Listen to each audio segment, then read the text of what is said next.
Welcome back to another fantastic day here at the Nexon Arena. We're about to jump into another fantastic day here of LCK Spring 2017. Of course, it's me, Valdez, with LS, bringing you the SPOTV cast over here. And tonight we have SKT versus the BBQ Olivers going head-to-head. Yeah, and both of these teams coming off of losses. SK Telecom finally suffered their first two losses of the season just earlier on this week, and BBQ, they're going to be really hard-pressed to actually find a win here tonight against SKT. Their wins this season have come against basically the teams that you could basically expect them to beat. Every time they've collided with a middle tier or a higher tier team, they ended up always coming up short. And tonight here against SK Telecom, they're going to need to figure out some way to be able to topple them, because I feel like SK Telecom's loss was not really anything to worry about. Yeah, I mean, it was kind of a weak day for the SKT team. We saw Faker not have the best couple of games as well. And Marin doing a fantastic job on that new Africa lineup. Was a very, cool day to watch. One of the best teams get toppled like that in that fashion. But as you said, BBQ, they have still a very hard challenge ahead of them, going up against SKT and the likes of this guy, Faker, in the mid lane. Before the game started, all the fans, by the way, it's totally sold out here today, as it usually is, and I think almost everybody in the studio was gathered in front of the SKT booth, all just taking pictures close up of guys like this, guys like Faker. They've all been streaming nowadays on Twitch as well. It's been pretty fun to watch. Have you been tuning into any of that, Ellis? I have. Faker streams have been interesting, to say the least. Mostly for his camera movements and mouse movements. It's always exciting. Yeah. At first I thought you were talking about, some of those GIFs that you see on Reddit where someone asks him to smile and he gives like the toothy grin that's kind of awkward. It's pretty funny. Well, in tonight's series, one of the things I'm curious to see is if we're going to get to see any new picks, because again, we are on 7.2, not on 7.3 yet, so none of the changes that would impact the support role or any of the jungle or top positions not really coming into effect yet. But I'm wondering if SK Telecom is going to deviate from any of their strategies that they've had thus far. I'm wondering also if we're going to get to see Faker pull out the Katarina again now that he did finally lose on it. And it's a pick that no one else is really picking, very hard to make work. And other champions like Jace, we'll see if they have more priority in tonight's games. Yeah, I know a lot of people love to watch Faker's Katarina, but as you said, not having the most luck with that in their last time that they tried it around. So maybe they're going to try to mix things up here going into the games against BBQ. See Peanut there in the jungle. He's been quite nice so far for this team. And we're just having a slight delay. It looks like there might be some problems with the BBQ team's computers, as we do have a bunch of refs in there trying to figure stuff out, and only Crazy is in the lobby so far. So stick with us, guys. We'll get this fixed in just a moment. So some of the interesting points for tonight, especially in the jungler matchup, is how much Bless likes his Rek'Sai. And so when we're thinking about how the match could play out tonight, Peanut, no stranger to the Rek'Sai matchup, might have to end up facing that. But also up in the top lane, Crazy has basically only shown a liking for tank champions in recent weeks, but we do know that he can pull out the Jace. Jace is extremely strong on 7.2 with the lethality changes, and it is a champion that you would want to be able to flex to mid and top lane.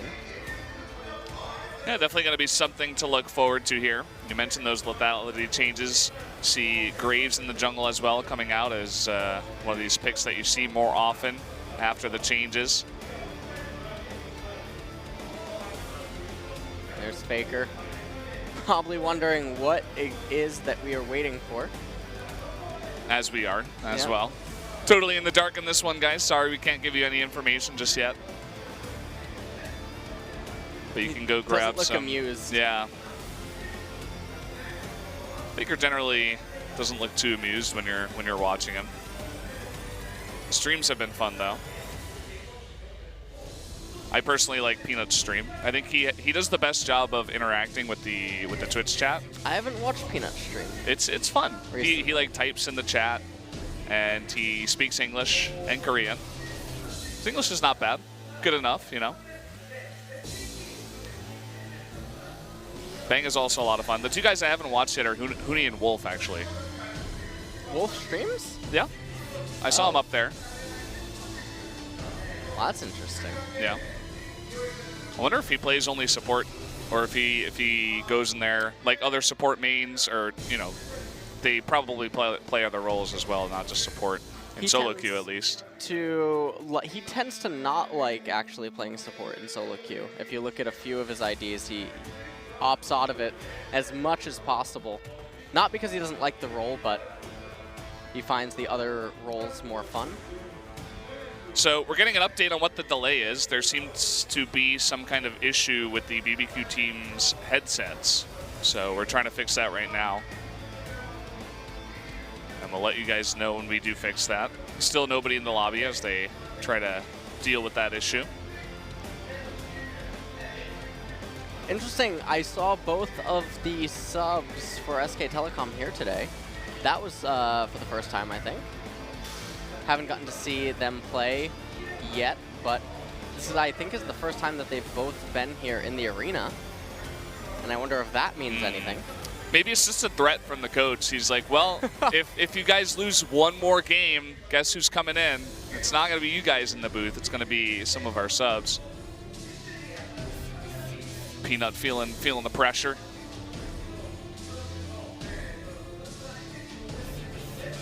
He actually does look a little bit more nervous than normal today. Usually he's very relaxed, having a lot of fun. You would have to think that the SKT kind of atmosphere is a little bit more serious. Not saying that the Rocks atmosphere wasn't, but I think it was a little bit more laid back comparatively. They certainly don't want to lose today here. That would be extremely uncharacteristic given how they have been playing so far this season. Yeah, they especially don't want to lose anymore because KT, after that loss, KT played against Samsung on the next day and absolutely crushed them. And Samsung was looking like the #3 team so far in LCK, and KT just made them look like an amateur team, you know, having the first perfect game in LCK 2017 spring. So, whereas SKT took a slight step back, KT took a pretty good step forward. So they've got to be feeling the pressure from that as well. And it looks like perhaps we'll be going in here shortly. I wonder what that was, those audio yeah, jacks. Yeah, I was wondering as well. Okay, we're getting an update now. So again, there was a group problem with the headsets of the BBQ team, so now we've swapped them for the SPOTV headsets, SPOTV provided headsets. So we're gonna test them out and see if they work, and if they do, we'll jump right into the game. Nothing like starting off a long day of LCK with Jin Air coming up in the second match up against MVP, by the way. Jin Air versus MVP. With a nice break here, LS. What do you think? I'm feeling so great about it, Brendan. Yeah? Feeling absolutely fantastic. And I'm actually curious to see if any of the teams today will do anything funky with the red side bans like we've been beginning to see, not just in LCK, but also across other regions as well, where people are starting to try to get a little creative, leaving up Rengar and Camille and even LeBlanc in some other regions, which I feel like is a very big no-no. Yeah. I mean, as you said, Camille and LeBlanc, or rather Camille and Rengar, you can kind of deal with it, but the one time we saw it, LeBlanc come out in LCK, I think it was like 7-0 at about 10 minutes into the game, and it was just snowballed like crazy. It was not even close. So don't wanna see the LeBlanc coming through. Okay, we're getting the test. Let's see. Oh. He doesn't seem convinced. He's like, wow, that was a really weird sound I heard. I don't want to put this back on. Has to put it on, the defeat noise played. He's like, not yet. Is this a sign of the future? What are you guys trying to say? No one's in the lobby yet either, so... I mean, the whole SKT team is. Yeah. They're just chilling.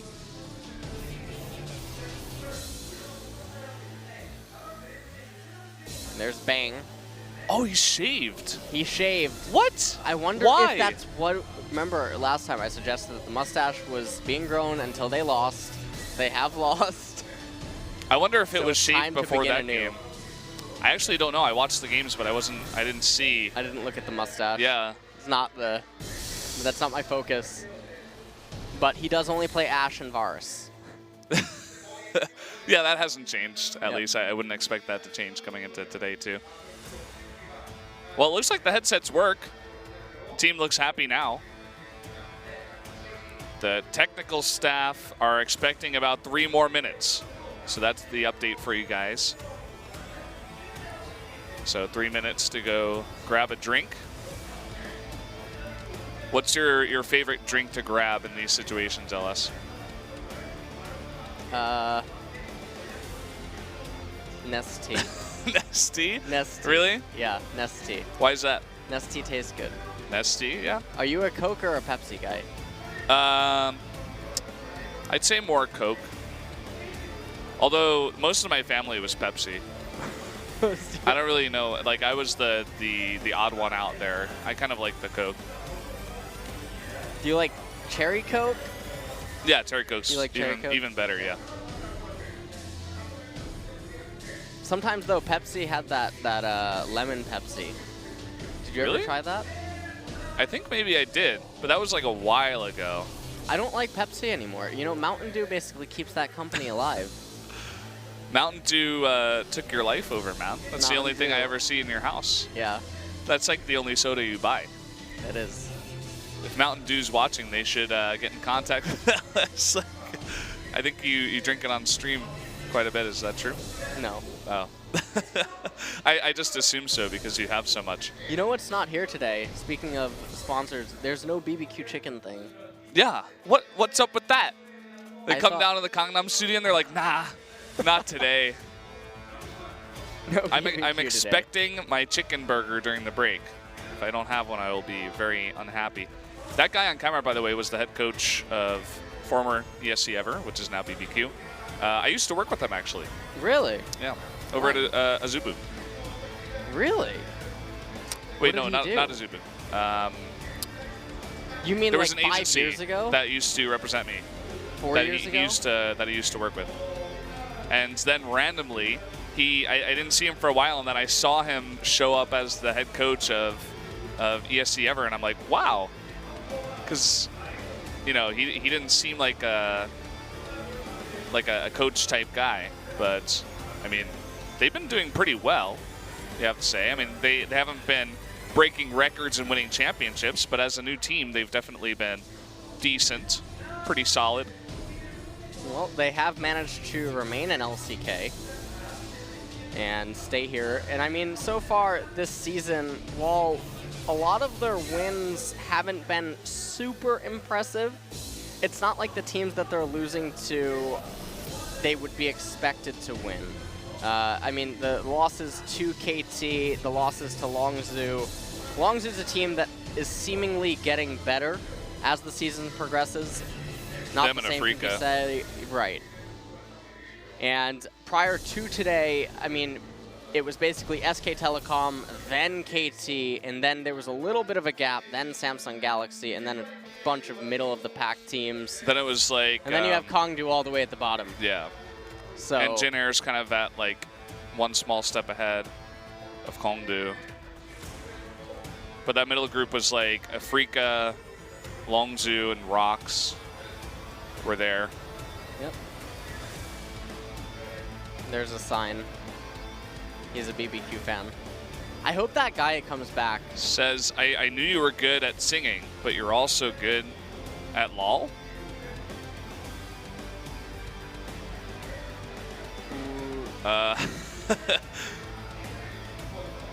I'm not, he's I saying can't something even read like, his writing. it's really funny, and we also get chicken, and he was saying the jungle was like God jungle.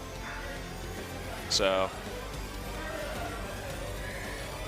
shout outs to him. Oh, man. Well, Tempt has joined the lobby. That's good news. That is good news. We got Now one I'm guy just in the waiting lobby. for the rest of them.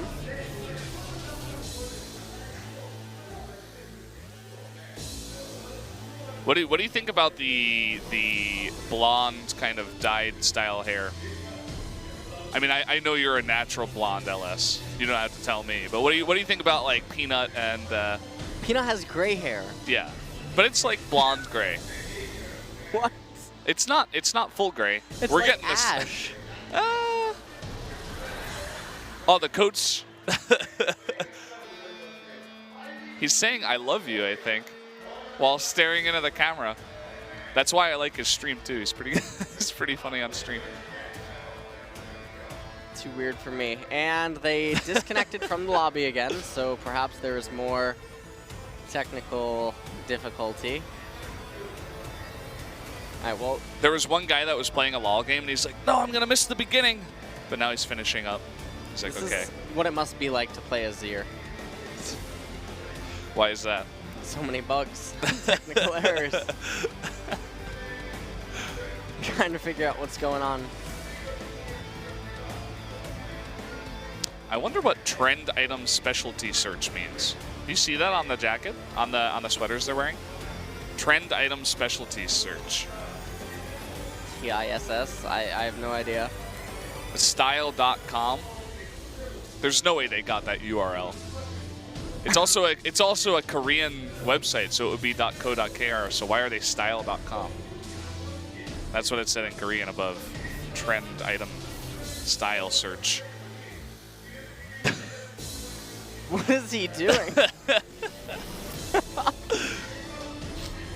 You gotta do your breathing exercises before the game. Gifts taken out of context. He definitely knows he's on camera. Like, it's not like.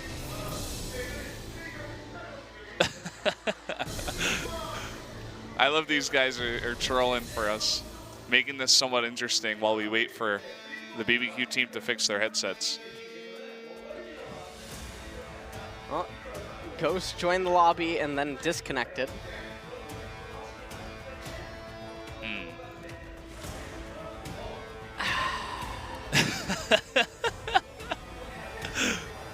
I don't know. I mean, they're keeping the same headsets. It looks like it should be good, but sometimes you never know. What do you think about the lime green on those headsets? Disgusting. Really? Yeah. I don't know. I think they're okay. No. So what color would you put on your headset? Black. Black? Or That's- white. that's- You can't go wrong with black or white in that scenario. That's so unoriginal, though. No. Who would ever willingly choose that color of green? If you I mean, would ever Apparently them. pick that color, you're a weirdo. So, would you ever dye your hair that color? No. What if someone like, what kind of bet would you have to take in order, you know, like, Well, see now would you're, like, now you're asking about like money. Well, yeah, you'd be silly not to. If No, you no, have no. to dye your hair that color, you get the money and then you dye it back. would you dye your hair that color for like $100? Yeah, and then I dye it right back after. But the dyeing itself costs like 80 in Korea, Oh. especially does it for really? Korea. I mean, for that color, not Korea. Oh, okay. Like then lime no. green. No. It has to be. It has to be. You have to be making I a have to be able profit? to make a profit. Yeah. Would you consider the time to the hair shop and back? No, that doesn't matter. Okay. We're here to make a buck. Would you take the subway or a taxi? Does it depend on the amount of money that you make, or? Yeah. No. Well, it doesn't matter. As long as I'm making a profit, it's fine. I can make $5. Really? Yeah. You would dye your hair lime green and then dye it right back to make $5. Sure. You know what that does to your hair? No. You know that dyeing your hair is actually bad for your Yeah. hair. I know Yeah. that. Yeah. It like damages your hair, especially like a bright color like that. You'd have to be like a real Razor fanboy to be dyeing your hair that color of lime green. That says Hana Duruset, which is 1, 2, 3, and then it says T1 Fighting, SKT T1. She even drew a picture of herself on the fan sign, so that's kind of interesting.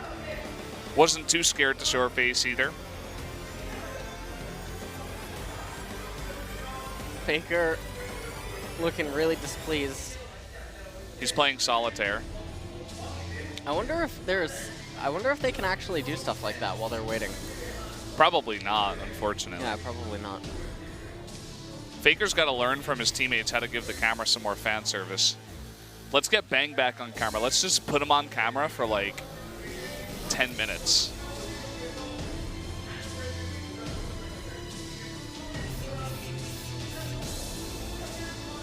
So, still waiting here, guys. For you guys who are joining late, we actually have an issue with the headsets of Team BBQ. It was a group issue, so everybody's headsets were not working. And they just replaced them with some SPOTV headsets, and it seems like they're still not working because they're not in the lobby.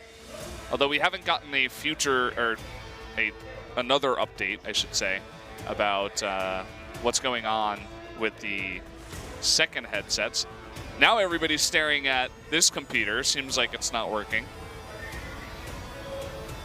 One problem after another. It's like, no, it's, you know, I can't use the skin. I'm just not a big fan of Star Guardian Lulu, no matter what LS says. I'm not a big fan of that color on those headsets still, by the way.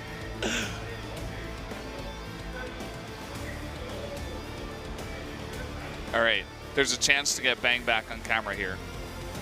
Although I think this is Wolf's chance.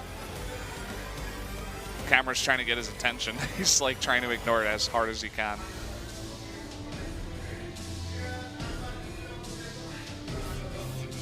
It seems like Wolf actually did choose to use that headset. What do you think about that, Ellis? I don't have an opinion. Nothing to say? Nothing to say. He chose that headset. You know, the real tragedy that... Bang uses the the Chroma. The Chroma right there. That's the one I use. That's the mouse that I use. How do you feel about that?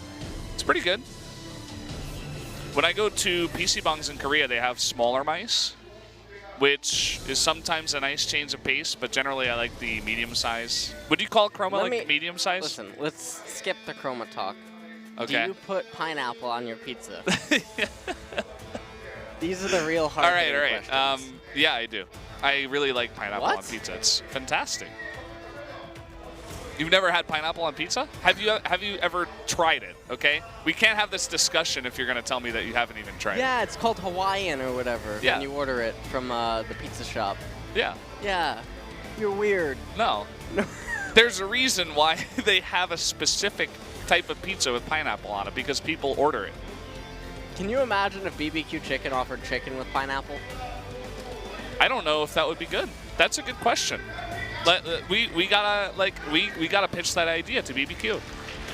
Maybe we could do it after the match. Just get into picks and bans. I'm gonna do it. I'm gonna do it. I'm gonna ask them. All right. It's good with pizza. It should be good with chicken. You ready? Yeah, I'm ready. I got a prophecy for you tonight. Okay, what's it gonna be? Well, I'm late on the first one, but it looks like they're hovering a Jace ban. So BBQ probably responds here with LeBlanc, Rengar, Camille, because they are red side, although there is the chance that BBQ will try to mix things up. We've been seeing teams across multiple regions do this. SK Telecom hovering Varus. Very interesting given that Bang has only played Varus and Ashe so far this entire split, but Ghost can basically play all of the meta 80 carries. I guess we're going to be seeing Ashe out of Bang tonight then, at least on blue side, unless he decides to change it up today. So we do have the Camille ban too, so it looks like BBQ is going to go pretty standard for now. I suppose they could not ban Rengar. SKT might just play this safe with a support ban.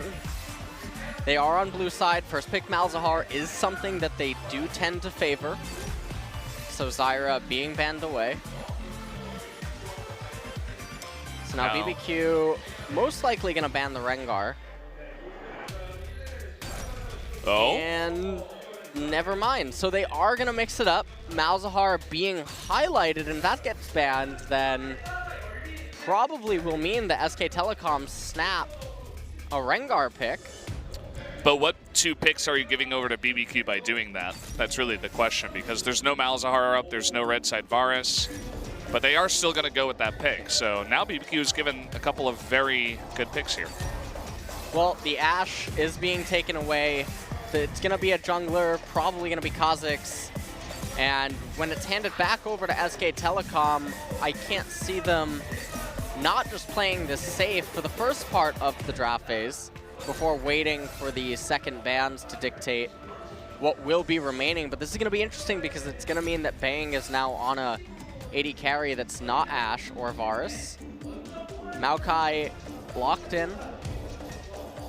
That will negate the ability to go double AP for BBQ. I think Maokai has been getting like ever so slowly more and more popular in LCK. Been seeing it more and more often earlier in these pick and ban phases. Jin being locked in, so they are playing it safe for the first half of the draft phase, and the Jin will be soft countered by the Ashe, at least in laning phase. But that's going to be all right. Now, one of the things that BBQ has to be careful of going into the second ban phase is they need to target the supports to really isolate Jin in the bottom lane. With Zyra and Malzahar already banned away, you see the Nami being banned. Might see a MF banned in just a bit as well. Maokai already picked the top laner here for SKT, so they're going to start banning out some top laners. Shen does get banned by SKT. Probably a Thresh or one of the melee. Okay, Thresh is being highlighted. One of the melee supports could be banned away here. The only support that would be remaining at this point in time is going to be Misfortune. Nautilus taken away. Another top. Another tanky top at that. And does get banned, so the pick does go over now to BBQ. We'll go with the Fiora, it looks like. And I feel like the 2 tank bans by SK Telecom is very interesting because it almost tunnels Crazy in to a non-tank pick. And like I mentioned earlier on tonight, Crazy has basically shown a very big liking for mostly only tank top laners in recent weeks. And now he's going to be forced to go on to one of the carry champions, or he would have had to have just gone on to a Poppy. Deciding to take Rumble. Definitely can output a lot of damage. We'll be seeing Faker on Rise tonight. And will the Tahm Kench be unbenched? It looks like he will be. Will be on that tonight as well. And the Snap Cassiopeia pick will be pretty good against the Ryzen lane, and that will round out all the picks here for game number 1. So lots of magic damage actually coming out of BBQ, and this is what the proactive Maokai pick could have been used to dissuade, and yet they went for it anyway. The Tahm Kench going to be able to do wonders against the Cassiopeia and the Ashe later on, although SK Telecom should be behind in the laning phase, opting out of the Misfortune pick. But BBQ, they're going to be extremely hard-pressed to make something happen with their first core items, because the longer that this game goes, you can't let a Rengar, Maokai, Jin, and Rise continue to scale up, not when they have the luxury inside of that Tahm Kench acting as a Quicksilver Sash. Yeah, so looking at both of these compositions, you feel like SKT got the better of BBQ this time around? I feel like SK Telecom annihilated BBQ in the draft phase, assuming that they can sustain through the early parts of the game. But with Peanut on that Rengar, he's going to be able to provide a lot of influence in mid lane and bottom lane whenever necessary. And I mean, as the game progresses, I don't know what BBQ is going to do, because Rumble's not going to have the split push luxury available to him, whereas Maokai and Rise still going to be able to offer that gear for SK Telecom if they want to use it. Yeah. Also want to point out, I think it was 7.3, right, where Rengar did get banned. Or not banned, rather, but nerfed slightly. So we're playing on 7.2 tonight. So we will have that very long duration on Thrill of the Hunt. Now just taking a look once again. One last look. Bang, he doesn't have his mustache tonight. We'll see if that was the unlucky part of why they lost to Afrika in that series. And here we have the BBQ team composition. again, heavy reliance on early game acceleration and ability to translate that into a monstrous lead in the mid game. And if we're talking about how teams could potentially win against SK Telecom, that might be one way to do it. And we'll have to see here as we go into game number 1. Yep. So guys, let's jump into game number 1 right now of SKT versus BBQ.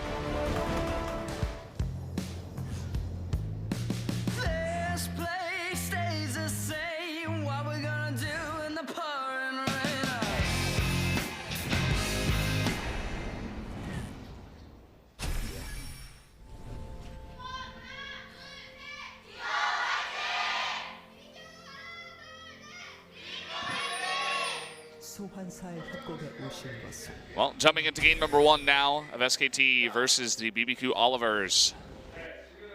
We do see some grouping up here in the top lane for BBQ. They may try some shenanigans, but there is a sapling to stop them there and a bunch of pings as they are spotted coming in towards the blue buff, but they're still going into the blue buff, even though now a ward spots them.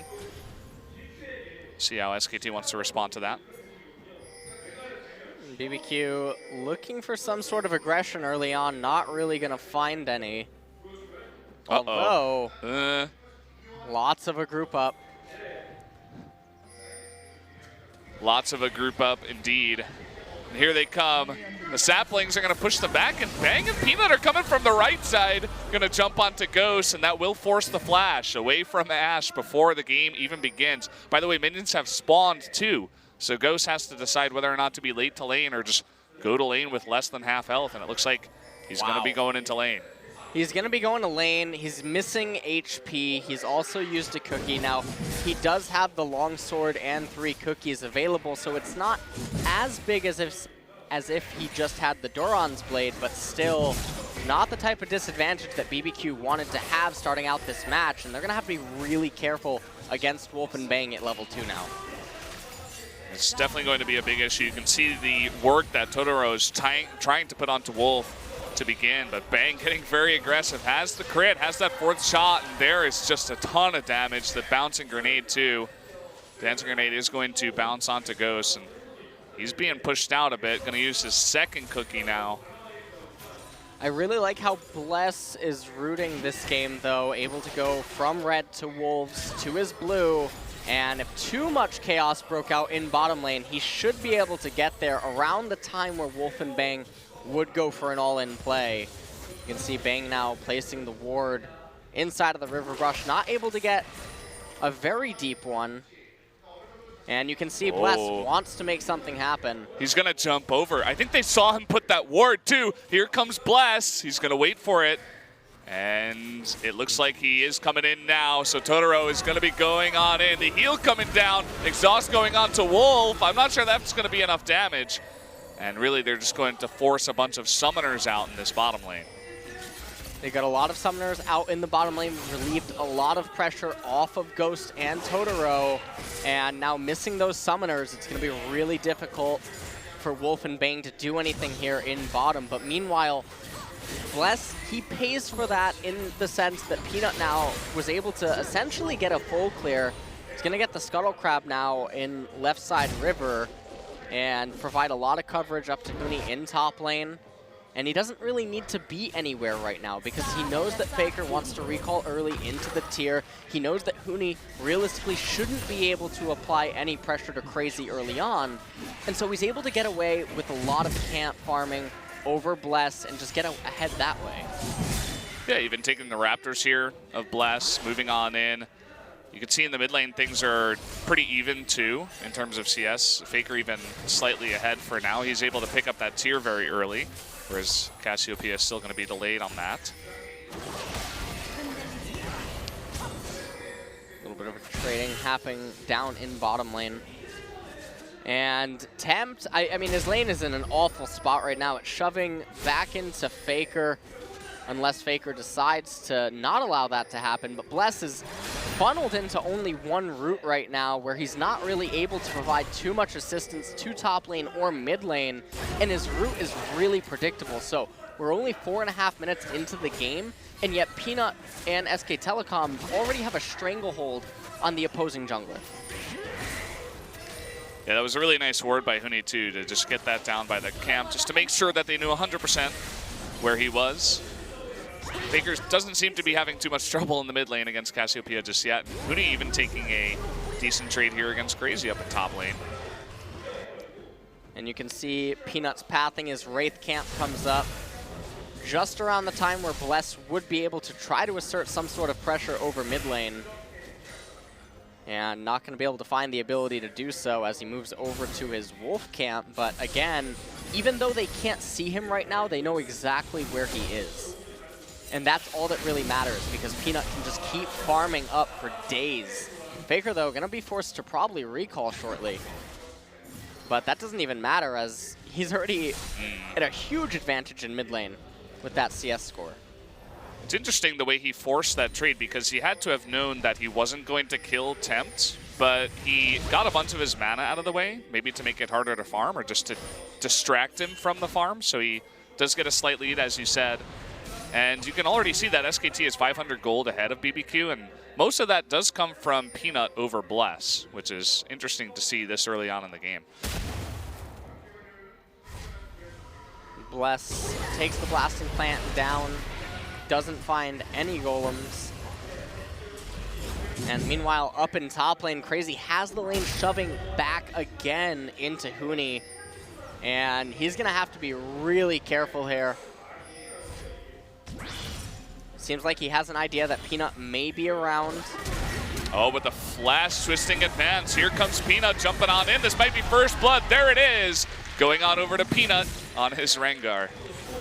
And that's a huge pickup indeed for SK Telecom. Crazy just used his teleport to get back to the lane, and so he's missing out on a ton of waves. First blood assist gold going over to Huni.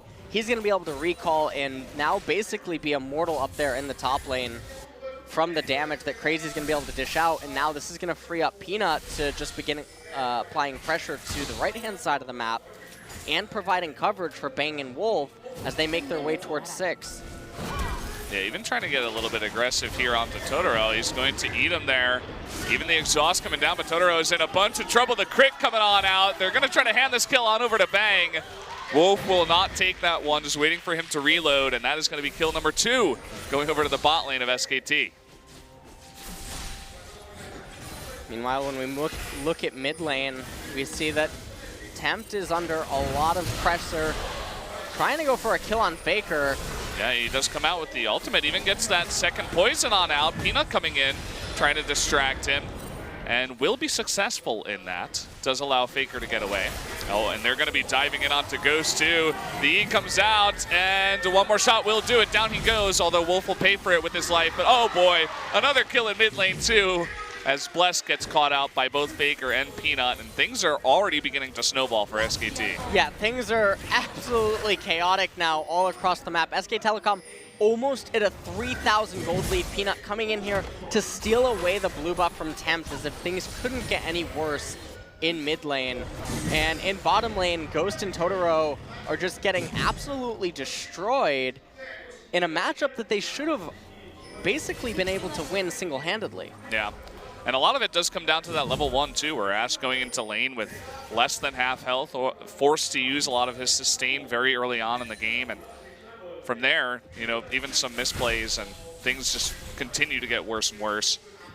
And this is kind of what I expected out of SKT. After losing a match like that to Afrika, they come in against a weaker team in BBQ, and they just, I think they're just going to roll them, because you have to imagine that they were not very happy with losing 0-2 against Afrika. Not very happy indeed. Bang taking a little bit of a trade there. Peanut coming down, has the ultimate available to him. And he is coming on in. The curtain call will be launched here by Bang, and jumping on in Faker, or rather is coming in as well with that teleport, going to save Peanut's life. Wolf tanking that turret. A couple more hits will do it. Oh, he's so low, and he takes down to the red that Faker has from Bless earlier on, no doubt. On the other side of the map, it looks like Huni will get away just fine, and once again, things are just getting even more out of hand. Things are getting absolutely out of hand, Brendan. I think I know why there was no BBQ chicken at the studio today. Yeah, they didn't have the BBQ chicken to cheer him up. is they didn't even bother. roasting BBQ here.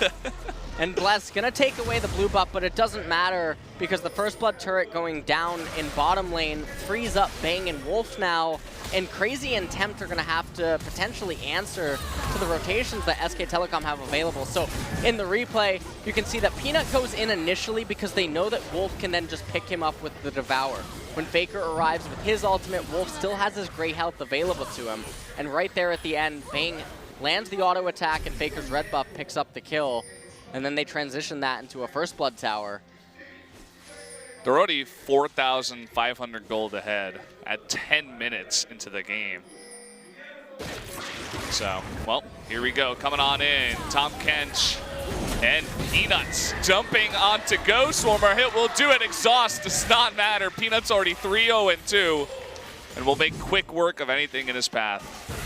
So they knew that they could get that kill there using the brush play. Peanut had the flash available to him, so even if the Abyssal Voyage was a little bit misplaced, Ghost and Totoro still couldn't get away.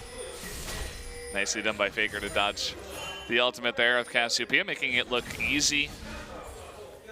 No problems for him. He's done that multiple times. He had some problems against that, against Frika, but different team, I suppose, this time around.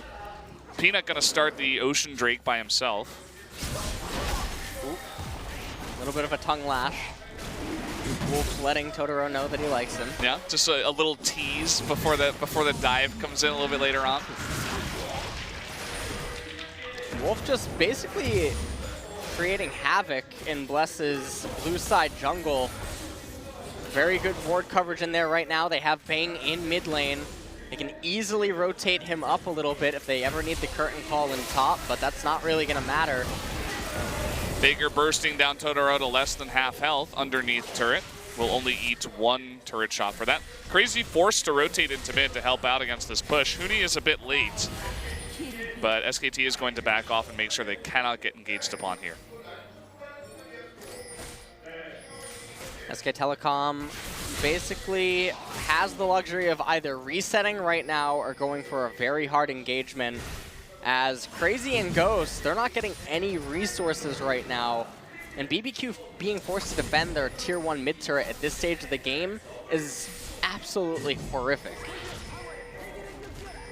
Some wards going down at this red. It looks like BBQ wants to stop them from taking it. Not sure if they really can. In fact, Bless will get engaged upon here. The twisting advance. Huni does have to be careful, though. Curtain call coming in on the side. Bang. Should be able to finish him off. No, just barely not. Totoro will get away with his life. And Huni is forced to back off at the same time. And Peanut looks like he might not be done yet, but eventually decides that he's just going to take the Wraith camp as Bang escorts a wave into mid here. And if you're BBQ right now, all that you really can do is just constantly look to keep defending wave after wave and try to recuperate. But when your team is designed to have a mid-game power spike and you're behind in the mid-game, it's going to be really bad. Well, Faker gets caught out taking the blue, and it does get smited away, but Peanut, he wants to have some words about that. He will take it back, but everybody from BBQ is over here, and Peanut is in a big amount of danger. Can he get away? It doesn't look like it. Ash going to pick up the kill. Faker's going to be forced to even flash the wall to get away. Meanwhile, the mid turret did go down, though. Top in a bit of trouble as well. And as BBQ is chasing the kills, they're losing macro all over the map. Huni gonna be able to get this top tier 1 turret, and the mid turret went down as well. So when we're taking a look at this replay, Faker positioned himself in a way that let him get a little bit caught out and chunked. Peanut was able to arrive and follow up onto Bless, but SK Telecom at this point going a little too far forward here. Quite unnecessary. Peanut ends up going down right there, but it doesn't matter that much because they were able to pick up ground elsewhere on the map. Yeah, the only thing that's slightly, that will slightly make SKT unhappy is giving the streak on over to Ghost on that Ash, so getting him a nice amount of farm, plus double buff. If they can fight with that, wouldn't be so bad. Faker looking to make a play here onto Crazy in the top lane. He has no idea this is coming. Now he's seen him as Faker pokes his head out. Going to use that Ghost. Fails to dodge the second missile, and a ton of damage coming out here from Crazy, but Crazy is going to be overwhelmed by 3 members of SKT. Loses his life. Crazy loses his life indeed. Meanwhile, Huni in bottom lane. look at all of BBQ. No response as BBQ in mid basically just grouped up, and it honestly looks like they don't know what to do right now. Over a 7,000 gold lead at 15 minutes. This is, I think, one of the biggest that we've seen in LCK so far. SK Telecom gonna pick up that Rift Herald, put it onto Peanut to make his assassinations that much easier. And they're even sending Crazy back up to top lane rather than having him stay in bottom lane. And the reason that I question this play is mostly because top should be safer for Ghost at this stage of the game because of its proximity to the major objectives. Yeah, it seems like they're just confused across the board. I think when we see that picture of Crazy going down in top to 3 members of SKT and then the entirety of BBQ's team going up to top to try to help, but is, you know, comically late, and Huni gets the bottom turret down to about half health. That's kind of the story of what's been going on so far in this game, and it's not a good one for BBQ fans. And Tempt trying to get some farm on himself up in top. It looks like they're putting Ghost in the mid lane, and Bless is trying to do what he can to farm whatever camps are coming up that are available to him. The next dragon of the game, which is coming up in 20 seconds, is another Water Drake. So SK Telecom probably just want to pick that up as fast as possible. See Peanut moving on to that side of the map. They want to get that off the field as quick as possible and try to spawn something more effective, whether it be an Infernal or a Mountain Drake. Both are pretty good at this point, and the Ocean Drake is, you know, pretty lackluster for them for sure. So as you said, just want to get rid of this one. Looks like Huni's going to be on top while Faker pushes bot. Might try to start some kind of 1-3-1 here after the streak goes down. Let's see where SKT wants to head. Looks like first into the blue, maybe clear out some vision.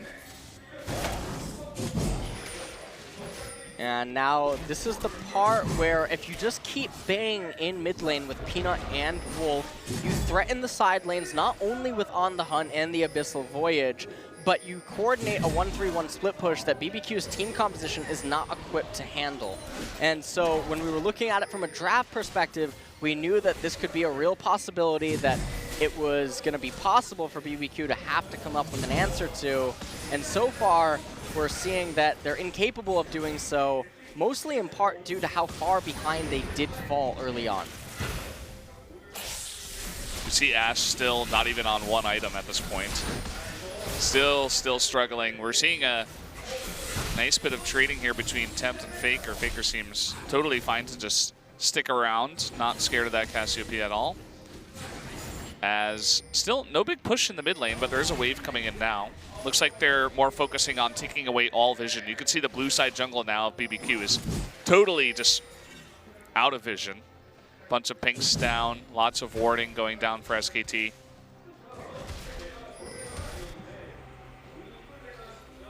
And you can see the Peanut just looking to try to make something happen. A little bit surprised that Bang and Wolf aren't being a little bit more forward and aggressive, but it seems that they are respecting Ghost's Enchanted Crystal Arrow. Bang now going to recall.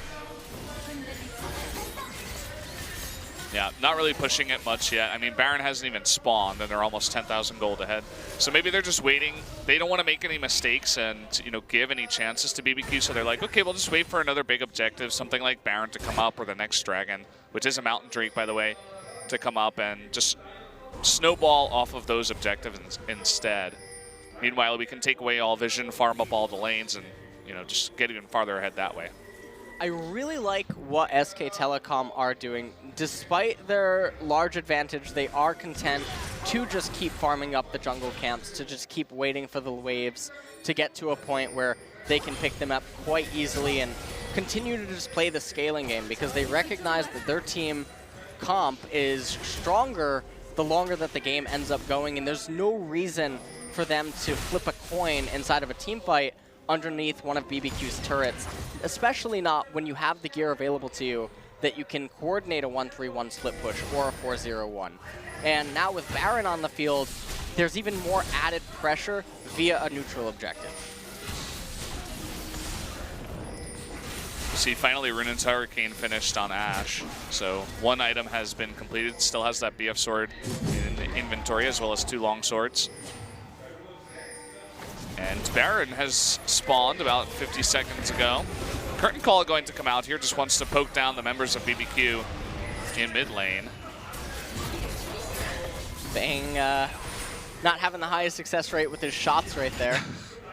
Well, you did say that he only plays Ashe and Varus, basically, and didn't get a chance to play either of those this time around. And this is kind of what we were expecting. There's 0 vision anywhere near here because SKT was taking away vision 2 minutes ago.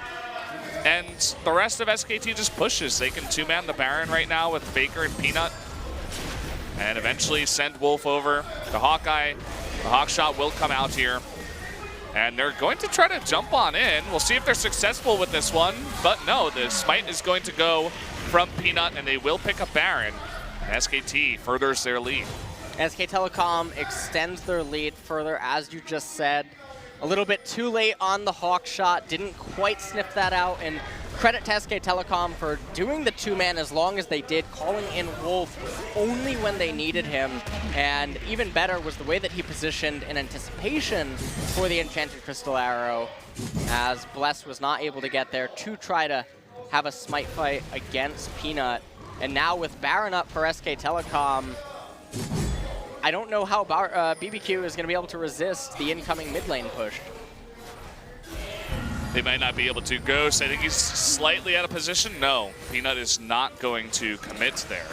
Just go with the push, just use that throw of the hunt to push them back so that SKT can pick up this turret. They're trying to, at least. You can see they don't have Huni and Faker, who are pushing 1 lane each in top and bottom, so they're going to do it slowly.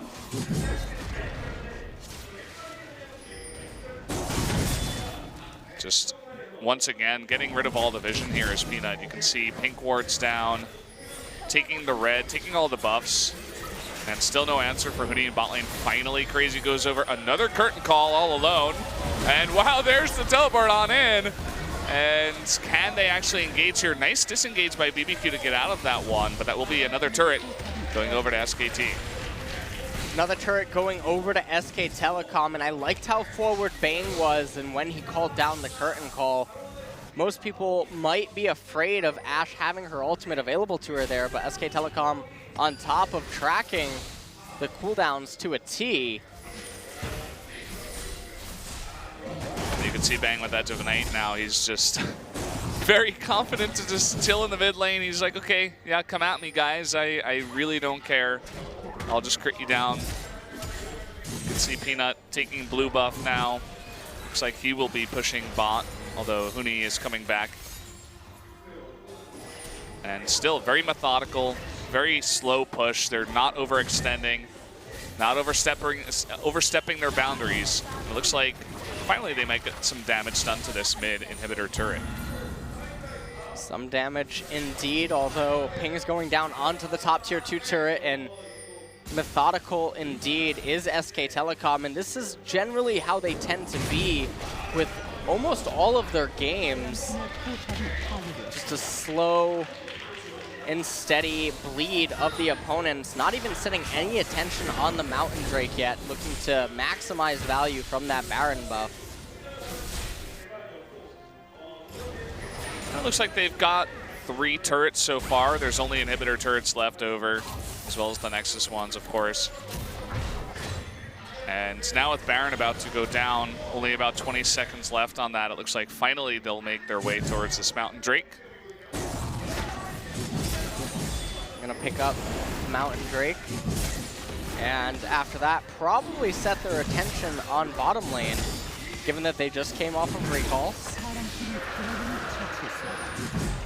See a Ping going down onto it now. Yeah, just wanting to group up here first. You can see the way that they maximize all of their farm too. They take literally everything in their path. Scuttle Crabs, Red buff, Raptors. Faker's heading up to top. He'll begin to push that in. Looks like he's taking Scuttle Crab first. And so a lot of people watching this are probably thinking that SK Telecom are being too safe, having sent Faker up to top lane to shove that wave in.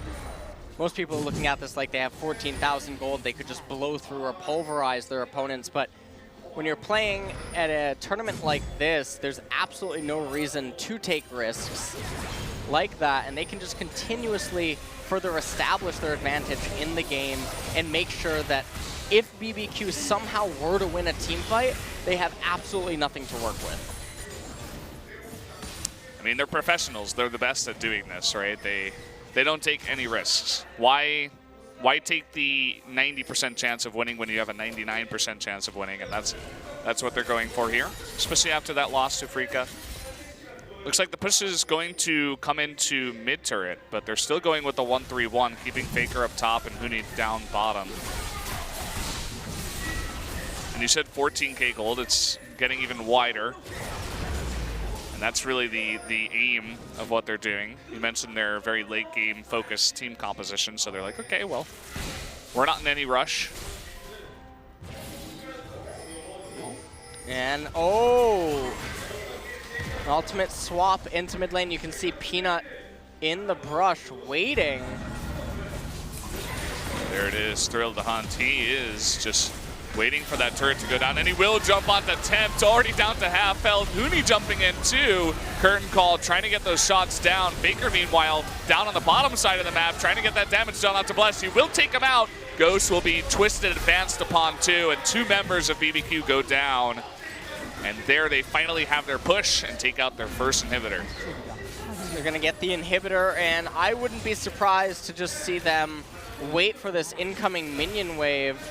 And they might even look to end the game right here. Might be able to. The flash from Faker, the Whisper coming down. They destroy Tempt, who is just slightly too far ahead. That will be the first Nexus turret going down. The second one shortly will follow, and BBQ looks defeated here in game number one as SKT do what they're known for and take them out. And what a decisive win in game number one. No idea what BBQ were thinking, giving that Rengar over to Peanut. And SK Telecom basically dominated them in every single lane.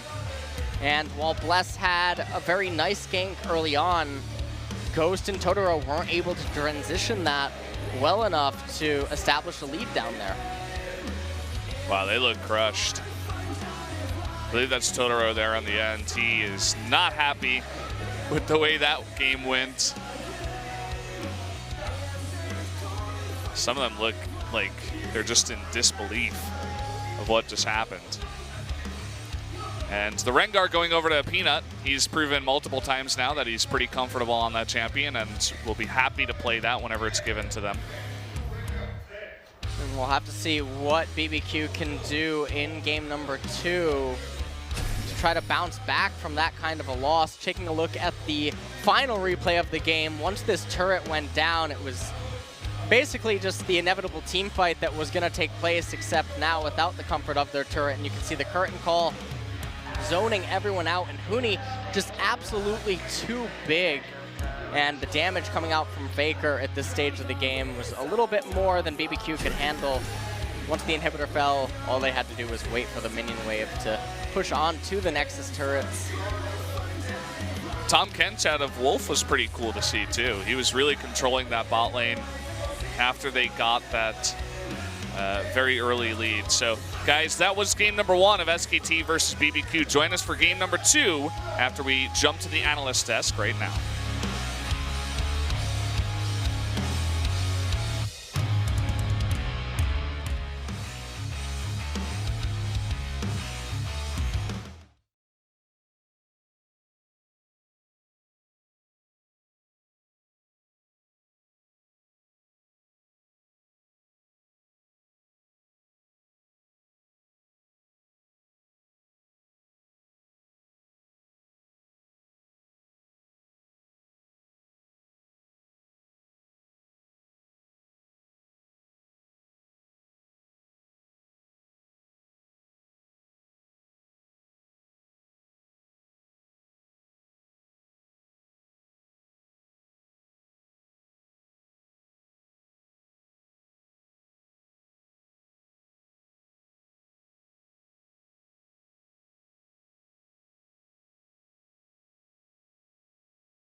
Welcome back here to the broadcast, and we are going to jump to the analyst desk. In between games, I'm joined by Binu.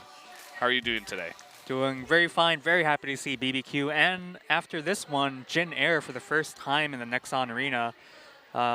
Just reminding everybody that today is match 29 and 30. So it took 1/3 of the season, but we finally have these teams here. So waiting on that chicken. So getting right into it, Kanata, he compliments the draft of SKT, taking that risk, maybe, of taking the Maokai early, but having the strong team play to back it up.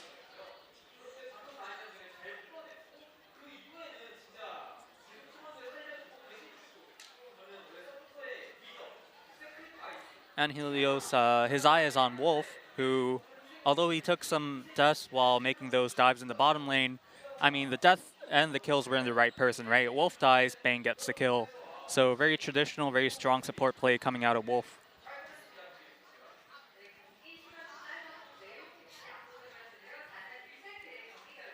Well, let's take a look at the information of game number 1. It's not going to be pretty for BBQ fans.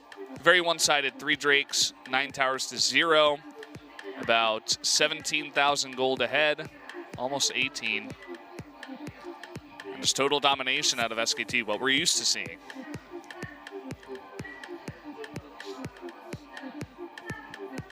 Funny to see Bang get the most damage in this game.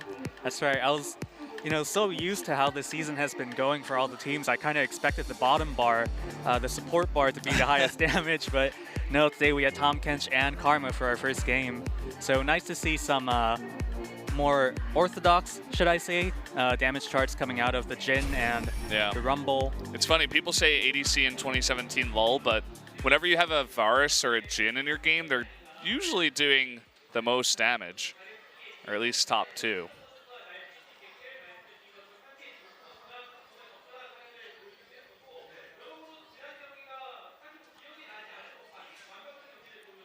So in terms of the players and maybe the coaching staff's mentality, Kanata saying that, SKT, they did lose that last game, so this match probably a good refresher for that, maybe helps them forget.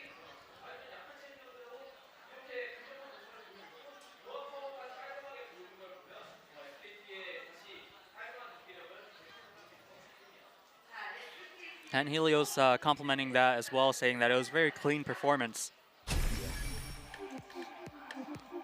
So we're going to get a look at some of the plays made here. We might be looking at a Wolf MVP. The amount of times he dove bot, and Peanut's very up there as well, playing very well with that Rengar. The others kind of standard play. I'd have to agree with you, Wolf and Peanut were the ones that really stood out this game.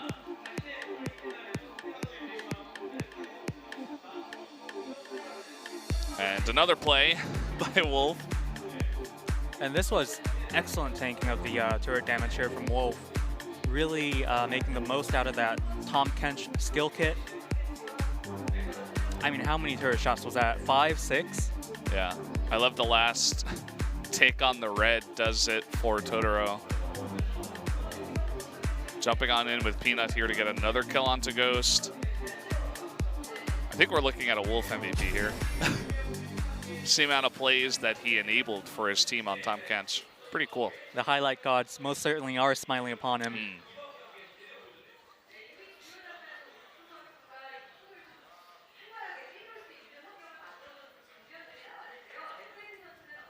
Well, let's find out who the MVP is.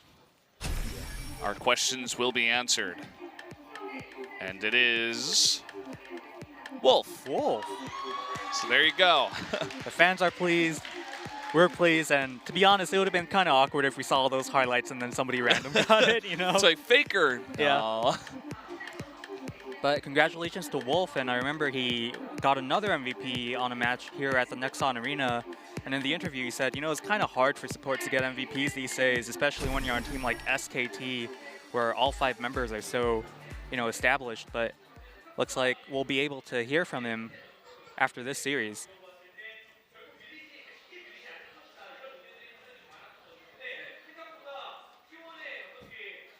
Pawn improving his KDA in the series against Samsung, no doubt.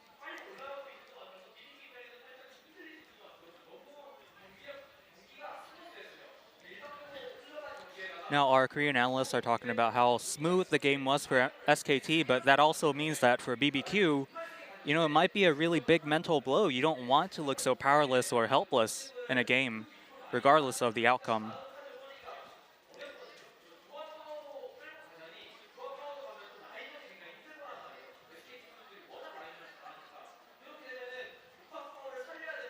So now Helios is talking about some of the potential trade-offs that they're going to make in the next game.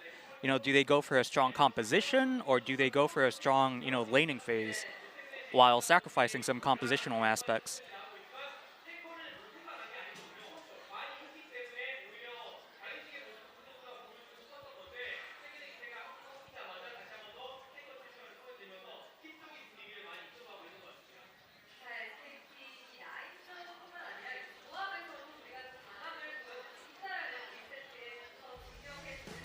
So that's it for the analyst desk segment in between games 1 and 2. We will be jumping into game 2 after a short 2-minute break, so join us then.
Welcome back to LCK Spring 2017.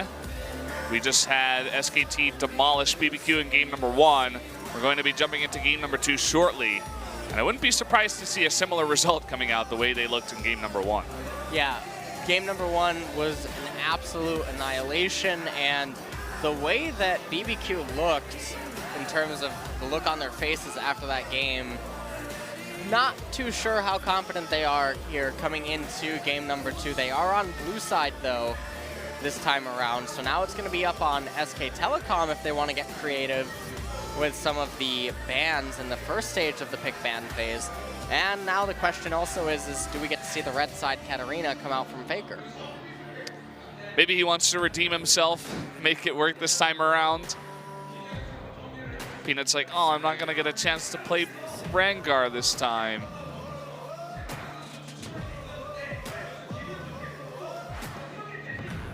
And we're going to go into the match soon here.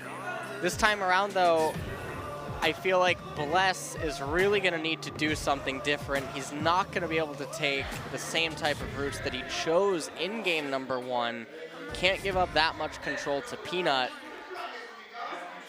And with Ghost and Totoro being as outclassed as they were in bottom lane, you have to think that that's another problem for BBQ to consider. Temp didn't look like he fell too far behind on Faker. And so if they're going to look to try to get an edge anywhere, they should probably look to try to do it in top or bottom. So we're going to be jumping into picks and bans in just 2 minutes, guys. So stay tuned with us. We'll be into it in just a moment. And yeah, you were talking about how some of the members of BBQ looked really down, especially Totoro, after getting just totally demolished in bot lane. But he looked a bit chipper after the break, had some time to go over what went wrong. Huni looks more confident than ever.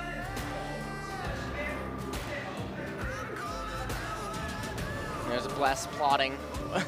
What can I do to not have all 3 lanes lose? Well, he almost pulled off a really nice gank in the bot lane very early on in game 1, but Bang's putting on the headset right now. He's trying to talk to Bless. He's like, there's nothing you can do. Just want to let you know that. The mustache begins growing again today. From now on. But man, it probably took him like 5 months to grow that mustache, let's be real. Been growing it since Worlds. Ghost looks a lot like Maru from StarCraft 2. I don't know what Maru looks like. What? Not in recent times. Look, Really? I don't watch Dead Game, man. He looks the same. In recent times. I don't watch that game. They look very similar.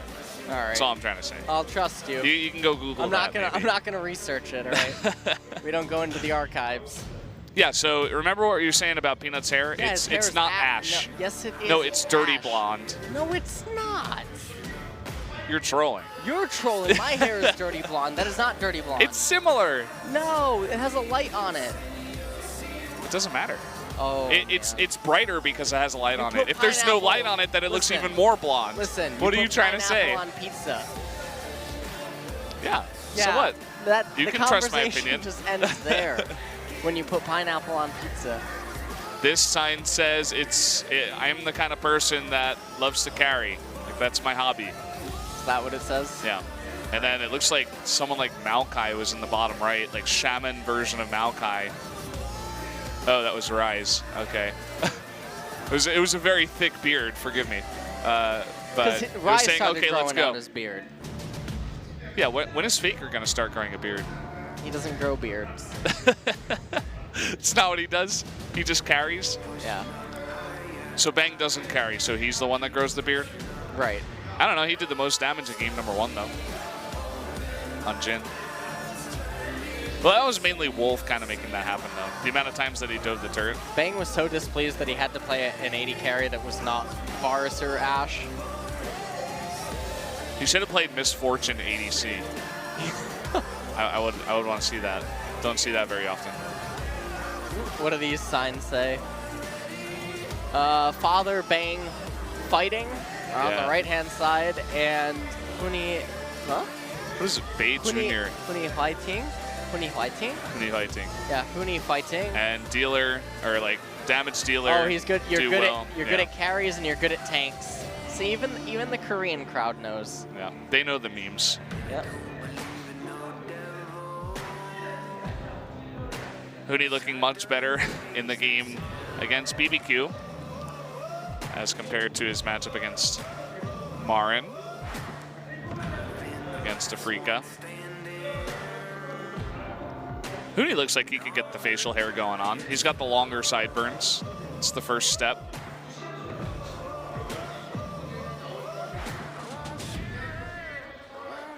Well, I don't think anyone on BBQ is old enough to grow a beard yet. I wonder how old. I actually don't know the age of all of their players off the top of my head. I know that What about SKT? Bless is 1996. These pro gamers getting really young. I remember when I was considered young. Now I'm like an old man compared to some of these guys. I was born in '91. So there's one last sound check going on. This time it's on SKT's side, so that's what the delay is about, guys. So sorry about that. We'll get into it ASAP. SKT needs to be able to hear when they hear First Blood. That's what they're making sure. I don't know. Do they really need sound? Maybe to talk to each other. That's their biggest concern. They don't need to talk to each other. Let's jump into the game. Let's be real. Like, they got this. All the players are coming into the lobby now. Bless looks like an evil villain in some Korean movie. He always looks like he's plotting something. Let's hope he can come up with a plan to help out his lanes in game 2. It's going to be interesting to see how they approach the blue side draft against SK Telecom here. And we'll also get to see if Jace does end up getting through here in game number 2.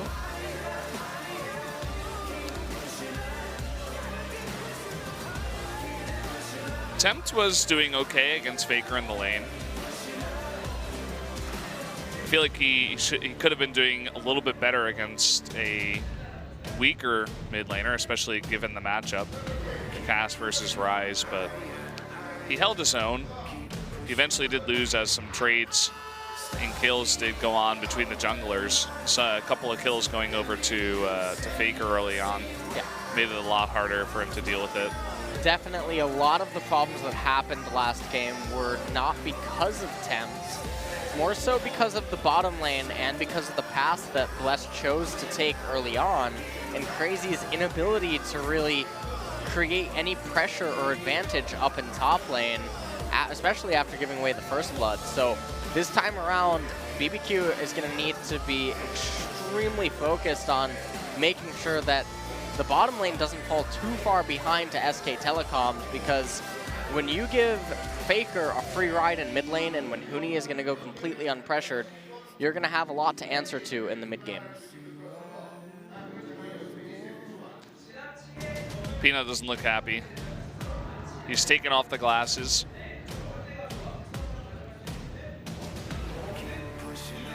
He's going to get down and dirty. I mean, he did pretty well on that on the Rengar that last game. They really just abused that bot lane, like you were saying.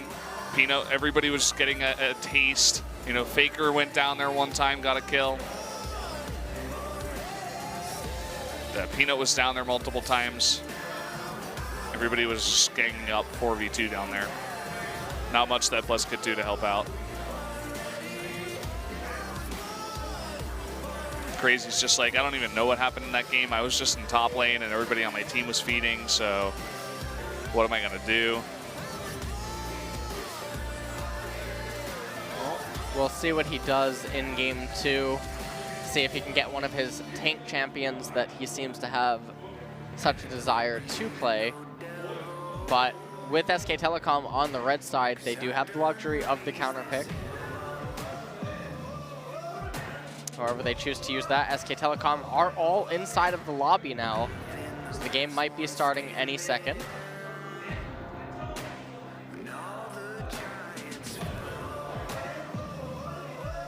Still no headsets on these guys, but as you mentioned, everybody in the lobby generally means that we start right away. Crazy's gonna have to wake up.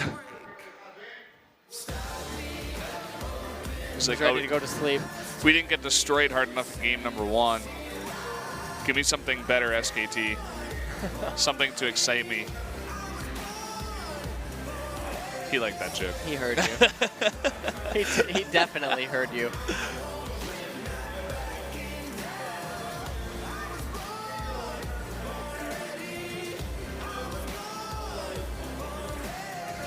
Wolf again. Would hope that he would give us some more fan service into the camera, but I'm sad that we haven't gotten another bang cam. We have to have a camera named the Mustache Cam. Just a daily check on how it's going, how it's growing. You think Wolf could grow a beard? No, Wolf can't grow a beard.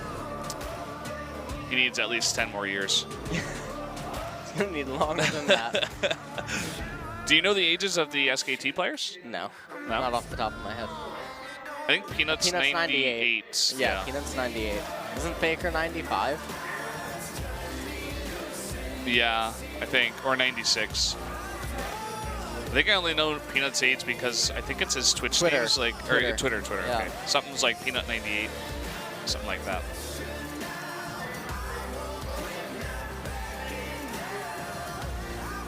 BBQ Olivers are sponsored by Club Pass. You know Club Penguin is shutting down? Yes. I don't know why I just thought of that, but I see the rooster. Oh, that's Or what made the- you think of it? The rooster? The rooster or something. It wasn't Club P on Club Pass that made you think No. of it? No, it was the rooster. The rooster. Club Penguin. It's not quite a penguin, but for the sake of the argument, it shall be now. You can see the roosters, they got their helmets on, always wearing their protection. And an update is that apparently Faker's headset is being swapped out.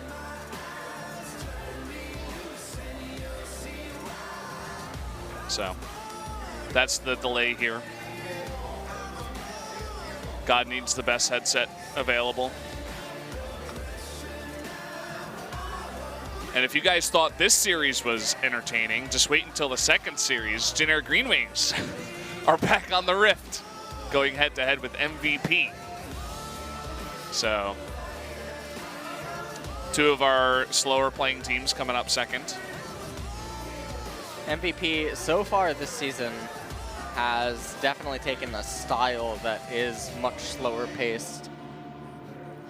And against Jin Air GreenWings, the games will probably be very similar to Jin Air versus Longzhu of LCK Summer 2016.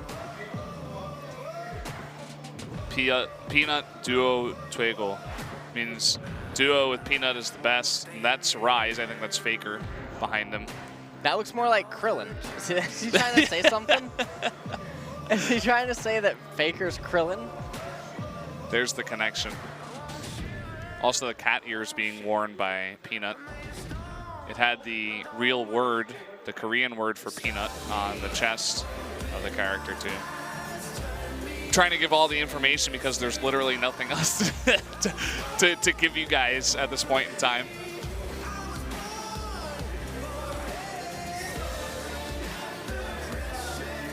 I think those glasses make Peanut look too old. Yeah, they definitely do. I think he should go with some more stylish glasses. I don't know why Just that's saying. the trend lately. The overly large, round glasses in Korea. Yeah, I don't really know. We see Tempt here with them. And Bless with them as well. Although he does have the black rims, which I think are a little bit more stylish. A little bit. Not the, you know, the grandpa silver or gold that some of these players have. We got a bang cam. Finally. This is what we were all waiting for. I would love to see what doll he's playing with. We're never gonna know. Never gonna find out. Those shorts look a little bit oversized for the doll. Yeah, he looks a lot like Maru. I don't know what Maru looks like. I don't watch StarCraft 2. I have some self-respect. Hey, you used to. Don't forget your roots, Mr. LS. Back in the day, Maru was playing even then. Started when he was like 13, something ridiculous. I thought he started when he was like 10. Well, I think in StarCraft 2, he was like 12 or 13 when he started. Really? Okay. Yeah.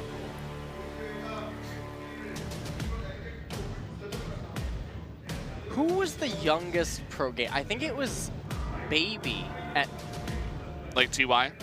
Yeah, but in StarCraft 1. Yeah, I think he was either 10 or 11 when he started.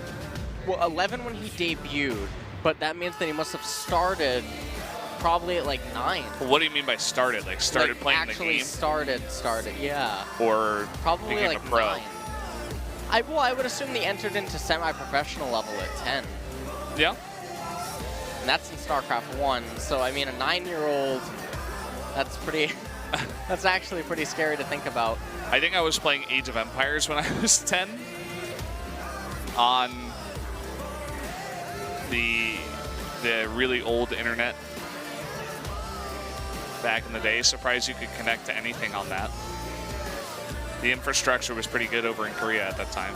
All right, enough of this nonsense. What's your favorite Mountain Dew flavor? I've had enough of looking at the BBQ rooster. Enough. Mountain Dew flavors. I'm not a big Mountain Dew fan in general. I like the original flavor. What other flavors are there? Code Red. Midnight Madness. Livewire. Livewire? Uh-oh. He's taking off the clothes.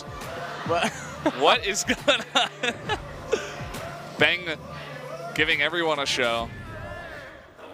A little peek of what he's got underneath that. He's that trying jacket. to take the rooster off. He's had enough.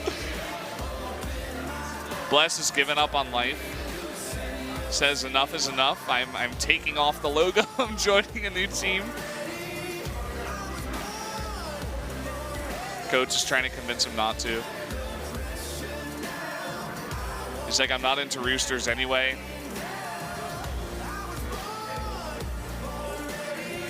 It looks like we are about to start the game.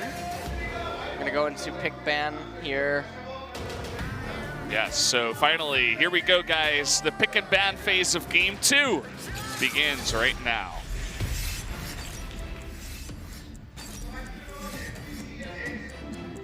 We'll see how BBQ starts this off.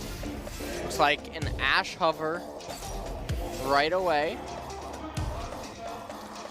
Question is, as you mentioned before, will SKT mix it up? Will they get crazy?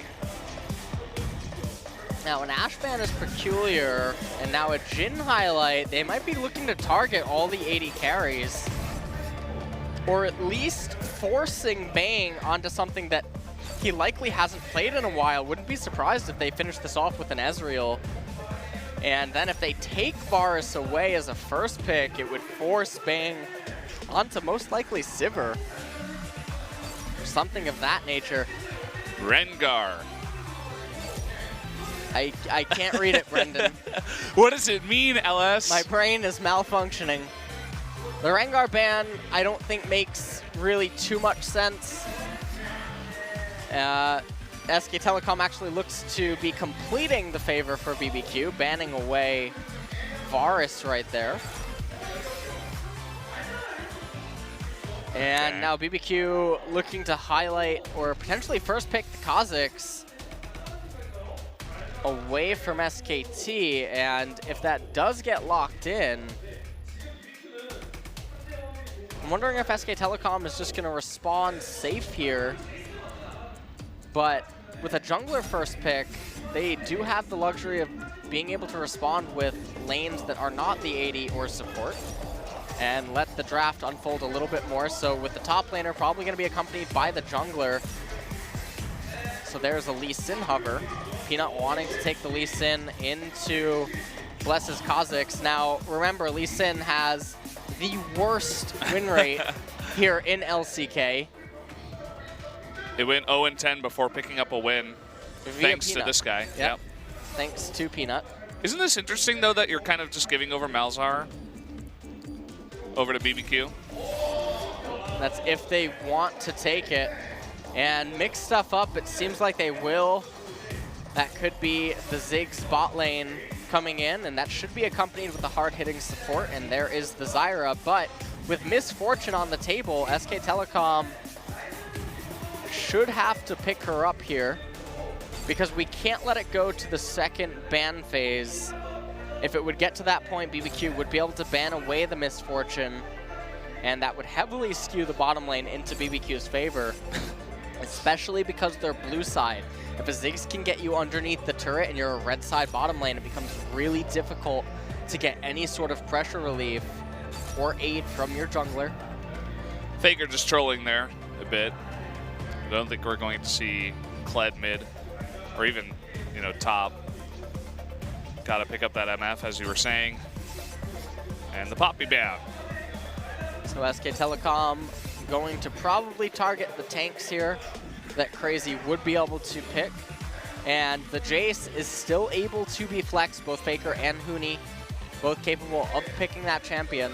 So there's still a lot of control that SK Telecom have in this draft thus far. And there's the Ezreal ban that I was expecting to see when the Rengar was banned. So heavily targeting the bottom lane of SK Telecom, and now with Caitlyn being the other remaining AD carry, not the best synergy down in bottom with the Misfortune, and Shen now being highlighted and banned away. This could potentially signify a Maokai pick. BBQ might just actually keep going at the AD carries here and really tunnel SK Telecom. Yeah. And they are doing it indeed, and there's the Sivir to force the Caitlyn. It's cool. No magic shield for the very heavy amount of damage coming out of BBQ's bot lane. Ming says, what's left probably in his head. What other ADCs? Well, there's always Yeah. Lucian if you want to put, the style points on the board. Yeah, but Caitlyn is the one that Yeah, is most obviously. likely here. That'd be funny, though, if they pulled out something just totally random and terrible and still won the game. And I like what they're doing here. By picking the Caitlyn at this stage, they're basically saying, hey, our Jace can still be flexed to top or mid. So they can choose their counter pick accordingly. They have counter mid or they have counter top available to them. Looks like there's a Renekton hover. Now again, it would be potentially disastrous for them to try to counter pick mid or top preemptively without knowing exactly where that Jace is going. Okay. Okay. Azir being hovered. It hasn't been locked in yet. Do they go with it, though? Do they commit? No. It's going to be Talia. Swapped over last second to Talia. And she does get locked in, so the team composition from BBQ, extremely unconventional. And SK Telecom is potentially looking like they are going to lock in the Maokai. And this is what I was basically talking about, is you can't make picks like what BBQ does when that Jace is so flexible. Yeah, so we're going to be seeing Faker on the Jace here in the mid lane. A very technical champion. And who better to put it in the hands of than Faker? Going to be a treat to watch that mid lane for sure. We'll see if Temp can keep up on the Talia.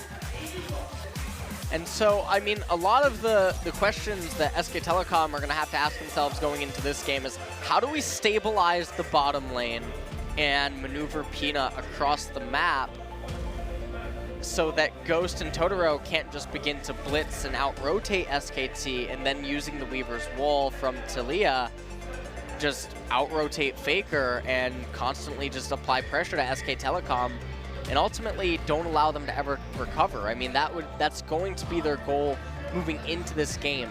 All of the focus needs to be in bottom. They need to unlock Ghost and Totoro really early on, begin getting them into other lanes, and then give SK Telecom no chance to breathe. Yeah, so in a way, it's kind of obvious what BBQ want to do, and the SKT definitely one of these smarter teams, better coach, so I'm sure they have a good idea of how to deal with this. And I'm very excited to see what they're going to bring in terms of an answer. Would love to see Peanut going off on that Lee Sin. He's really one of the only junglers so far in LCK Spring 2017 to make that pick work. Can he do it again tonight? Well, they've already won one game against BBQ, which you can see on your screen.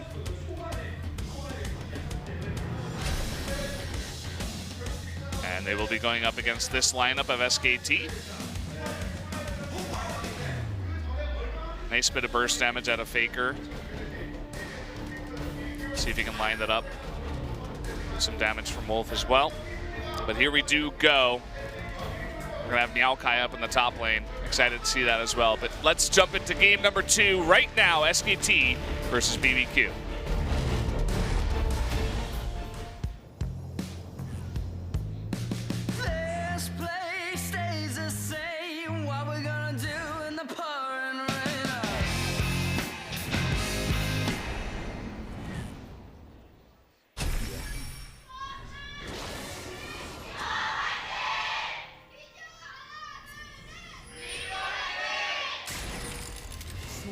Welcome to game 2 of match 29. As Binu did mention, match 30 will mark actually the 1/3 mark of LCK Spring. Already a third of the way through. It's been fun so far. Has been fun so far indeed, and this match, game number 2 here, so far no fun has occurred, unlike game number 1. Ghost gonna be fortunate to keep his flash this time around. For now. Now. Looks like he's okay in bot lane, but they are totally spotted coming on in here, and BBQ's all kind of mixed up, and so far BBQ getting the better of the trade, but they know they've been spotted, so they don't want to take any chances. We'll just back off. Really trying to disrupt this sapling play at the Raptors we've been seeing more and more often. And Totoro and Ghost just trying to zone Bang & Wolf out. That way they can get a little bit of an edge early on.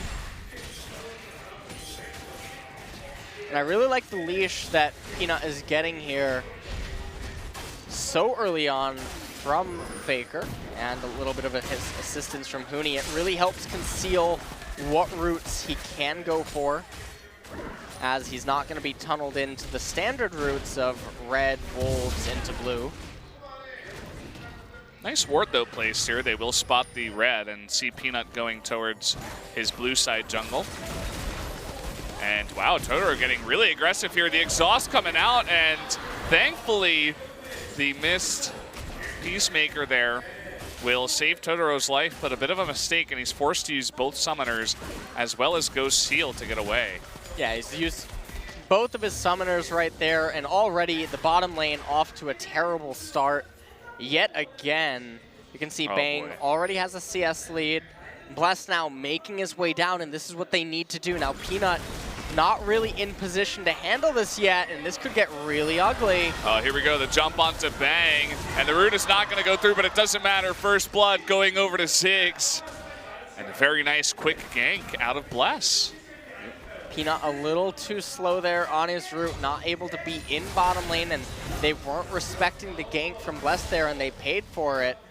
And meanwhile, up in top lane actually, Crazy putting down a lot of pressure, and he's going to be extremely safe. And taking a look at this replay, this is the most standard as they come. Peanut not able to get down there, and the damage from Bless at that stage just did too much. But hold that thought, as coming back into real time. Yeah, no flashes for anyone in bot lane, and Peanut says, "What did you do to my bot? Let me come on over and get a double kill." And that he does. Nicely done by him to follow up there, as there were no summoners for the bot lane. Meanwhile, up in top, Huni's actually under quite a bit of pressure. Doesn't really have the mana to stay in lane. And now with Bless making his way up, he's going to have to be really careful here. If his recall gets canceled, that was close. Been really bad, yep.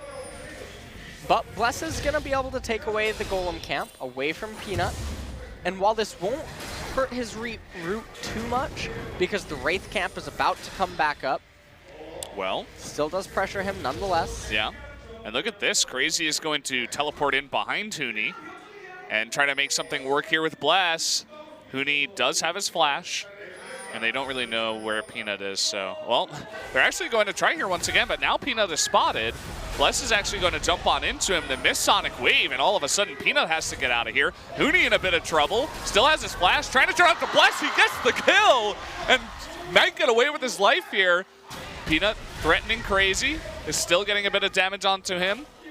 Crazy still thinking about what he can do as Talia attempts to make a rotation up top, but no can do, as another kill going over to SKT. And that was really peculiar, because it seemed like Peanut didn't want to take the fight against Bless, but then when Huni arrived and he still had flash available to him, it was easily picked up.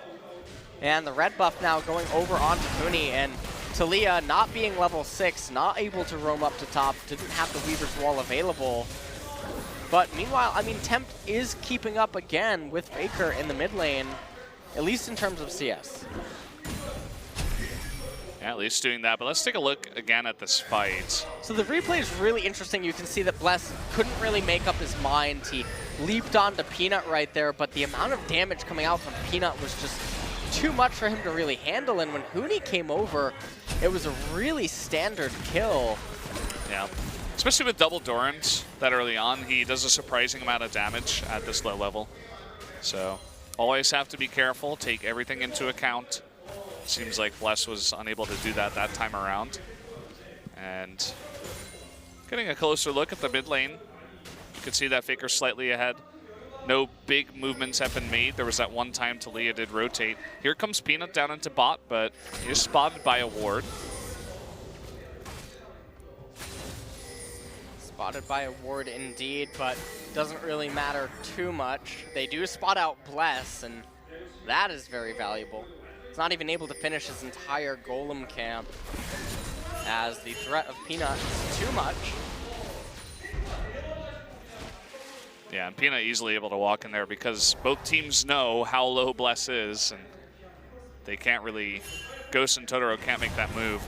We're gonna see another trade here in the river of top lane, but more interestingly, here comes Peanut, the exhaust comes down. He's gonna take a ton of damage. We'll get both of the kills as Temp does come in for the follow-up. Zyra ends up picking that kill up, in fact, and no assist even for Temp, so definitely a good trade for SKT. Totoro getting that kill there and Tempt not getting the kill and instead Totoro getting it is basically the worst thing that could have just happened for BBQ. And where the gold just went for BBQ is not where they had ideally wanted it to go. And Peanut able to pick up the kills there. But also, the big problem is that Ghost ends up missing the wave, and he misses all the experience that comes with it. This is going to guarantee that Bang and Wolf are surely going to hit the level 6 spike way before the opposing bottom lane. And with Bless not going to be able to give any aid down to bottom, I don't know what they're going to do in coming minutes. Yeah, you were talking about how that's really going to be the focus, how they want to get ahead down in bot. We're going to take another look at how Peanut came over using that blasting plant. Used the blasting plant, got into range, and then using the Dragon's Kick there, able to just dish out so much damage with the help from Bang. And right before Tempt was able to arrive via the Weaver's Wall, just died to the turret. Well, hold that thought. There's more damage, or more action, I should say, in bot lane about to be damaged. Here comes Faker and Peanut. Nice flash out of Totoro. Looks like it won't even matter. Peanut finishing his work, does get the kill, and he will get another double kill as he picks up Ghost. And the nightmare of the bot lane for BBQ tonight continues. Nightmare indeed. And meanwhile, Bless on the left-hand side of the map, trying to get the red buff, and Huni came down to check that out a little bit, but so far in game number 2 here, it's basically the same song and a dance as game number 1, where Ghost and Totoro are just causing too many problems for the mid, top, and jungle of BBQ to be able to handle. Yeah, I mean, Bless is trying his best. He got a nice kill early on for them, picking up Bang in the bot lane, and it's just not really working for them after that, as they did not have any summoners after getting very far behind at level 1, in fact, due to a mistake from Totoro. So they're really going to have to go back to the drawing board in that bot lane, I feel, and just study from this game what they're doing wrong and how they can improve, because that's really all you can take away when you face one of the best teams in the world is, you know, how hard you got crushed. How can that help you? A little bit of a trade happening here in mid between Faker and Tempt, and basically just softens him up to make sure that Tempt's not going to be able to rotate up to top or remain in mid lane too long. Well, hold that. Yeah, exhaust comes down. One more hit will do it, and the flash away from Faker. Bless still on the chase, but Peanut will come in support. And a nice solo kill there from Faker. Nobody on either team able to come in time to help out with that one. Huge solo kill right there at this point in the game, as this is not a situation that you want to be in as BBQ. Ghost still tied up in bottom lane. SK Telecom already initiated the rotation up to top lane.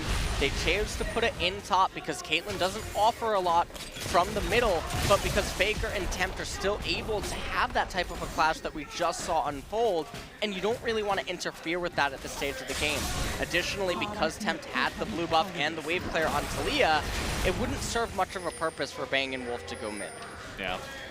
So really the only thing that was working for BBQ in this game was the top lane, but you could see that all that Huni had to do, as we have a pause here, is just not die. He gets behind 20 CS, but it just doesn't matter. As long as he doesn't feed that Renekton, allow him to get super far ahead, he can take the hit in CS as long as he's not handing over kills and potentially that top turret.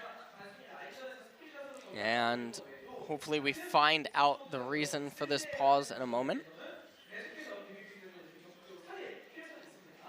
Yeah, not sure what is happening here. It looks like it's a pause by BBQ's top laner, Crazy. Sound problems. So that is the update for you guys. Right now, Crazy's actually under a little bit of a siege from Bang & Wolf up in top. And as a Renekton, I don't think that you want to be getting sieged by Caitlyn and Misfortune. BBQ about to pick up the bottom tier 1 turret, but that doesn't really matter that much, as they're already so far behind in tempo. So, reading the Korean lips, he says it's all good now. So we're going to be getting into this in just a sec. Looks like everything's okay. Nice little smirk. And yeah, lots of pressure on this guy to make something happen with his lead.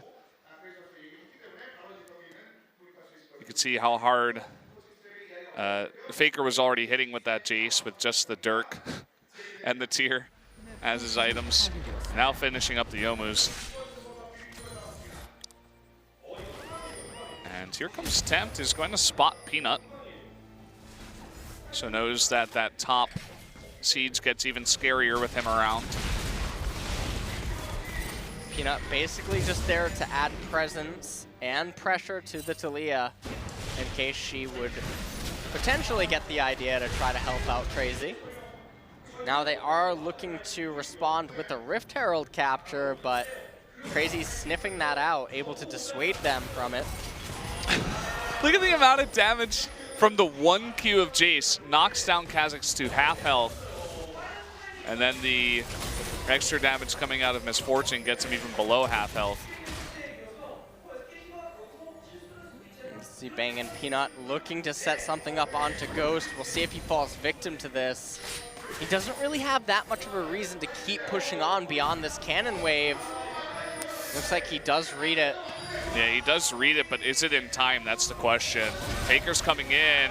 Nice block there with the plants, and in fact the ultimate of Zyra too, to save his life essentially and do a nice chunk of damage to Huni in the process. A huge rotational play shut down by BBQ. Very well timing by Totoro there with his plants. Oh. And despite the damage going down, Peanut still able to complete the channel of his recall. And look at that damage. We just gained like 200 more Jace players in solo queue from that, from that 1 queue. And yeah, I mean, that's the amount of damage you can do with just the 1 item at this point with Jace. 12 minutes into the game. And Tempt, well, he was just pushed out of the lane with that 1 Q. Goodbye, Tempt. You're going to have to go back to base. No answer to Faker here in mid, as he may just take that mid turret by himself. Peanut hanging around for presence. Will clean up all of the vision. This is looking a lot like game number 1, down to the damage that was done early on. Crazy getting out of position. He was their only hope. Can he get away? Nice slow from Bless to help out, and in fact, he will.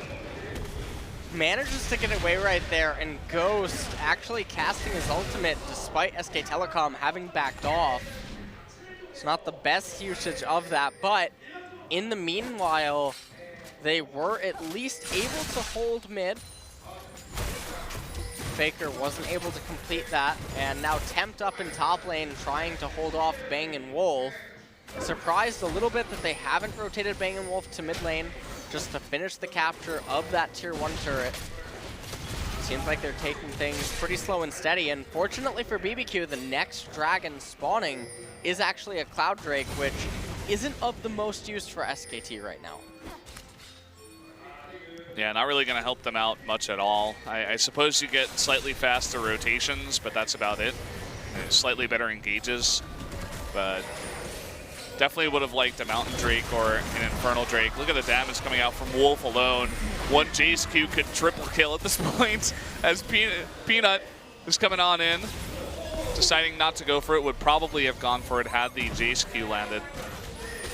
Shock Blast, and everybody is just forced back from the amount of poke of just Faker here.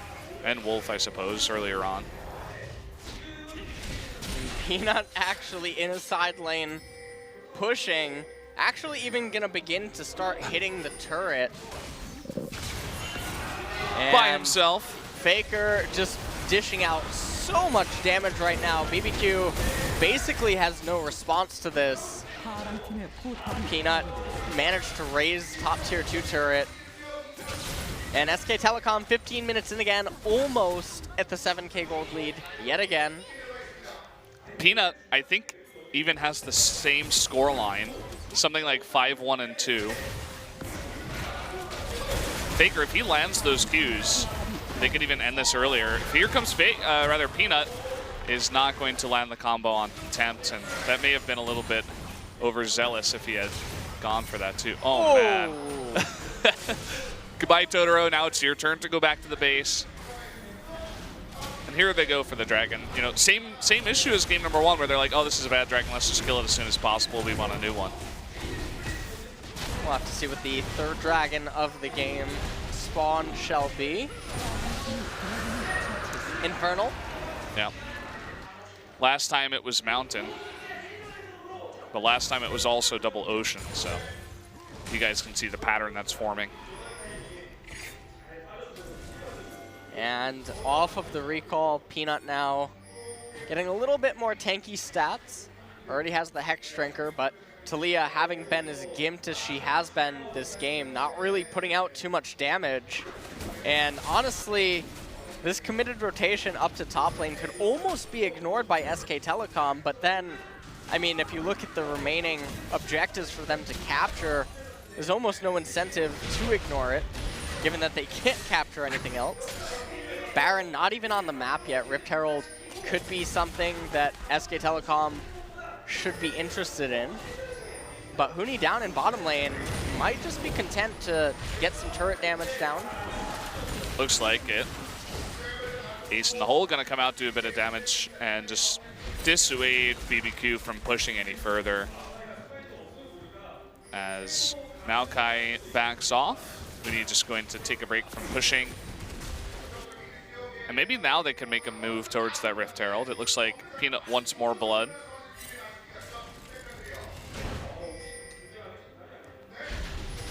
Just getting some vision control and presence inside the left-hand side jungle. And it does look like they are going to get that Rift Herald right now. And I think it would be a pretty poor choice if BBQ does try to contest this.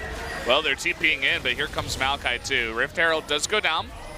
Trying to be given to Peanut there. He does pick it up, and Huni's in the back, and he's going 1v4, but here comes SKT trying to join on in. Is Huni going to go down? It doesn't look like it. Peanut jumping in, able to take out Talia early on in that fight. And this is just going to be a rout as everybody as BBQ is on the run. Oh, not going to land there. Bless gets away with his life for now. Bless able to get away right there. Some close calls in that fight for SKT. Wolf almost went down there, but Bless able to escape. Last minute, will Bang actually check? Okay. Very close. Yep, no Peacemaker. And now the game resetting a little bit again. SK Telecom curious to see if they will play as slow and methodical as game number 1, but you can see this team fight where both teams call in for a teleport, but a little bit questionable by BBQ as they don't really have the resources to take this fight, and especially not from this angle. But Ghost able to land such a gigantic ultimate for his team right there, chunking down multiple members of SKT, and then Totoro able to snare up Faker there, ended up saving Bless's life. It was kind of comical to see 4 members of BBQ trying to take out Maokai at this point in the game. They're just so under farms that nobody has any damage.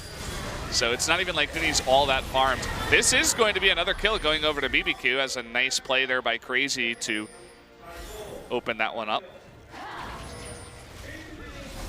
Nice play indeed, taking Faker down. Edge of Night, though, completed for him now. Not able to get any objectives off the kill, but at least it gives them a temporary breather.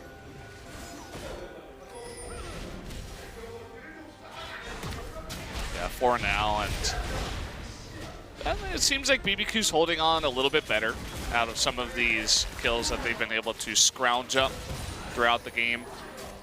Not getting as rolled as the last game, even though the gold lead is still pretty far ahead. You can see the gold difference there between some of the champions.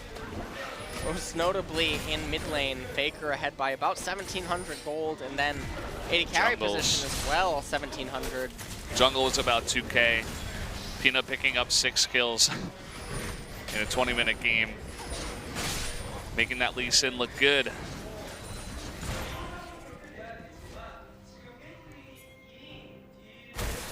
And the Baron has spawned now, as we are after 20 minutes. So the last time we saw SKT just slowly take all the vision and then go for that Baron. Probably going to be the same story as game number 1. Using the Baron to open up the base of BBQ. Jace doesn't quite have the poke to be able to do it single-handedly on his own, at least not against the wave clear of Talia. And with the Dragon coming up as well in just under a minute, can almost be sure that SKT is content to wait for it and then capture that, as it's basically free right now. Ward spots Bless, and uh-oh, he's on a bit of the run here. Peanut is going to spot him with his E, and down he does go. And that might just be the key to opening up that Baron. Nice ward placement there to spot him out too. And if that wasn't the key, then that Shock Blast probably certainly was, as SK Telecom have started the Baron. Crazy doesn't have teleport available to him, neither does Huni, and yet they do back off. There was a lot of vision around. It looks like they really want to secure the Drake first, perhaps, as the mid-second turret is down. So maybe they just want to clear out a bunch of the vision and then make a move towards one of these 2 objectives.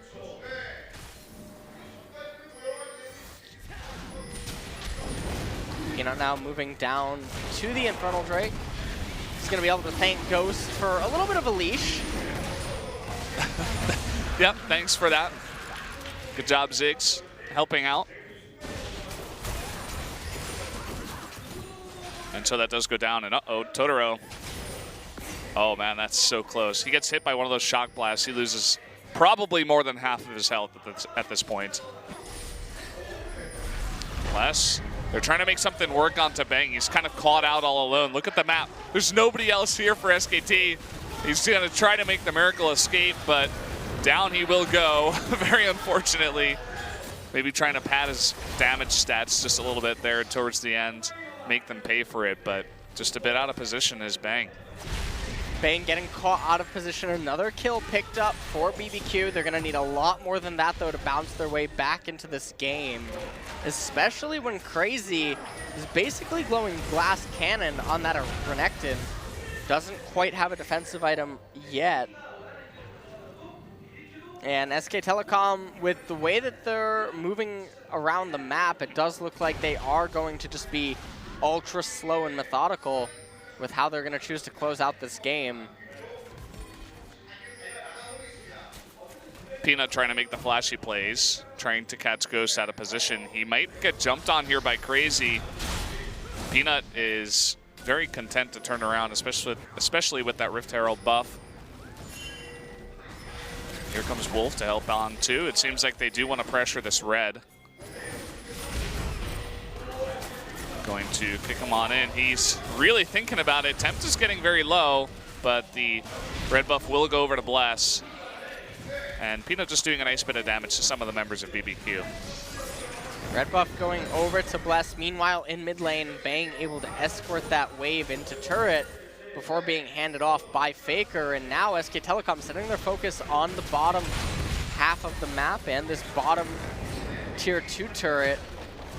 BBQ has to concede this. There's almost no chance that they can win a team fight at this point in time. And they're doing everything that they can to try to stay inside of this match.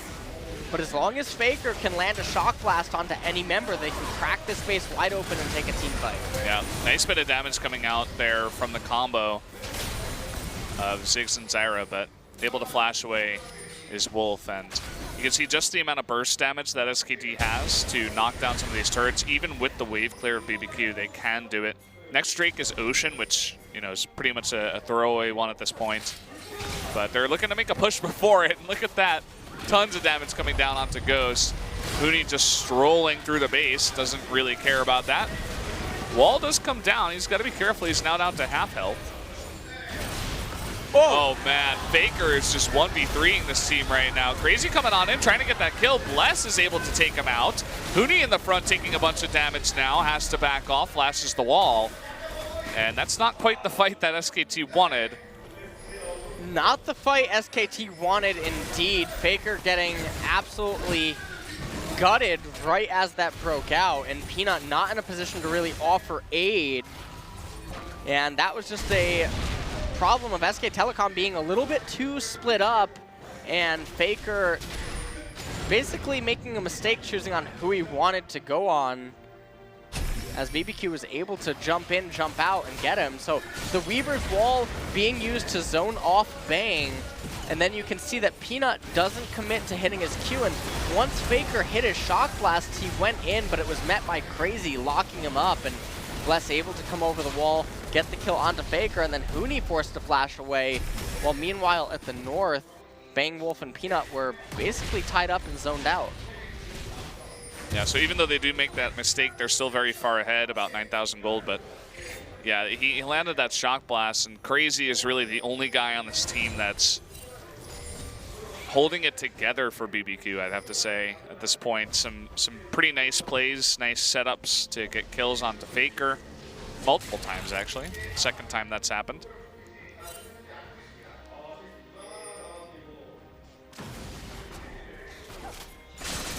Next dragon of the game coming up in about a minute and a half is another Water Drake.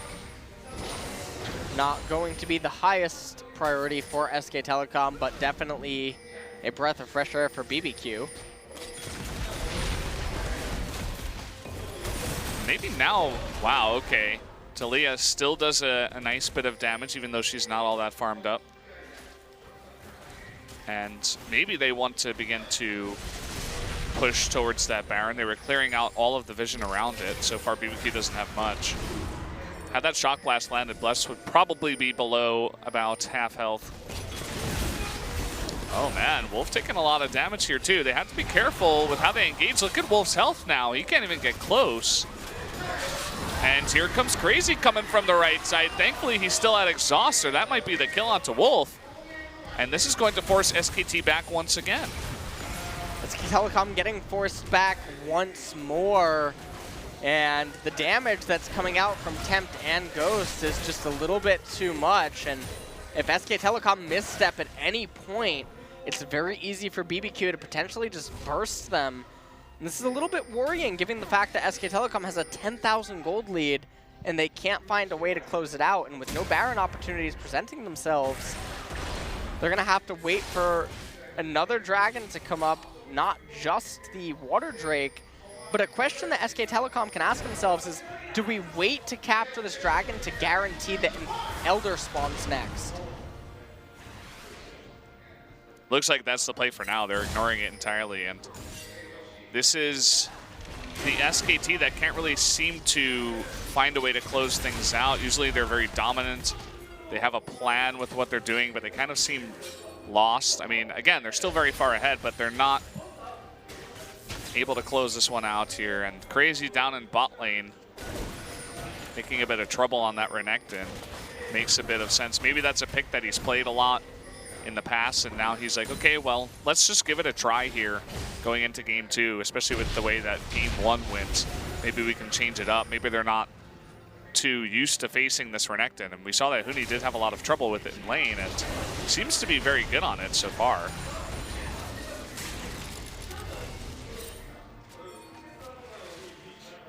Lots of pings going down onto Baron now. Completely neglecting the Ocean Drake. That's a little bit surprising, and just leaving Faker to completely gut anyone that comes into vision. Good vision play by Totoro to use that one plant to get vision. See if they're doing it. It looks like Peanut has actually started it. And the back ward, they're behind the team. They're not going for the start. Going to get onto Ghost. Oh, man. Actually, the Q of Maokai makes the Sonic Wave miss of Peanut, so they cannot get the kill onto Ghost. Now, Bang getting very low. They're going to try to pick it up onto Totoro, and finally, they find a kill somewhere on this map, and that should be able to open up this Baron, or at least more control around it. Well, it's definitely going to open up a lot of the control around it, but they have to be careful. Ghost still has his ultimate available to him. And if they are grouped up, it can be pretty disastrous for SKT. Wolf now zoned out. There's the ultimate that I was talking about, being able to flash out though. Nice play by Wolf behind the wall, doing a ton of damage. Tempt will go down, crazy. The only one that's really been in the front line for this team will also be melted. And now Ghost and Bless on the run. And down he goes, another Sonic Blast. And Faker on the chase here will be able to get Blessed. A double kill going over to Faker. And they should be easily able to take the Baron at this point. Yeah, this is going to be a free Baron for SKT. Recall off of this, although with Faker already in mid lane, he's going to be able to tap those minions with the Baron buff. And you can see Totoro down in bottom knows that he can't do much else. So what he's trying to do is attack the next obvious rotation so that they don't have any minions available to tap off of this. Faker going to get the inhibitor now. It looks like SK Telecom don't have any intentions to recall, at least not yet, as they tap the top wave as well. Wish we got to see more Faker Jace. He's making it look pretty strong right now. Sonic Blaster just chunking everyone on this team, so many squishies. So you can see in this replay that despite Ghost's ultimate, Bang was able to flash to safety and then Tempt going over that wall there, but still able to be locked down by Bang and Wolf. And right at the end there, I mean, it just became the great chase where Faker was able to dog down Bless in the end.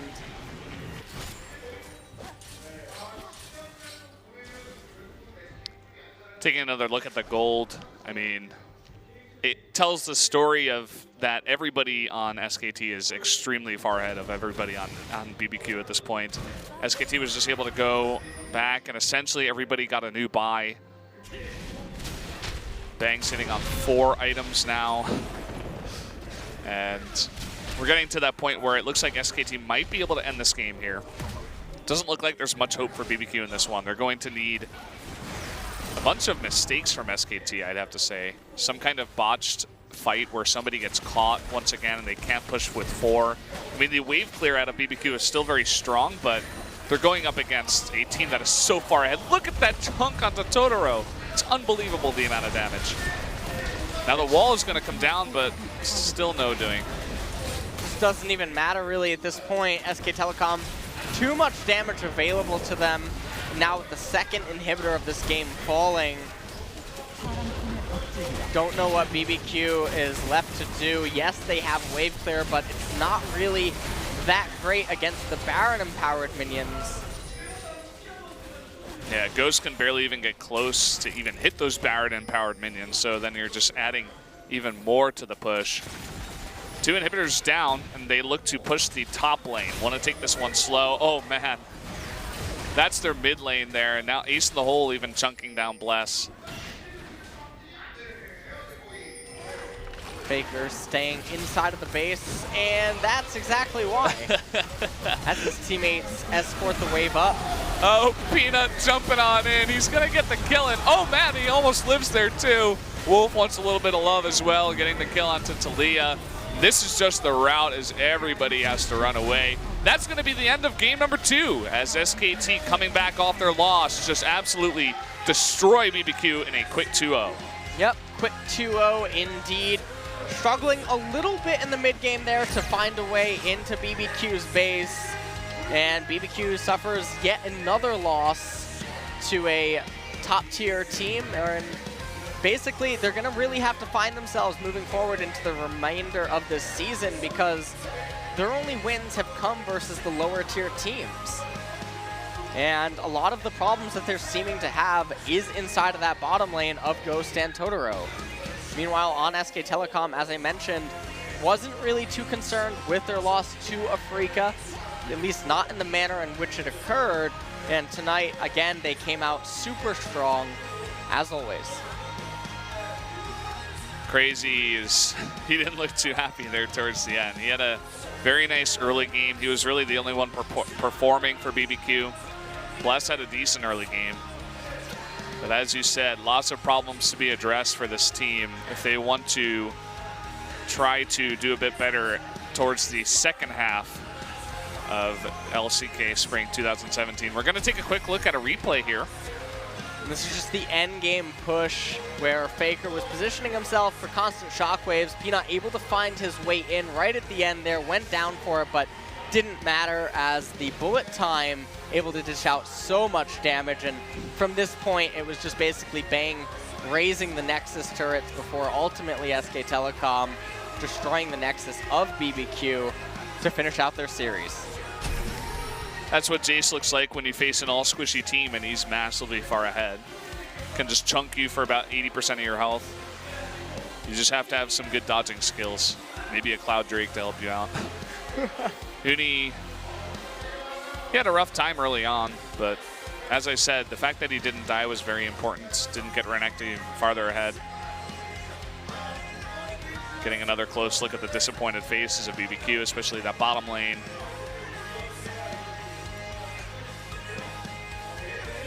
Can't help but feel bad. A lot of the problems from this series did come from that bottom lane. So no surprise that they feel the way that they do. Yeah, so guys, we will be jumping to the final analyst desk segment of the first matchup here. So let's find out who our MVPs are in just a minute.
We're back here on the analyst desk, going to be hearing from our 2 MVPs of the night, potentially 1 if Wolf gets it again, but I have a feeling it's going to be Peanut for game 2.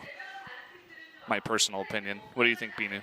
I think that you're only saying that because you might have had a No, I didn't see anything. I didn't see anything right. this time. I definitely think it is Peanut as well, bringing up that Lee Sin win rate. So we'll have to see what the analysts think of it.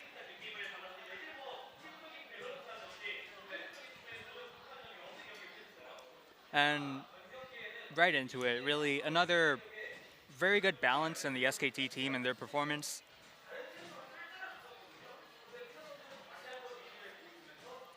And Helio's talking about Peanut's Lee Sin performance as well. Maybe this might raise some questions about maybe other players should be playing some more Lee Sin as well.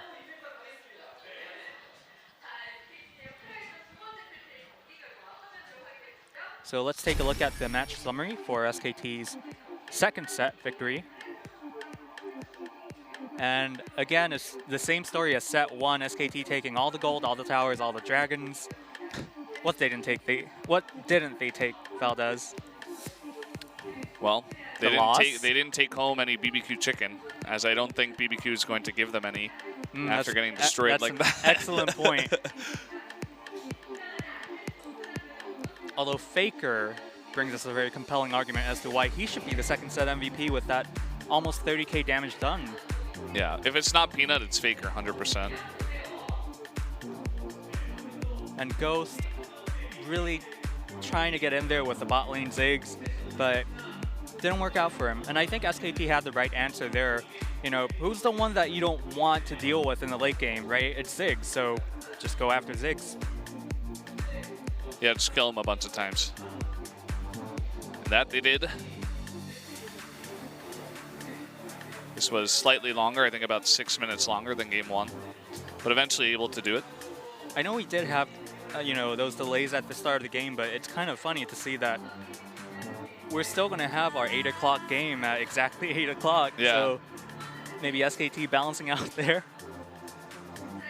And it is Peanut going 9-2-5 on that jungle Lee Sin.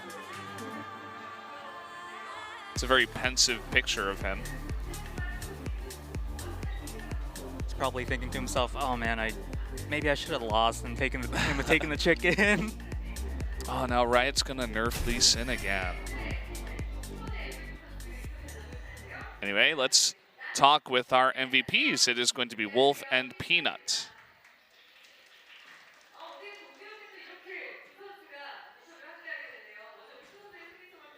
So Wolf, how do you feel about your victory?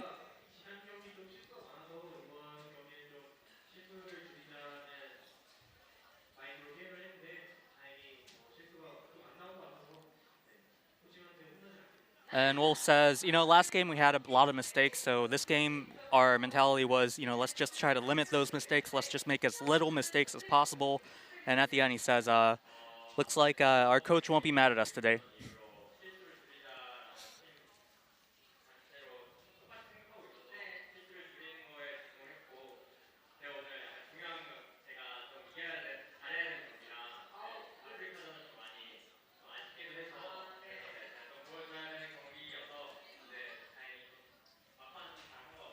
And Peanut kind of echoing the same sentiment, saying that, you know, I was really focused on limiting my mistakes, and especially for me, it was a very important match because I thought I played quite poorly in the Afrika match. So Peanut saying very proud of his performance today.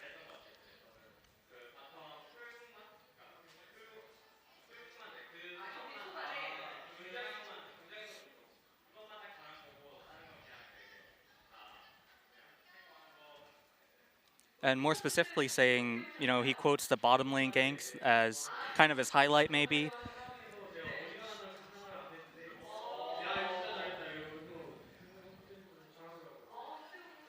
I believe he says he had a flash ultimate and then Q play that he was very proud of.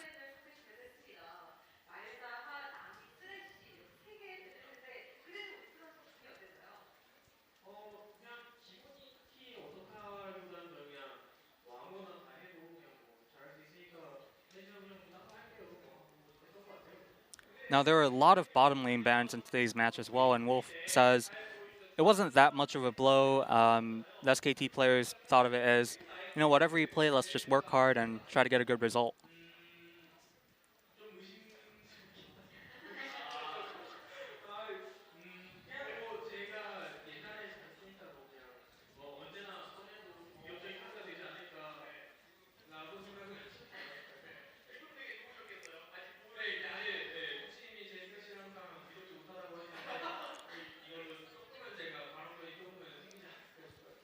And talking about his relationship with the coach and, you know, how that affects his picks, Wolf says, maybe after today's result, I might get a little bit more speaking power with what I get to play in the matches.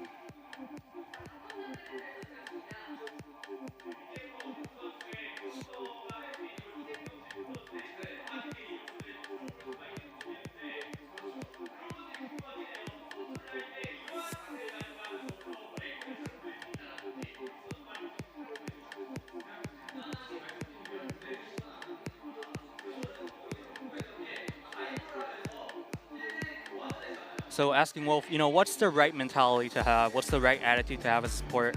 Do you have to be sacrificial? Do you have to really invest everything into AD carry?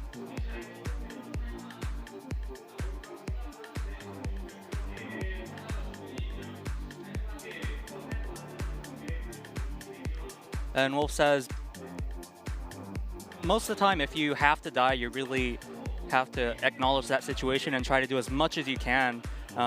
Like he said, if you're dead, might as well try to make something out of it.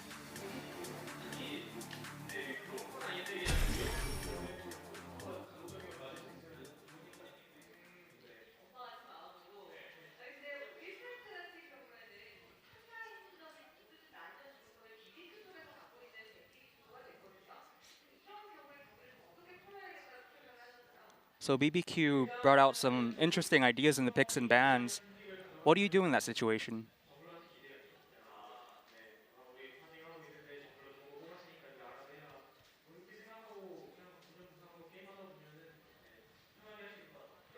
And Wolf says, in that situation, you just kind of leave it up to the jungler. Say, okay, we're going to farm Peanut, and you take care of the rest.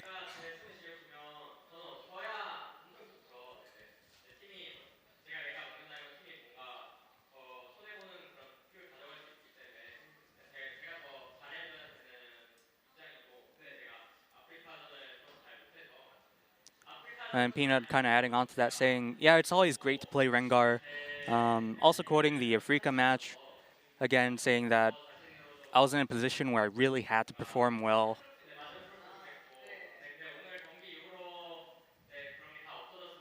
He's saying he wasn't satisfied with the Afrika performance, but hopes that after today, that kind of all dissipates and focus back on their winning ways.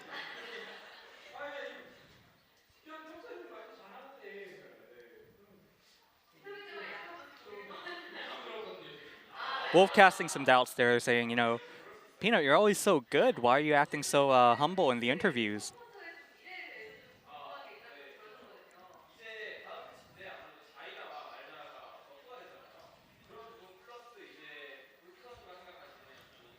Helios bringing up the fact that Malzahar and Zyra is going to be nerfed in the next patch.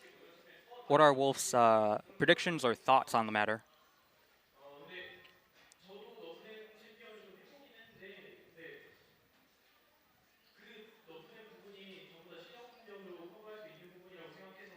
And Wolf believes that, well, he's tried those nerf champions, but he believes that all the nerfed aspects could be made up for in terms of individual skill and play. So the conclusion is maybe still some use left in Zyra and Malzahar.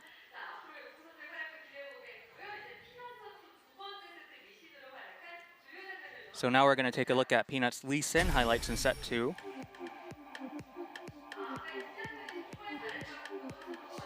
Peanut's like, I'm so good. Look at me go.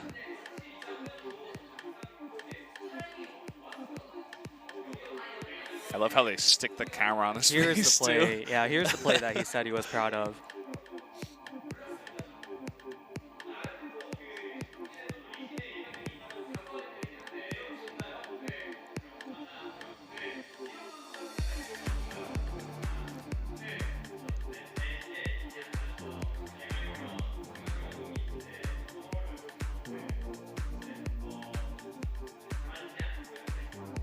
And Helios, also a jungler in the past, asking Peanut what he thinks of Helios' Lee Sin, and Peanut just humbly saying, never got to watch it, but I think he was quite good.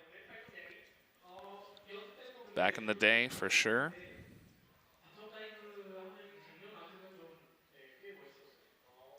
And Wolf kind of giving his reaction to Peanut's highlight, saying that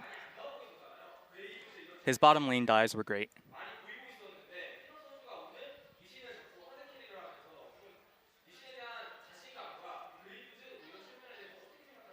Now, what does Peanut think of Graves in addition to Lee Sin?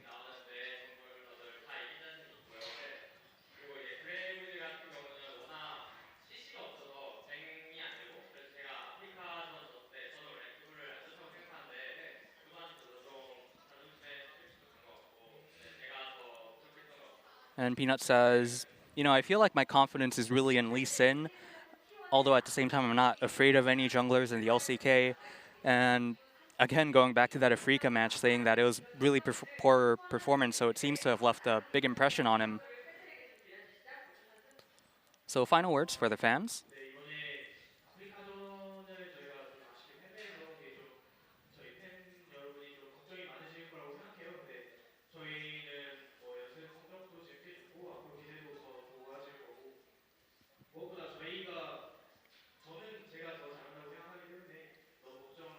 And Wolf says, you know, there was a big hit in the last match against Afrika, but we're playing well, we're practicing well, so no worries to the fans. And most importantly, Wolf says, I'm confident in myself.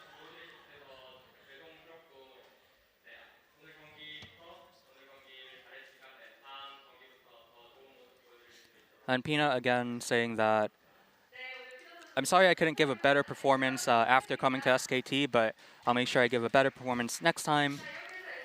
And that's the end of the interview. Well, he's been performing very well in every game that wasn't... Oh, Wolf. Hi, Wolf. Okay. Get a close-up of him. Wants to show his face a bit more. He's number 2, actually, on Support KDA. Either way, guys, we're going to take about a half-hour break before we get to the next matchup of the night, the Jin Air GreenWings versus MVP.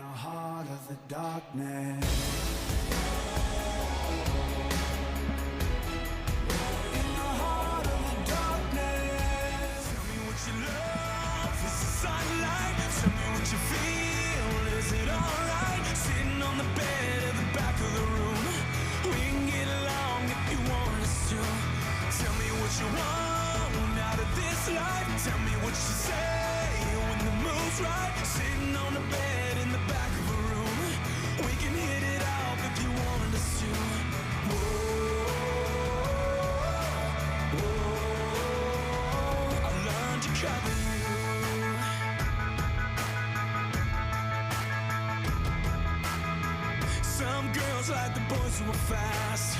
Some girls like making it last. Who are you?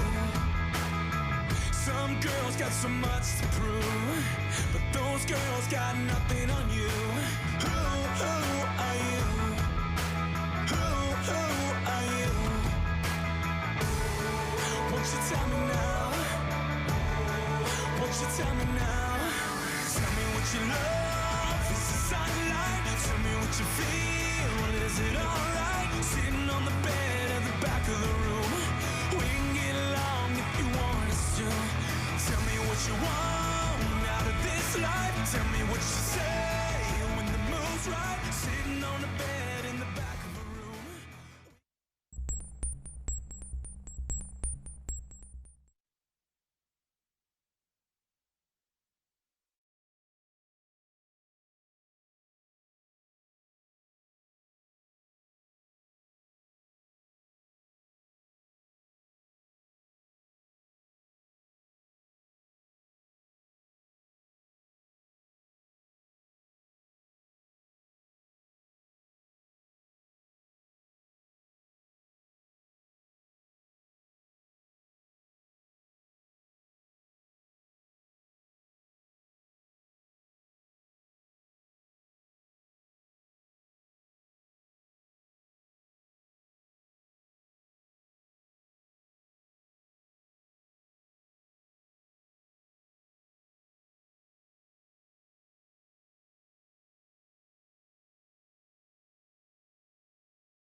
Welcome back to 2017 LCK Spring here at the Nexon Arena. My name is Valdez. With me tonight, as always, is LS. We're going to jump into the second match of the night. It's going to be the Jin Air GreenWings up against MVP.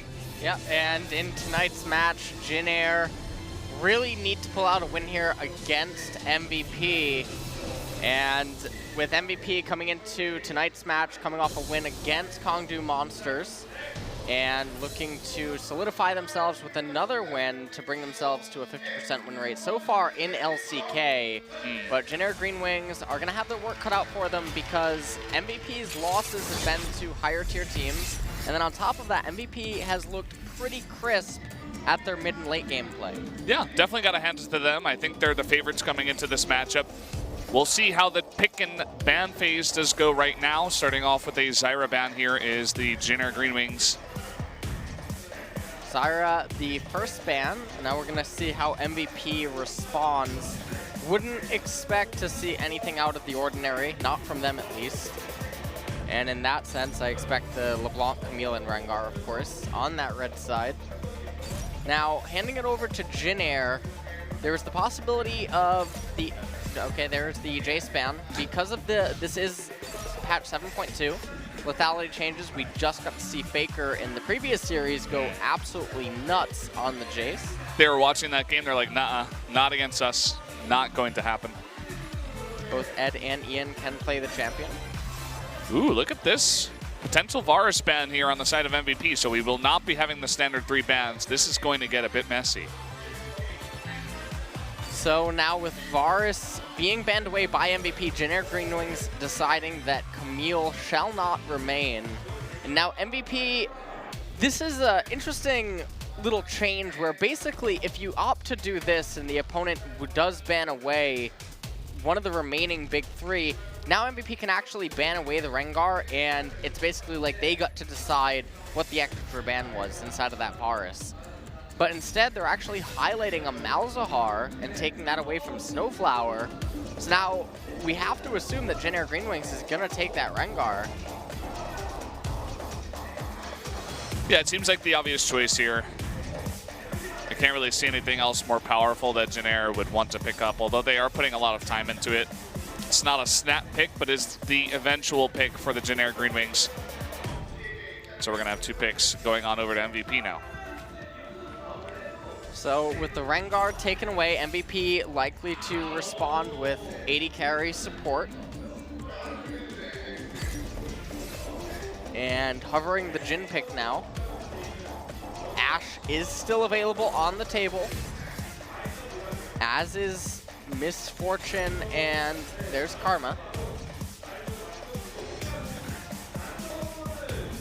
Just getting their bottom lane out of the way before they hand it back over to Jin Air GreenWings for the first part of this pick and ban. Now, if you're Jin Air GreenWings, there's almost no reason not to just select your bottom lane to match, because then if you hand it over to MVP, they're likely to respond with their jungler. Have some older fans in the audience coming down. Oh, okay, Jin Air GreenWings jungler Umti, his parents have come down to watch the games. And we do have a Nami pick there for the Jin Air GreenWings on the back of that. So now MVP handed over the pick, and there's the jungler. As we had anticipated, will it end up being locked in? I had theorized that Graves on the 7.2 patch would begin to make a lot more of an appearance in the LCK because of those lethality changes. Seems like MVP tends to agree, and they do pick up the Graves. Also starting off with some bans here. Wouldn't be surprised to see some mid-top bans, as neither of these teams have picked their mid and top. Looks like a Kennen highlight. This would be targeting Ed. No Scion yet. No Scion ban yet. Maybe the 5th ban. They still have 1 more. But with the Ryze having been banned away, might just get to see another mid lane ban. Nothing else really makes sense at this point in time. And hovering a Gragas So a little bit of a target at Ixu. This is something that Huni was playing quite a lot of, and Ixu played this a lot, especially last year. And finally, Jin Air GreenWings rounding it out with a Syndra. And so that basically means that they're predicting the MVP might elect for a Corki. Nah, man, it's going to be mid Blitzcrank all the way. Or that they want to go for a Corki in the mid lane. Well, we do have Maokai picked up as the top pick there, and Corki being hovered here by Jin Air. Still have yet to pick their top laner, so they will get to decide who they play against Maokai. With Maokai, it's likely going to be a Shen if they banned away the Kennen and they had an unwillingness to play the Camille in addition to the Jace being removed. Well, so Shen is finally locked in, and now if you're looking for a mid laner, I feel like you have Aurelion Sol, Talia, Cassiopeia. Oriana's out there too, but not going to go with it this time around. Looks like Cassiopeia will be the pick. We've seen Ian before. Does get locked in. There you have it. The final picks of both teams. What are you thinking about these compositions so far? Who do you think got the better of the pick ban phase? It's a little bit difficult to say. If MVP gets any sort of an edge, it's going to be very difficult for Jin Air GreenWings to recover from it. In terms of a mid-game power spike, I feel like both teams are actually relatively even depending on where the gold is at that point in the game. But then the longer that it goes, it becomes really difficult to judge who's going to have a stronger lead. Obviously, MVP has more scaling champions, but if the gold allocation ends up being in different lanes, it can definitely be in Jin Air GreenWings' favor, depending on how team fights are taken. We'll see if Umti can kind of come off the back of that peanut play on Rengar and try to channel some of that energy, make that pick work for them. And maybe they can try to play a bit of a faster game this time around, make something happen. They have a lot of engagement tools. You got that Enchanted Crystal Arrow. You can have Rengar jump on in. Shen can engage with the taunt. Even Nami with her ult can make some waves. Make a splash. Well, we'll see what they can do in game number 1 as we're about to get started. Yeah, we're just going to get one final look at the compositions. So, lots of activity inside of that Shen and the Rengar. Lots of chaos potential in bottom lane once both of them have level 6. So, MVP is going to have to be careful against that. And on the flip side, just lots of scaling and brute force power available to MVP if they can get there. Yeah, could be a bit of a longer one as MVP wants to hold on, and Jin Air, not the most aggressive team we've had here in LCK. So these are a final look at all the skins as well as the composition of both teams. But let's jump into game number 1 right now of the Jin Air GreenWings versus MVP.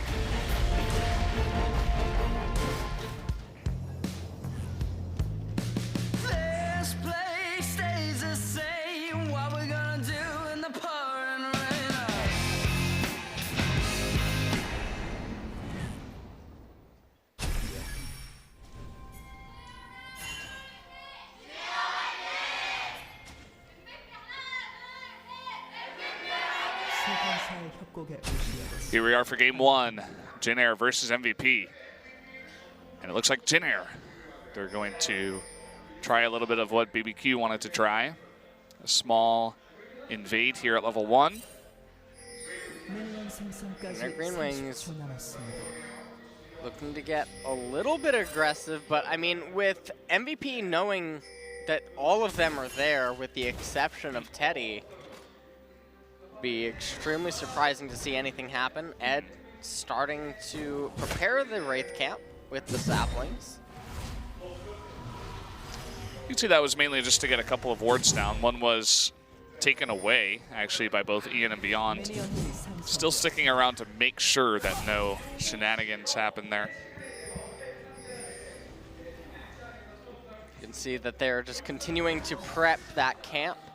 so that Beyond has the luxury of being able to start the Wraith camp. Makes it a lot more difficult for the opposing team to read what jungle routes he will take.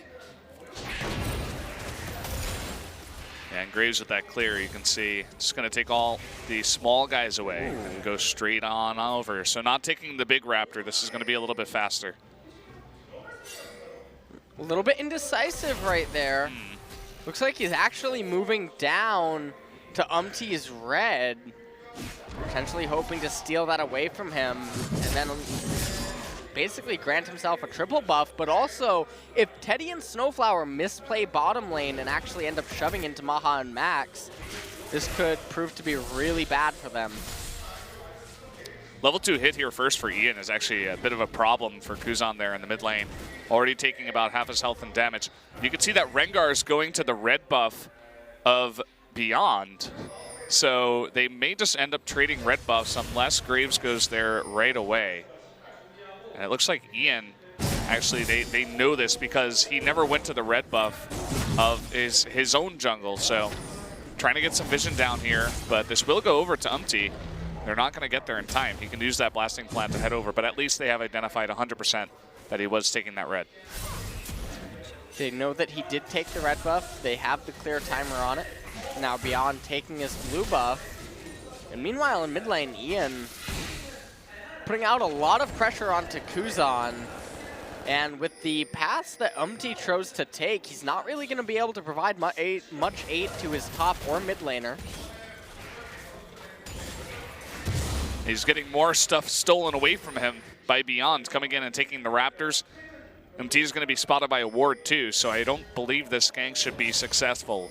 Ed is just going to back off. Maybe able to steal the Krugs here. Should be able to steal the Krugs as Umti has basically full HP and Ed has no mana available to him. He's being forced to recall actually right now. And his lane is in a very rough spot and he's certainly going to need Beyond's assistance, at least in a few coming moments here. Otherwise, Ixu gonna have too much control inside of that lane. Oh, wow, nicely done there, Sapling. He didn't even have vision of Umti in that brush, but Sapling will delay that back. And just Max trying to make some stuff happen here. Beyond already level 4, getting his Raptors second time. Just going to clear that all up and go on back. This is the only time we're trading up on the top lane. It's kind of interesting. Although they're at level 4 now, so maybe not so much. Not so much indeed. And I mean, right now up in top lane, we can't expect too much stuff to happen. Ixu probably just going to try to get to level 6, take any advantages he can get, and trading this hard that early on is definitely going to be advantageous for Ixu, as you can see that Ed has a lot of difficulty keeping up inside of the trades, at least when you factor in his mana, and Umti should be able to make something happen here. There is no vision of this coming in, and Ed is going to engage. Oh boy.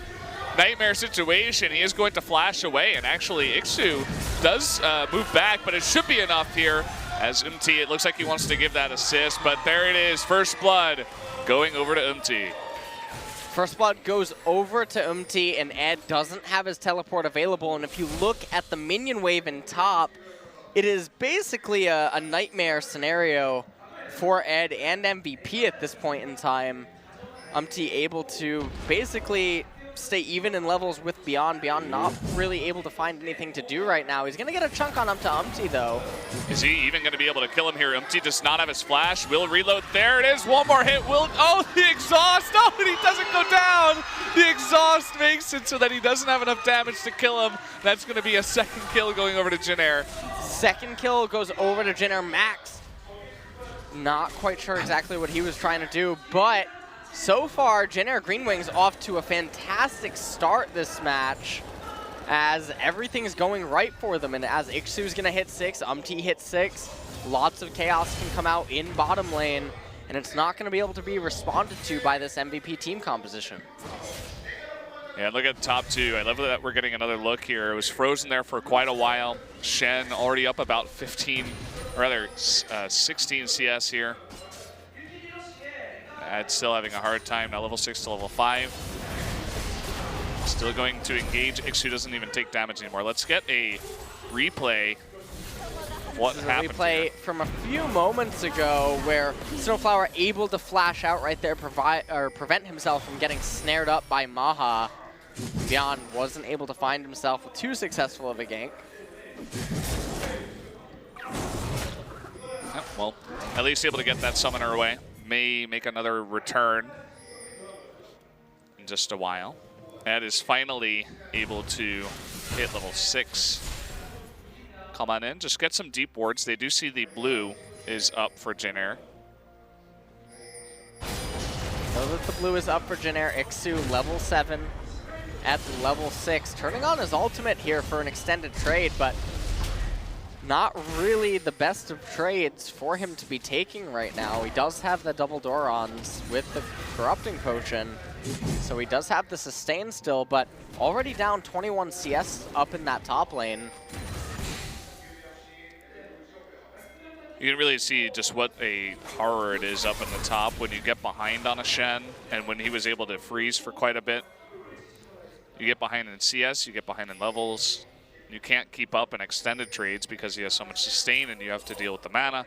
MT is coming in once again, but no red just yet. Attempting to make something happen up in top. Maokai's already died once. Maybe they can make it happen a second time. Ixu going to begin hitting onto that ad. There is the taunt, and there is the cat jumping on in, and that should be an easy kill. Another one going over to Rengar. Another one goes over for Jin Air GreenWings. Beyond not really doing anything so far this match as the advantage in top lane continues to widen. And Ed looks like he's picking up boots and a ruby crystal here. So maybe anticipating or wanting to maybe make use of his teleport soon. Otherwise, would not really be able to understand his buy. The only saving grace the MVP really have right now is inside of the mid lane, and it's not even really a saving grace. It's just Ian has a little bit of a CS advantage over Kuzan, but that's negated by the fact that Kuzan has a kill. Yeah, very true. And he's not even that far behind, too. Just 7 CS, just minimal at this point, as you mentioned. Really have to see some interesting play out of this Cassiopeia to make it worthwhile. And now we see Max and Maha moving towards mid. They want to make something happen. They have a bunch of control wards down, but the control ward of Kuzan is going to spot them, and all they can do is clear that out. Here comes Beyond finally to make something happen. Ed begins a extended trade here against Ixu, takes a bunch of damage. I think he wants him to continue this trade and get that confidence up so that Graves can jump in. Oh. Easily just going to flash right away. Second he sees Graves, he's like, nope, not having any of this. Get out of my lane. A little bit preemptive of a flash. I'm not entirely sure if Ed and Beyond could have killed him there, given that they should know that Beyond doesn't have his flash available to him. Meanwhile, in mid, Corki still behind in CS, only by about 10. In bottom lane, though, 80 carries going perfectly even, 98 to 98. And we haven't really gotten to see any of the shenanigans between Shen and Rengar in that bottom lane, but we might get to see it soon as Umti making his way now onto the right-hand side of the map, and this is going to synergize with when Maha and Max re-arrive to the bottom lane. Yeah, and look at top lane. Ixu can easily push this in whenever he wants. He's up 2 levels on the Maokai now. So he can just push that in, make something work. You have this Cloud Drake to start. Oh, and they're even going to get the Scuttle Crab taken away from them. Nothing going correctly here for MVP. They struggle to find any advantage on the Rift.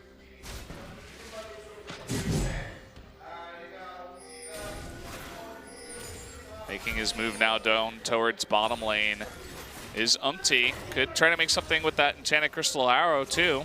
But you do see Beyond moving into the correct position to wait. He's going to recall.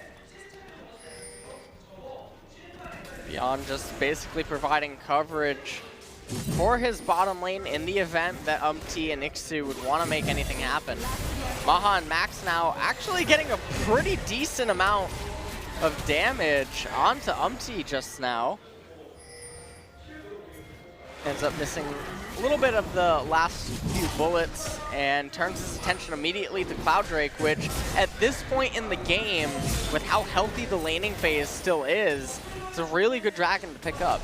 Yeah, definitely is. They can make those shenanigans we've been talking about really work for them even easier if they do want to. We'll see if they actually do make something happen. We were remarking how Jin Air not the most aggressive team, but as you were saying, I feel like when you have this kind of composition, you kind of are forced into doing that. But still have yet to see it.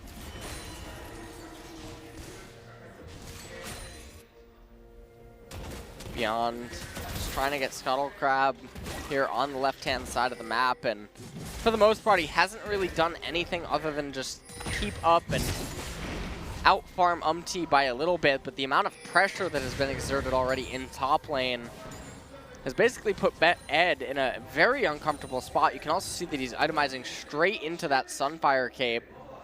Not really going to help him too much against the damage from Kuzan or Ixu. Oh, nice dodge there, paying attention on the arrow. And bit of a waste at that. Had it hit, they definitely could have converted into potentially 1 kill, maybe even more. But nice dodge. Going to delay some recalls, do what he can. Umti now making his way down. Beyond looking to hand over the blue buff to Ian. If Umti could have potentially stolen that away or even forced Beyond to take it, it would have been a pretty big victory for him. Yeah, Cass versus Corky, need that blue. Ed looking to make something happen potentially. Always very hard against a Corky mid, and in fact just going to put down a ward and go back top. As Corky makes his way out of the lane as well. Another Cloud Drake is second, so would be an interesting pickup for Jin Air. They'd be very fast around the rift if they could get that one.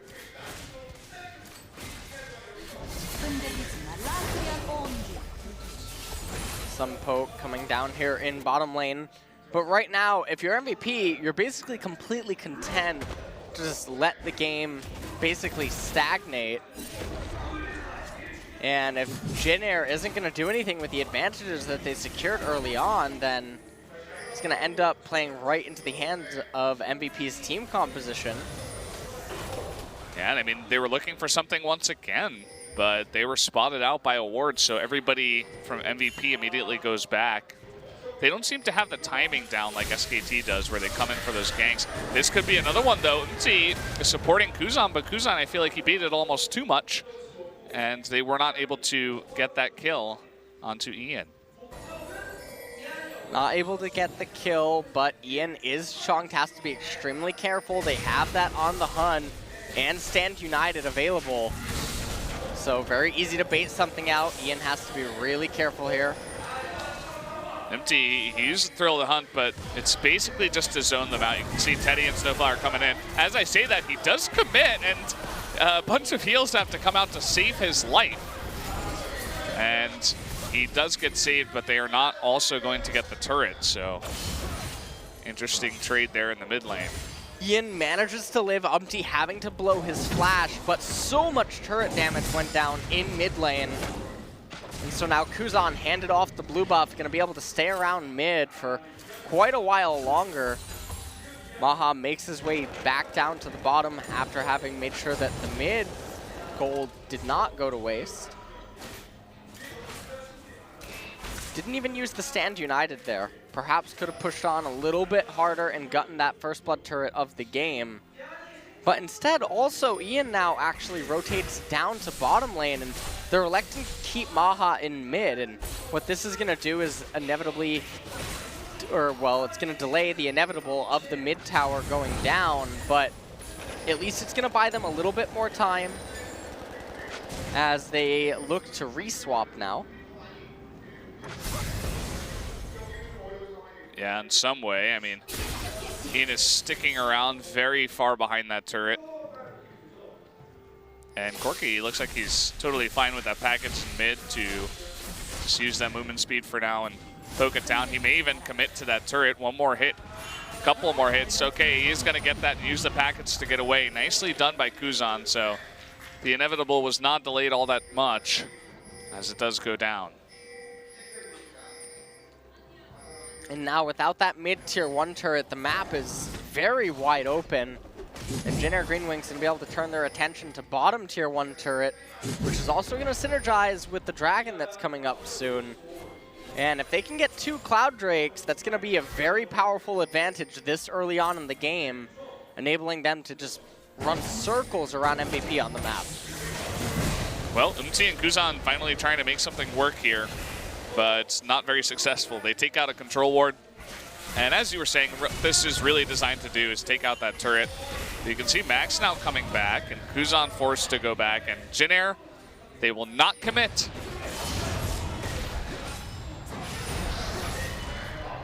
Ed just cannot stand up to this Shen right now. Just the woes of the early game of that top lane still going in favor of the Shen.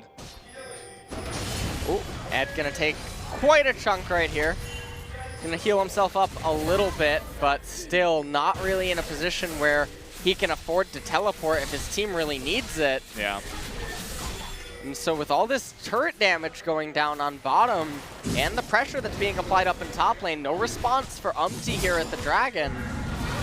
Wow, he's going to throw the hunt away, and down comes the curtain call too. He's eating a lot of damage. 2 hits. The 4th one will land onto Kuzan, but at least he does force MT away from this Drake.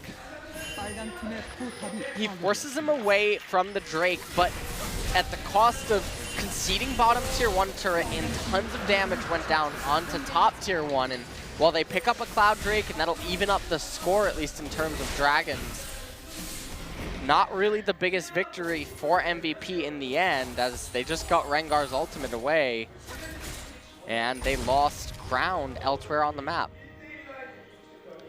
Mountain Drake up next. For a second, because that was delayed, I thought it was a 3rd Cloud Drake. But will be the Mountain.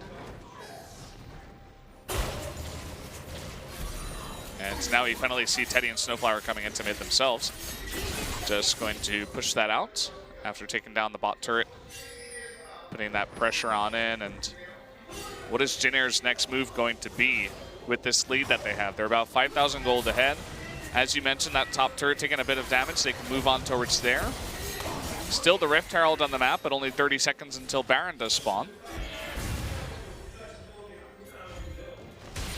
Right now, if you're Jin Air, you ideally want to get that top tier 1 turret down, but problem is that there's no real rotations available that wouldn't then leave your mid-tier 1 turret susceptible. So you can look to fight with the Stand United and on the Hun, but you need to make sure that you're able to catch MVP out of position. But in the meantime, as well, the MVP team composition doesn't have a real proper reply to any sort of split push shenanigans that can be coordinated via the Shen and the Corki. And with Kuzan having that red buff, he's going to shred this turret considerably faster. And look at the Trinity Force procs. He's getting so much damage done. It's pretty unbelievable. Down to about 1/3 of its health, and he's not really going anywhere. They have so many control wards down here too. I'm not sure if they saw MT run into the jungle, but they're being very cautious about that area. And here comes MT to support. Just taking his Gromp. I feel like any other mid laner in bottom right now that wasn't a Cassiopeia, MT would just ultimate in on it.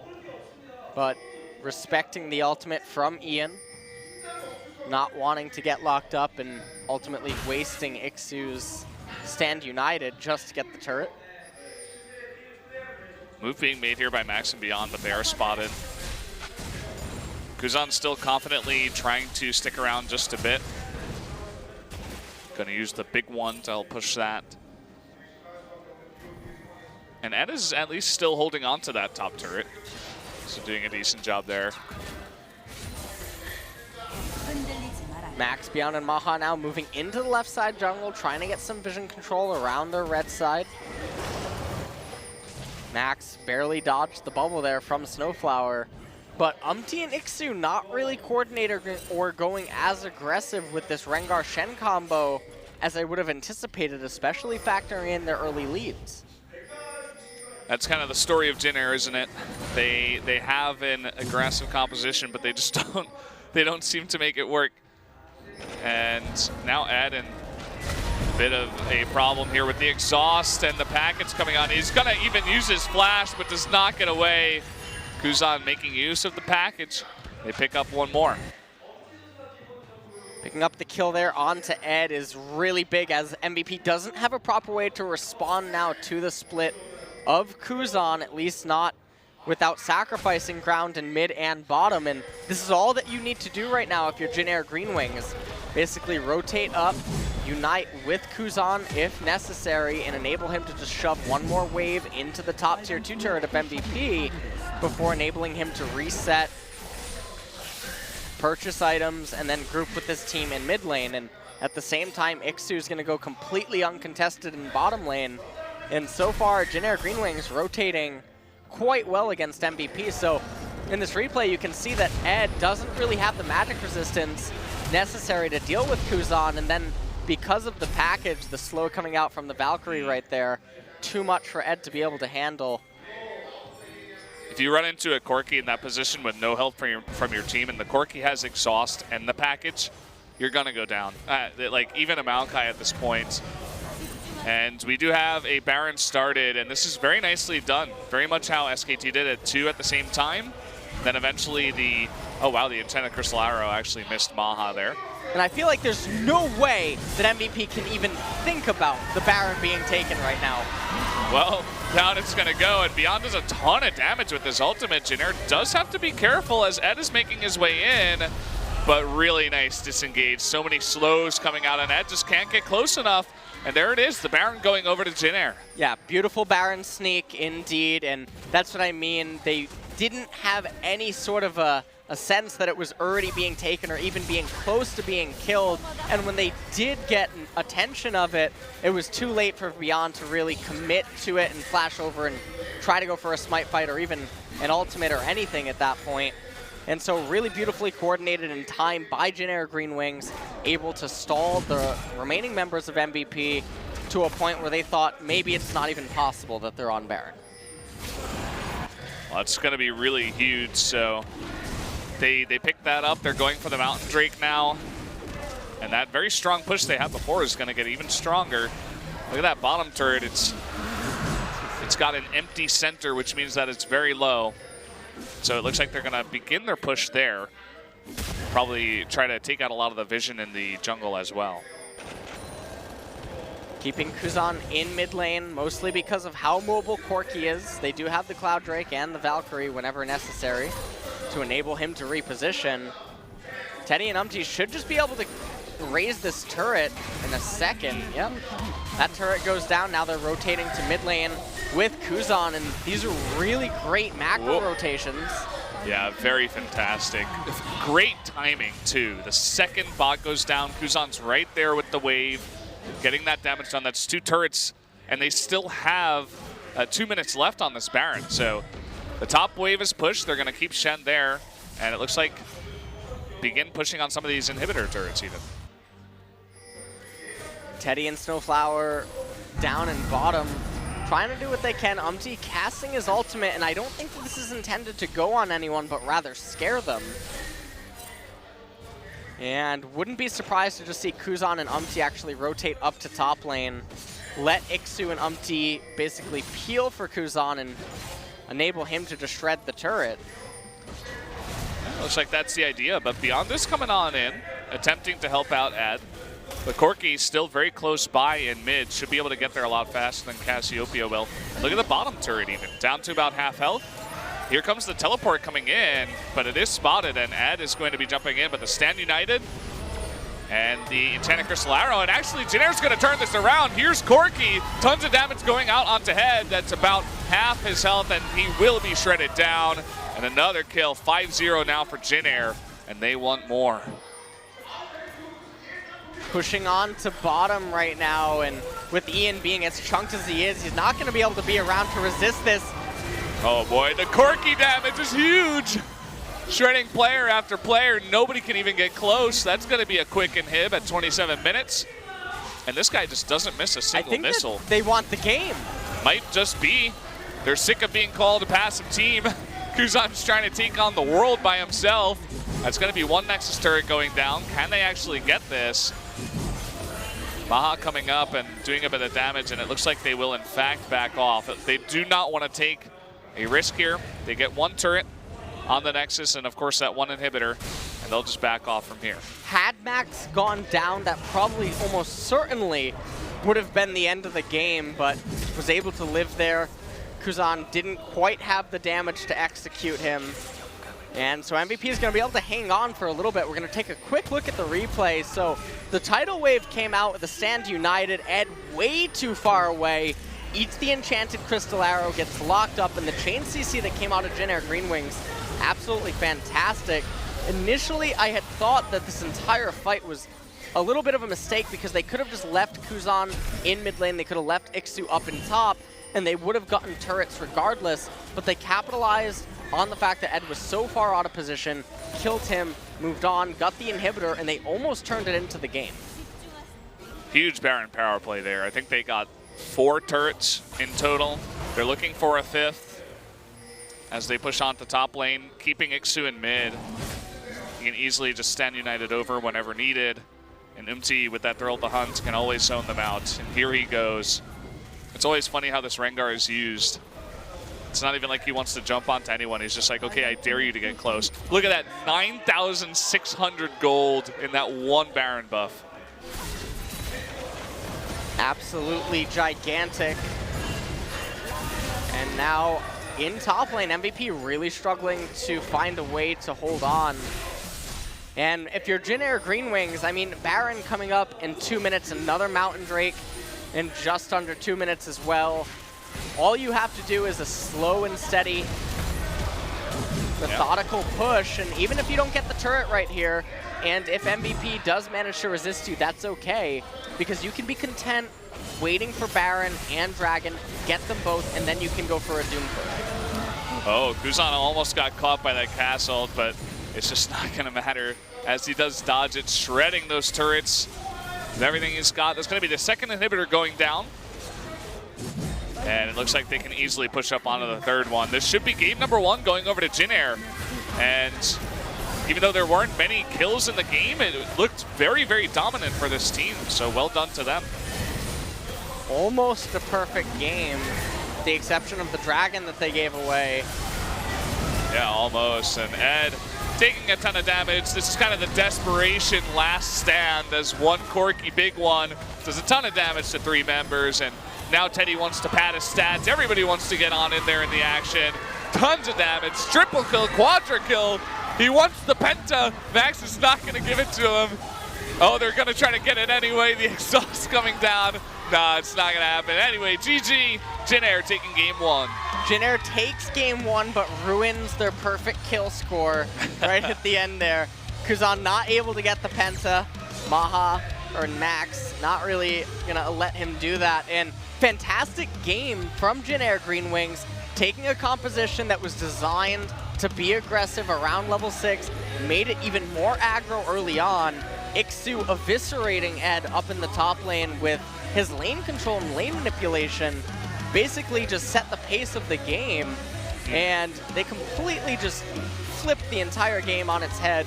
And MVP never got the ability to stabilize. Yeah, would have to agree, and I love the way they targeted Ed too. He's definitely one of the better players on MVP, if not the best, and if you take him out and you make him essentially useless for the majority of the game, you're going to have a good time, and that's exactly what happened. They obviously got lots of objectives elsewhere on the map as well, but it started with that. Nicely done, and MVP need to come back with a different strategy into game 2 if they want to have a chance, as Jin Air looks a bit better today. And going into game number 2, a little bit questionable decisions from MVP. First, why did you let the Rengar go over to Jin Air GreenWings? And secondly, a lot of people don't know this, but Kuzan is the one that popularized mid-Corki in Korea. He was the one that drew the Corki bans in Kespa Cup, and no one actually let him play it. So Don't know why MVP let him tunnel into the Corki pick, but we'll find out what they can do in game number 2. Yeah, maybe they'll have to think about getting rid of that Corki in one way or another, especially on blue side. So, guys, we are going to take a 2-minute break, and we'll go to the analyst desk in between the 2 games. So stay tuned. We'll be right back.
Welcome back, everybody, to the analyst desk. I am Valdez, joined by Binu here to help out with the translation.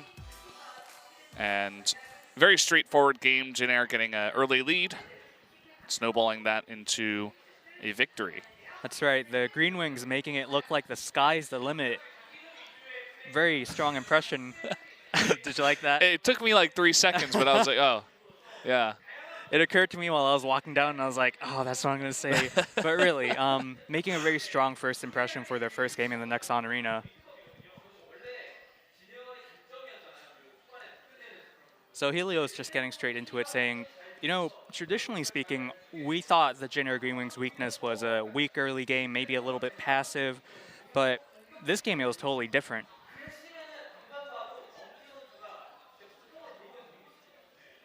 And really leading the action there. I wouldn't be surprised if he gets the MVP too. I mean, I know his family members are in the audience, but in this case, I won't call nepotism because he did have a fantastic performance. Yes, definitely no nepotism. And yeah, I would have to agree. I think that's the MVP here. Either way, here's the result: 11 towers to 0, 61,000 to 45,000 flat. Not that many kills, only 12 total. 2 of those being in the pool at the end of the game as Jin Air tried to dive to get the penta for Kuzan, but couldn't get it. And that's the story of a Fed Corki. Ixus, Shen also really up there. I wouldn't be surprised if most of that damage was against Maokai. Yeah, you can see Maokai's damage is high too because of it. Umti's early ganks really made him into a scratching post. Scratching post because he's a tree. Also that, and I mean, it is a cat going against a tree. It's a cat going up against a tree.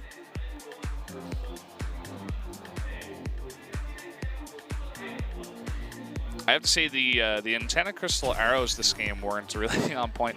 Yeah, he missed the standing still Maha And it's curtain Teddy, call. right? Yeah. You really kind of expect a lot from Teddy because he's really the Yeah, big 80 carry debut this season, I think. would have to agree.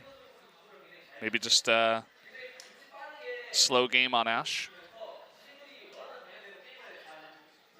And Helios, again, pointing towards that assertiveness from Jin Air that we saw this game. They really led the map, decided where they wanted to take the action, and executed fantastically. And maybe some puns from the Korean analyst desk as well, saying that, man, it looks like this Jin Air GreenWings team has got some wings on their shoulders. I loved his frown afterwards. He's like, He knew what he did. Why did I do that? Well, this is the first kill that went over to UMT. That's right.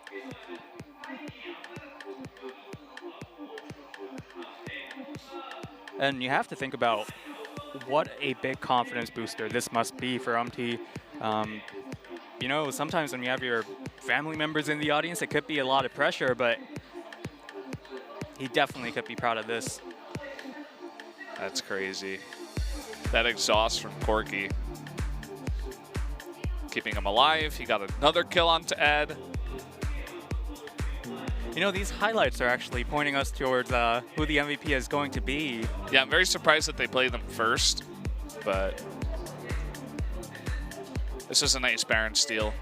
Or sneak, I guess you should And I loved call how it. Snowflower just dissuaded MVP from getting any closer here. Fantastic tidal wave Perfect. into a bubble, I believe. Nope, no bubble. Perfect tidal wave, though. Well, there's your there's bubble. the bubble. Yeah. He prevented Beyond from getting in on to UMT especially and getting any more damage. Look at that disengage. Everybody just spreads out and runs Yeah, away. Teddy with the fadeaway Ash W. Yeah. Ed's like, I got this. But he didn't got it. Got a feel for this MVP team just because we've been seeing so much of him in Nexon Arena. And I just want to note that coming into today's game, Jin Air and MVP, they're both 7th and 8th place. So these are the games you want to beat, right? The teams that are right next to you. Is Roxon 9th at this point? Do you know? I was thinking about this before do not remember. because I saw in the rehearsal. I'm not 100% sure. That's who believe I would assume Jin Air it is is. 7th and MVP is 8th. And Kongdu is 10, so. Yeah.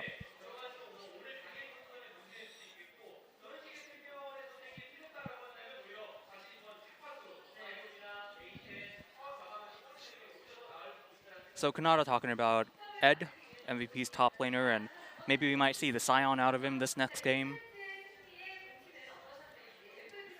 Well, let's take a look at who the MVP is. I think we all already know. But let's reveal it. It is UMT. UMT's Rengar doing fantastically in front of family members and fans. I almost forgot the fans, but they're there too.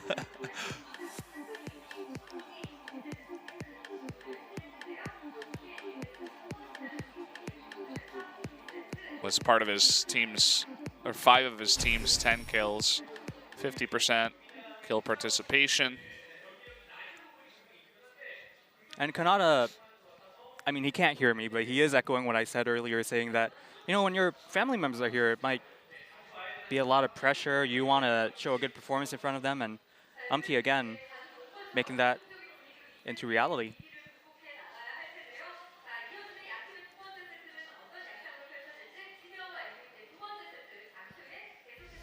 So, guys, we are going to go to another 3-minute break before we get to game number 2.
Welcome back to 2017 LCK Spring here at the Nexon Arena.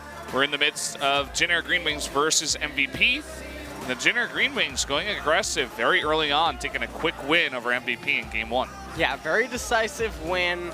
They got handed the Rengar pick, and up in top lane, Ixu able to do a ton of work to Ed, and they rode that advantage all the way home to victory, and then a very intelligent and well-calculated Baron play just made it so MVP had no chance at recovery.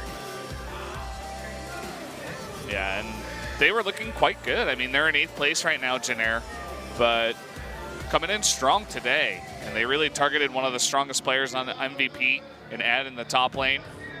We were thinking maybe we could see some Sion play in game number 2. Seems to really like that pick. But guys, we're gonna jump straight into pick ban right now. So we'll have to see how MVP chooses to approach this pick ban phase. They're gonna be the ones to set the pace again, assuming everything goes standard. Last time around, I feel like they made a pretty big blunder giving away the Rengar. So Zyra being banned away from Snowflower. Jin Air probably responds with the standard LeBlanc Camille Rengar. Will it happen this time? Although, yeah, well, we have seen some deviations so far. MVP highlighting Malzahar, so banning that away too. So the big 2 supports are taken off the table. They picked the Karma up pretty early in game number 1. I would doubt that they would first pick it. That would be pretty strange. We could see a ban against, yeah, I was about to say Varus because the red side Varus. Although MVP is one of the teams that is quite fond of Varus, so they definitely wouldn't be opposed to playing it on the blue side, but they do elect to ban it away here in game number 2. And now if you're Jin Air GreenWings, do you just go with the Rengar ban, or do you try to throw a curveball now? Oh boy. At MVP, and I really don't understand what is up with... Nobody's scared of Rengar anymore. We're seeing it get through across the board, like not even just in Korea. It's getting through a lot nowadays, and I mean, that's an easy first pick for MVP.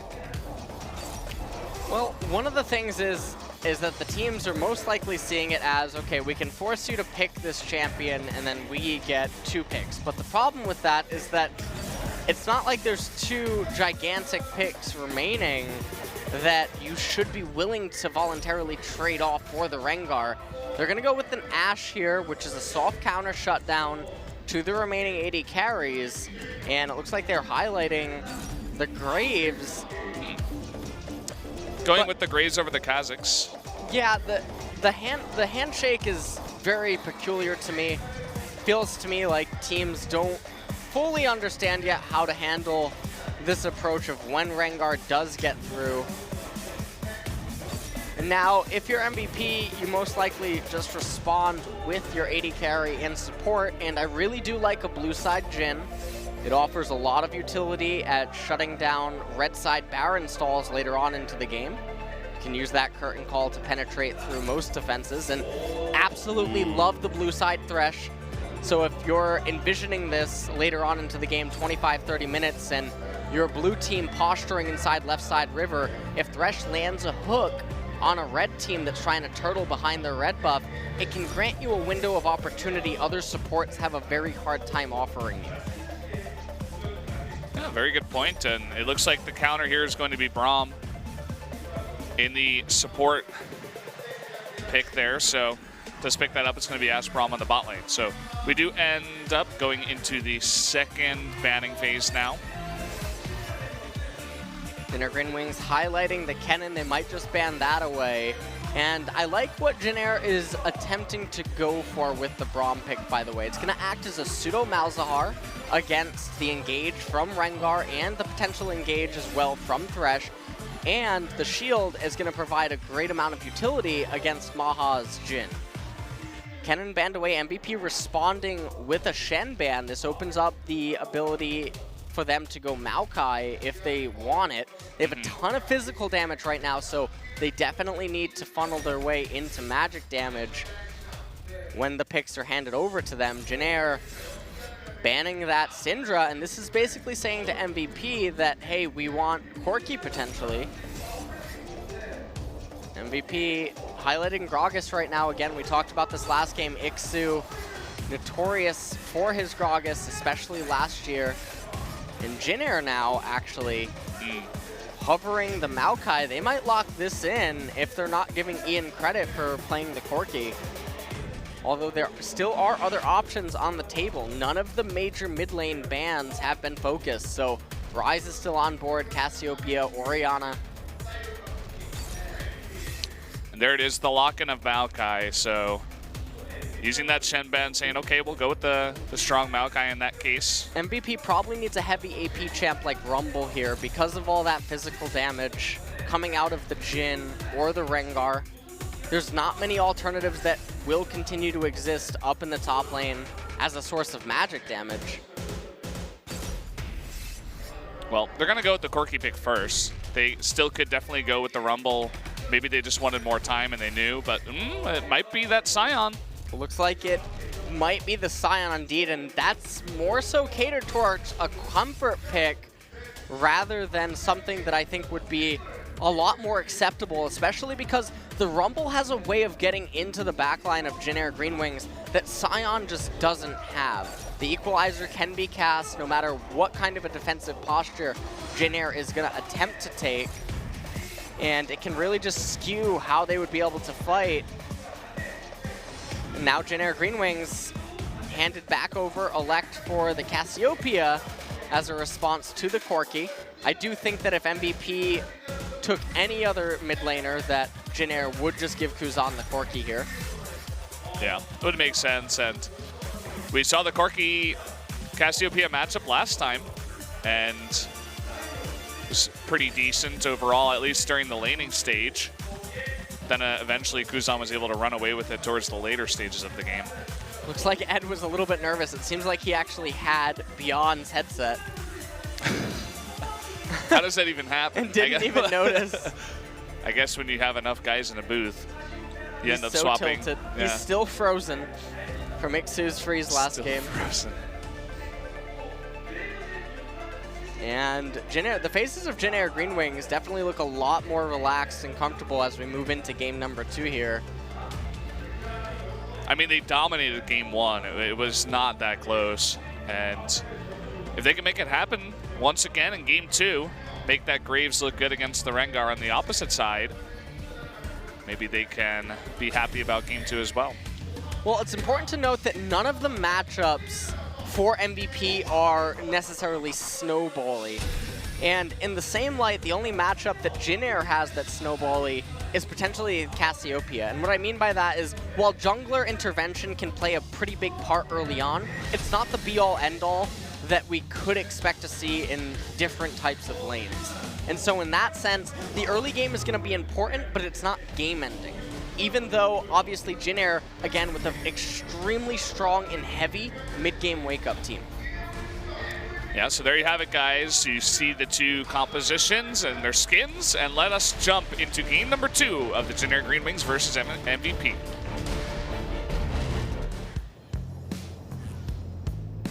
This place stays the same. What we're gonna do in the pouring rain.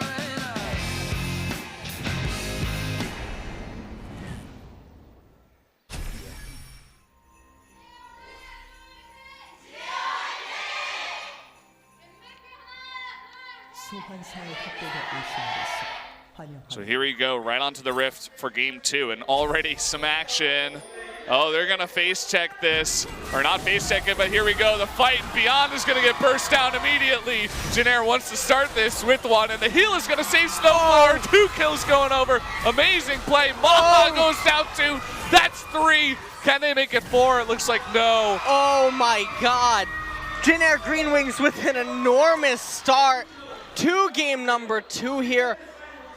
MVP, I don't even know what to say for them either. You look at the summoner spells. Snowflower, yes, he's missing his flash and his exhaust. Teddy missing the heal. Maha, though, missing both his flash and his heal. And that's really, really going to be difficult now for MVP's bottom lane because they were supposed to have initiative down there, and now they're going to be missing it. That's just so rough. You're not expecting everybody to jump in there, but fantastic read by Jin Air to know that they would come in and invade here. Super great read, and MVP was probably feeling really comfortable if just a few members were here because of Ed's passive on that Scion, able to come back from the grave and still dish out a little bit more damage. But Jin Air reading the situation perfectly, and they're off to a gigantic lead here in game number 2. Yeah, and Kuzan wants to make that lead work for them. You can see Ixu as well. Already level 2 up on the level 1. Same thing in mid lane. And we see that the kills are relatively spread out too. 1 to Cassiopeia, 1 to Ashe, 1 to Braum.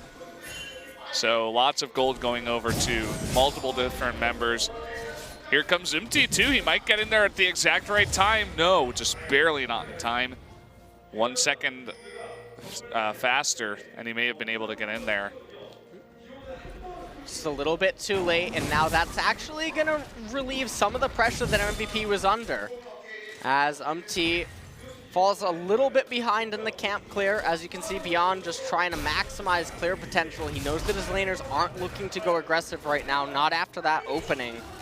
And so I like what he was doing. He was trying to basically stay on top of Beyond. Had he been able to get the red buff and then proceed to counter jungle the rest of Beyond's right side jungle, it would have absolutely crippled MVP all across the board. But he wasn't able to, and so his gamble ends up backfiring and giving MVP a little bit of breathing room. Yeah, for sure. And you can see what's happening in mid.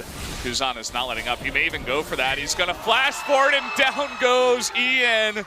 A second kill going over to Cassiopeia. And you were talking about the snowball in the mid lane. Well, Cass is already 2-0-2. Cassiopeia probably the only laner right now, if you look at every single lane dynamic, that could just snowball completely out of control. Even if Corki were to get a kill, it's still very easy for Kuzan to micromanage it and glide his way into the mid game. The same can't be said for Ian though, and things are going to get really difficult now, and Beyond, he's under a lot of pressure to create something somewhere for his team. And that he's trying. Really nice ward out of Ed to spot Umti, but a good ward on the opposite side from Umti to spot that coming in. So he does live. And you can see Beyond, he really wants something. He wants to make something work. He's going to rely on some deep wards. And Kuzan's got to be careful. Not going to be jumped on here, though. Nice ward placement. Will spot Beyond coming back in.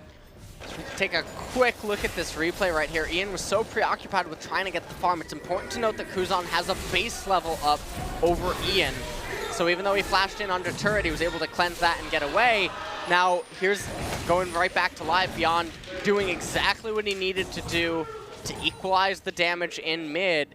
Ganked Kuzan, and this wasn't just a gank. You see all of this farm, all that experience and gold. Kuzan missed out on that. Umti fortunately there to pick it up, so it's not all completely wasted, but still it definitely creates a gap a little bit between Ian and Kuzan. That it does. I mean, take a look at the levels even. Now Ian's got the level lead. It wasn't quite that way before.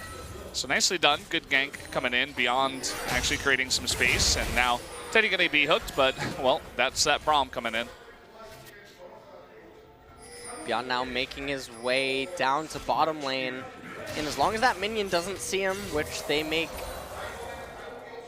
certain that it doesn't, although you look at the positioning of the lane and it's really difficult, especially because Snowflower has his summoner spells back up. Umti gonna come into the left-hand side, and this isn't just Umti coming into the left-hand side. When he sees the Wolf camp up, when he sees Gromp up, if Beyond doesn't appear on the left-hand side of the map, everyone on Jin Air GreenWings knows that Beyond is on the right-hand side of the map, and that lets the bottom lane and Kuzan play accordingly. Yeah.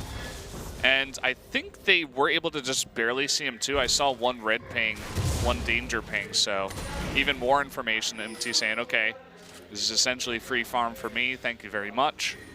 Comes on in, and Look at all the control wards up top here for Jin Air too.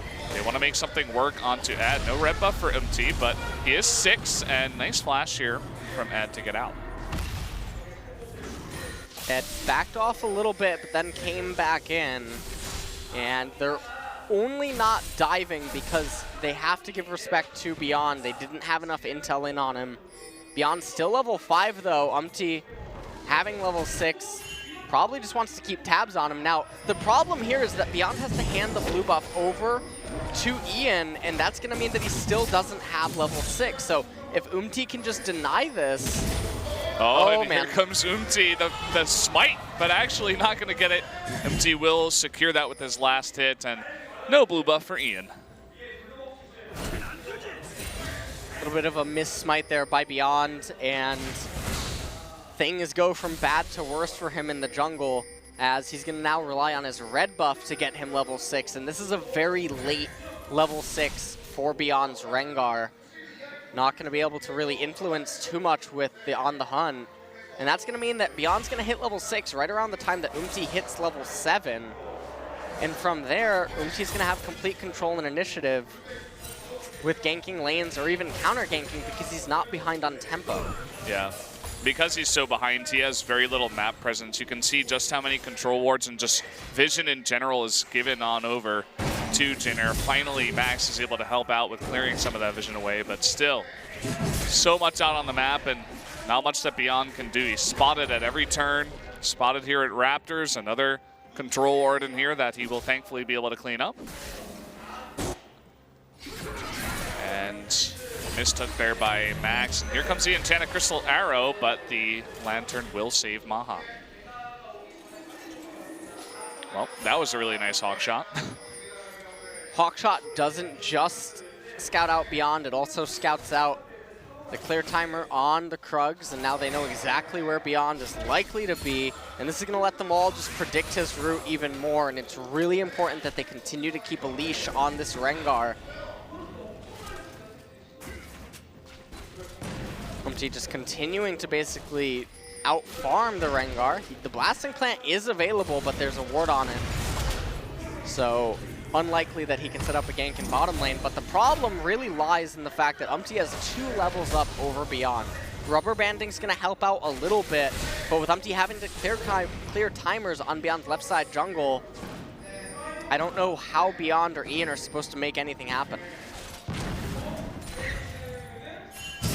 MT getting that Scuttle Crab. They have some good vision on that Mountain Drake that's up. Ian just stealing a bit of farm. This is always fun when you're super fast with that package as Corki. You get a ton of mobility on the map to essentially do whatever you want. And play more aggressively too, because you have a fantastic escape ability.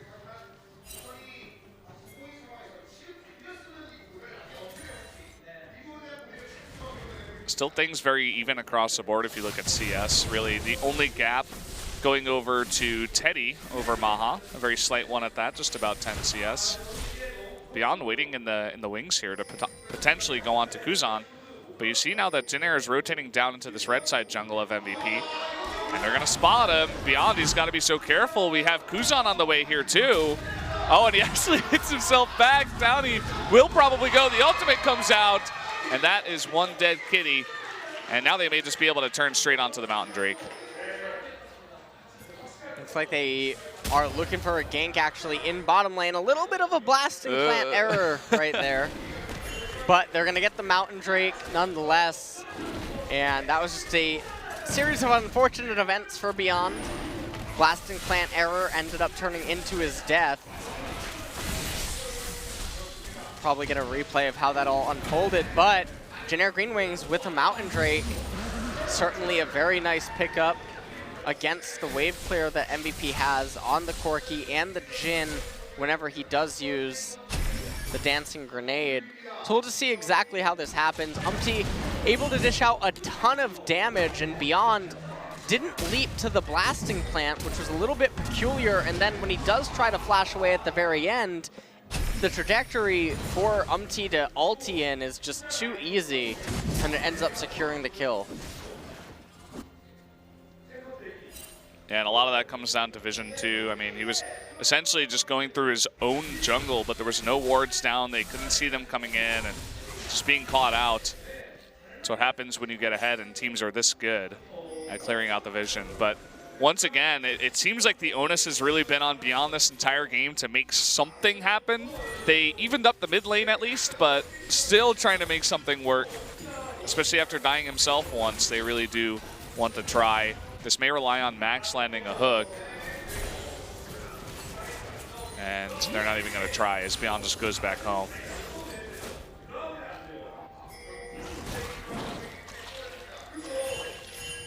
So meanwhile, Ed looking to maybe do something somehow. Kuzan's about to get back to mid lane. Doesn't quite have the gold from Morel and Amakan yet.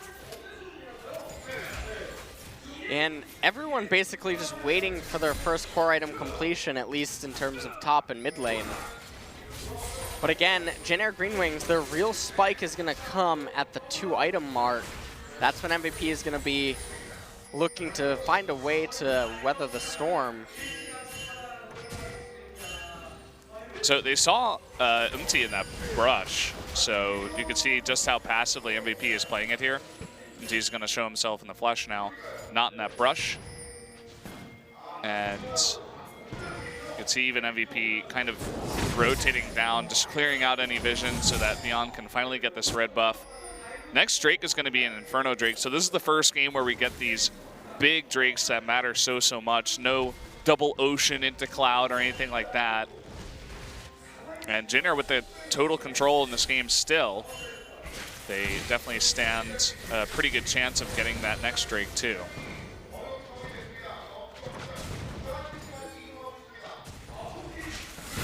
Next Dragon is going to be extremely important for either team to pick up. and Kuzan now coming into the blue yet again. Oh, and it goes over to again. Poor Beyond, he's going to be jumped on. Sorry, Ed, you're not going to be able to help here. He might be able to get that kill on doesn't look like it. And Jin Air just going to back off of that kill and the blue buff taken again. Snowflower and Teddy actually wisely rotated to the mid lane.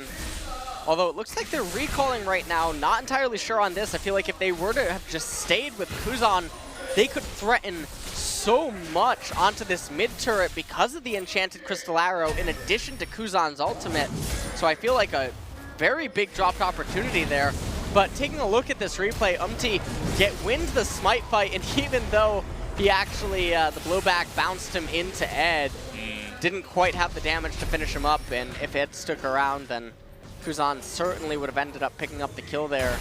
But following all of that up, Teddy and Snowflower and Kuzan, I feel like they should have certainly looked to pressure the mid-tier 1 turret and get a lot of damage down, but opted out of it. Well, here we go again. The flash out of Teddy. They want to make this work. Can they get the damage down? It doesn't look like it as Ian is coming from behind, really trying to punish this one. Down goes Teddy, and Snowflower's going to die too. Double kill going over to Maha. They may not stop there. Fourth hit hits onto Ixu, and everybody is here for MVP. And down he should go. Eventually, the tree will fall. And that's going to be 3 kills given over to MVP. Huge 3-kill turnaround in bottom. And it was a little bit weird to watch unfold. As you could see, there was a lot of indecisiveness coming out of Teddy. But with being there, they're not going to be able to turn that into a first blood turret, but a very big turnaround nonetheless. Dragon coming up in a minute. But the gold gap has closed to about 1.5K now. Good response to MVP to get down there that fast, too. Let's take a look at this replay. So the Enchanted Crystal Arrow comes out. Didn't look like it was going to hit, but it does hit in the end. Now you can see that Ian was coming down, but even if he was coming down, that doesn't change anything. And so the indecisiveness from Teddy there was very peculiar. Ixu finally able to teleport in, but it didn't matter as Beyond was already here as well. And without and Kuzan, he was just bound to basically go down. That was a perfect exhaust from Ian, too. Just right there at the end. I think without that exhaust, he just barely kills Maha.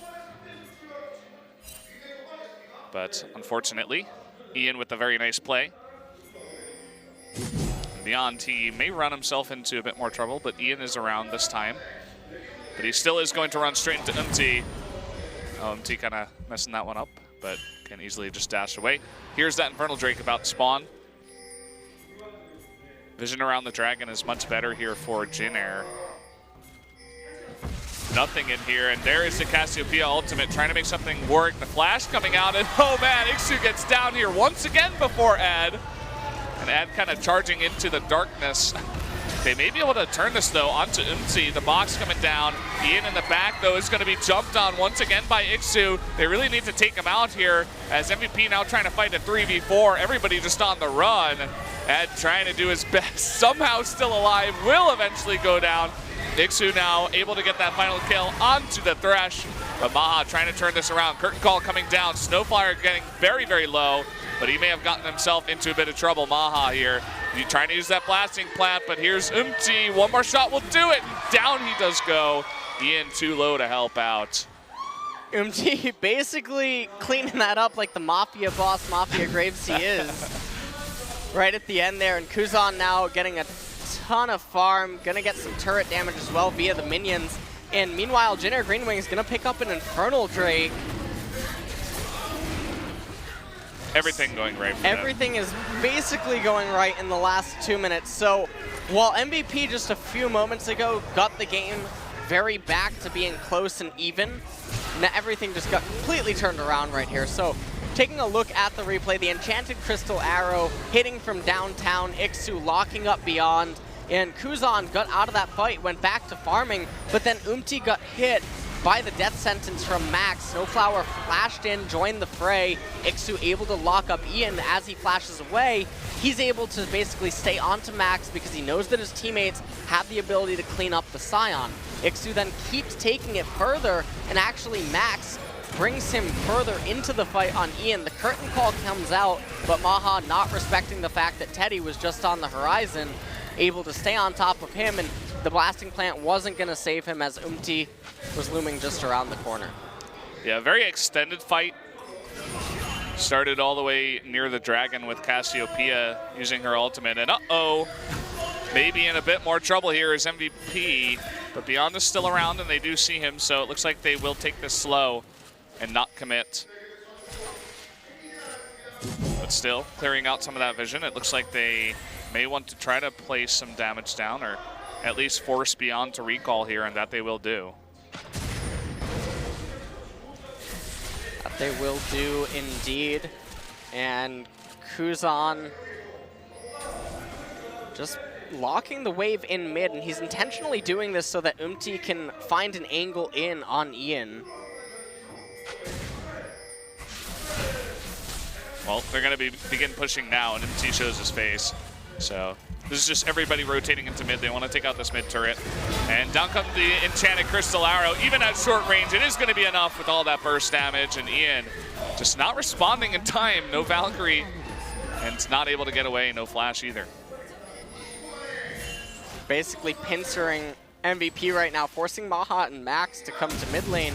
And that relieves the pressure in bottom. Umti letting MVP know that this is his blue buff. Looking to get it for the third time. Beyond finally able to get it. Oh, and Ed charging on in, and he will land that big, big stun, and the hook for the follow-up. That should be enough. Oh, the bot's flash as well.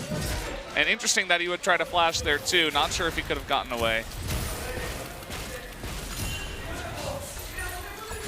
In bottom lane, Maha with that Edge of the Night, able to dissuade Teddy and Snowflower from potentially going in on him and trying to capitalize on the fact that Max was all the way up in the left side river.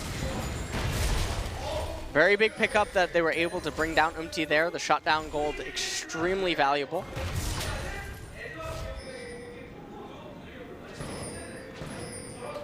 Yeah, so they do pick that up, but they are still about 3,500 gold behind. Next Drake is going to be a Mountain Drake, so more good Drakes coming through. Double Mountain would make taking Baron extremely easy for Jin Air, especially with Cassiopeia. That will go down in about 5 seconds. So MVP has to be extremely careful with not giving over that Drake to this team.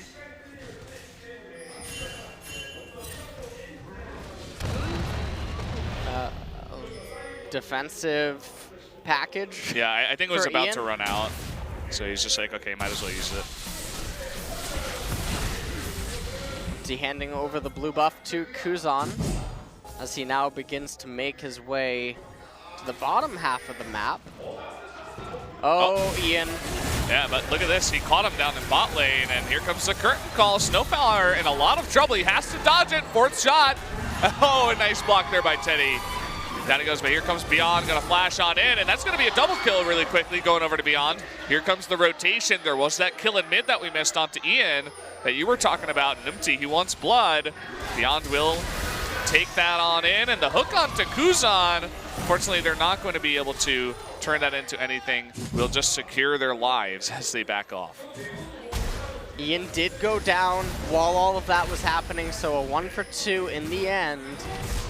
But big pickups for MVP in bottom lane. However, with Umti and Kuzan having been able to rotate down and with that red buff, plus the Mountain Drake able to shred that turret extremely quickly. Dragon coming up in a minute here. Jin Air GreenWings certainly have control of the map and the game. Gonna be able to rotate down and get vision control around that Dragon. So here's the replay of the fight that we didn't get to see. Ian tries to cast the exhaust and get away, but not quite able to, doesn't have the flash available to him. Beyond able to go in, show us all why Rengar is a great champion. Didn't get locked up onto turret, really wasn't gonna matter anyway in the end. Umti and Kuzan tried to push this a little bit further. Meanwhile, in live, they lost their jungler at probably the worst timing to lose him. Yeah, and they're gonna follow up here with the arrow onto Corki. Snowflower very low, but everybody else on MVP on the run. Beyond cannot join this fight. Maha way behind. Did just get his curtain call. I'm not sure he wants to go for it. There he is, oh, and a big knockup. 4 members of Jin Air all gonna be knocked up. Here's Rengar turning it around, a triple kill. And now it's totally turned around as Jin Air is just on the run.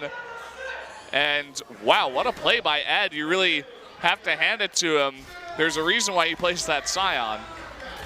The Ed flash into the Krugs, able to barely just get away before getting locked up by Snowflower's passive. And now they were able to turn that entire fight around, Beyond dishing out a ton of damage inside of that brush with that Rengar. Also important to note that he is going Glass Cannon on the Rengar pick. They didn't have Umti for the fight. So that's something that's really important to remember for future fights.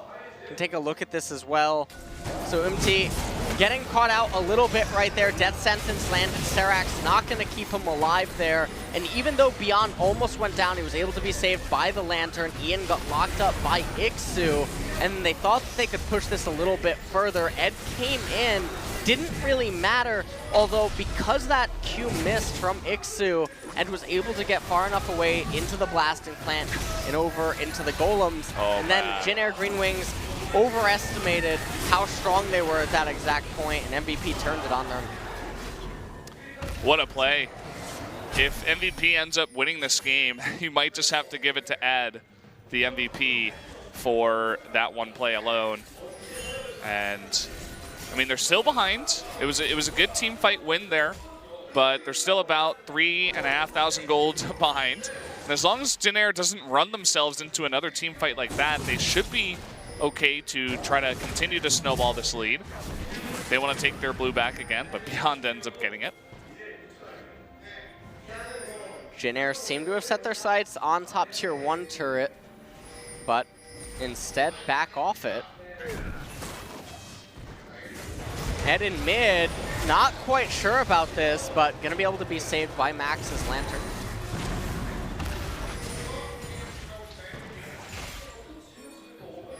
Very nice Thresh play so far as well. Lots of hooks have been landed as follow-ups for kills, especially on Umti, multiple times. And another one. There you go, on to Ixu, going to chop him down to about half health. It is Maokai, so they're not going to fully engage here. As I say that, Ed does charge on in. Ixu, though, going to turn it around, but looks like the majority of Jin Air is on the back foot, but once again, he gets hooked. And now the exhaust onto Umti. There comes the curtain call. Snowflower cannot be blocking this. It looks like Umti's going to take that, but another hook by Max onto Umti. Is he going to go down? He eventually will. And this Thresh is making the godlike plays to bring MVP back in this game. So many insane death sentences coming out from Max and Lantern plays. MVP now setting their focus on the Baron. I'm not sure if Jin Air can do anything about this. Doesn't even look like they care to. And MVP are gonna propel themselves almost back into the gold lead. The pings go down on the top tier 1 turret. I'm pretty sure that would certainly do it. But these fights are single-handedly being turned around by Max's Thresh. It's unbelievable. Hook after hook after hook. Great re-engage too by Ed. This fight basically started out with the hook onto Ixu, and even though he's a Maokai, he's just getting shredded way too quickly. Ed re-engages on the fight, another hook right back onto Ixu, pulling him back into the team fight. You can see all the defensive pings going down on the minimap while this was happening. Curtain Call couldn't quite find kills, but then another death sentence came in. I hear you like hooks. Well, we got hook after hook. You could see how he was positioning himself over and over in between hooks, in between death sentences, to make sure that he can have a clear path for his next one. And, you know, I mean, Maokai is very tanky, but when you get CC'd like that over and over and over again, they're eventually going to be able to take you down, especially with the damage coming out from Corki.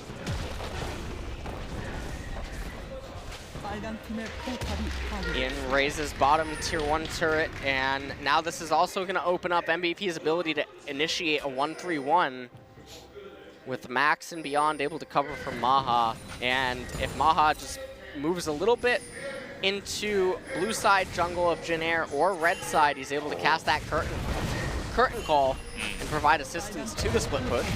That was a really nice pink ward there, the control ward rather, from Kuzan to spot out Beyond coming in for that gank.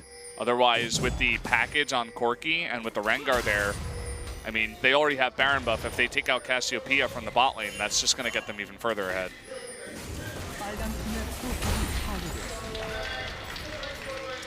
So now that MVP has caught up in turrets, they take the gold lead somehow, some way. Jin Air, I feel like they were very confident in a lot of their fights and kind of ran face first into a lot of it. Fantastic plays out of some of the players of MVP, especially Max and Ed. We'll see if they can turn this big turnaround into a win and force a game 3. It's really what they want here. Baron buff still remaining. Almost done though, about 75% used up. MVP certainly does want to take down that mid-tier 1 turret, as they don't really have too many effective turret penetrating abilities outside of a curtain call or landing a death sentence via Max. But it seems like the extent of all of their pushes may be coming to a close. This is probably the final minion wave for it. Nice try at a little play there with the arrow from Jin Air to potentially catch Corki, but he does miss it. And down goes the bottom tier 2 turret. So now up 2 turrets is MVP. Baron is about to end, and the next Drake is Ocean. So it's not like they can just rotate down into another Mountain Drake or something like that to further their lead. Ocean's not going to be too big at this point in the game. Attempting just that, another one. Oh, here we go. The teleport in from behind from the Maokai. He wants someone. He's only going to find Ad. And both the tanks in the front, and both teams playing it very, very slowly. But look at the setup here for MVP. The curtain call in the back. Another nice death sentence. Look at him to his health once again. Ad is totally healthy in the front. Redemption going to come down. Hopefully heal them all up, and they're going to re-engage onto Ad. That may just be what they're looking for. And oh, the huge lantern! Ad getting out with no health at all. And Jin Air, they want someone else. Oh, and the arrow lands onto Ed, but he's still alive somehow, some way. And nobody's going to die in that fight. Everybody gets away. No one dies at all, and both teams just basically go for a complete disengage right at the end. And MVP is rewarded with an Ocean Drake. So not quite the present that you want to open, but this is like getting socks on Christmas. Pretty much, man. And they're old, dirty socks with holes in them at this point in the game. So really unfortunate. You could see that the GA was on Sion too, so even if they killed him, they would have just popped the GA. But I mean, that would have been something, right? But Max is just going off on this Thresh. The perfectly timed Lantern. So you can see that Ed ulted his way into the fight, and then Ixu locked him up, and you can see Beyond's hesitation to enter in. Then when they all grouped up and the death sentence came out, thought that MVP were going to be able to turn this around, and then they all funneled into a Phalanx, and then from there, botched his ultimate, and so they're missing out on so much damage that they could have had into the fight. Ed almost went down there, but able to get out with a sliver of HP, and then the Enchanted Crystal Arrow came back up, Maha flashed out of it, and Ed was still able to live. Now, if that had hit Jin in the front and he hadn't been able to flash that, then we could have seen Jin Air in a decent spot. But then again, even if they do get that kill, you know, what big objectives could they have gone for? Maybe the top tier 1, maybe the mid tier 2, but still you're going 5v4 at that point. Still going to be hard to push, but either way, nobody dies, and we're at a pretty even game at this point. The Drakes are a bit better for Jin Air, having that Infernal instead of the Ocean, and the difference during the Baron buff was only 3.2k. So a very close game, really anyone's game at this point. 2.4k gold lead here for MVP. And when you factor in the scaling on Jin Air's team composition, that's kind of going to make this game even. And I say that because Corki, Sion, and Jin, they do scale quite well.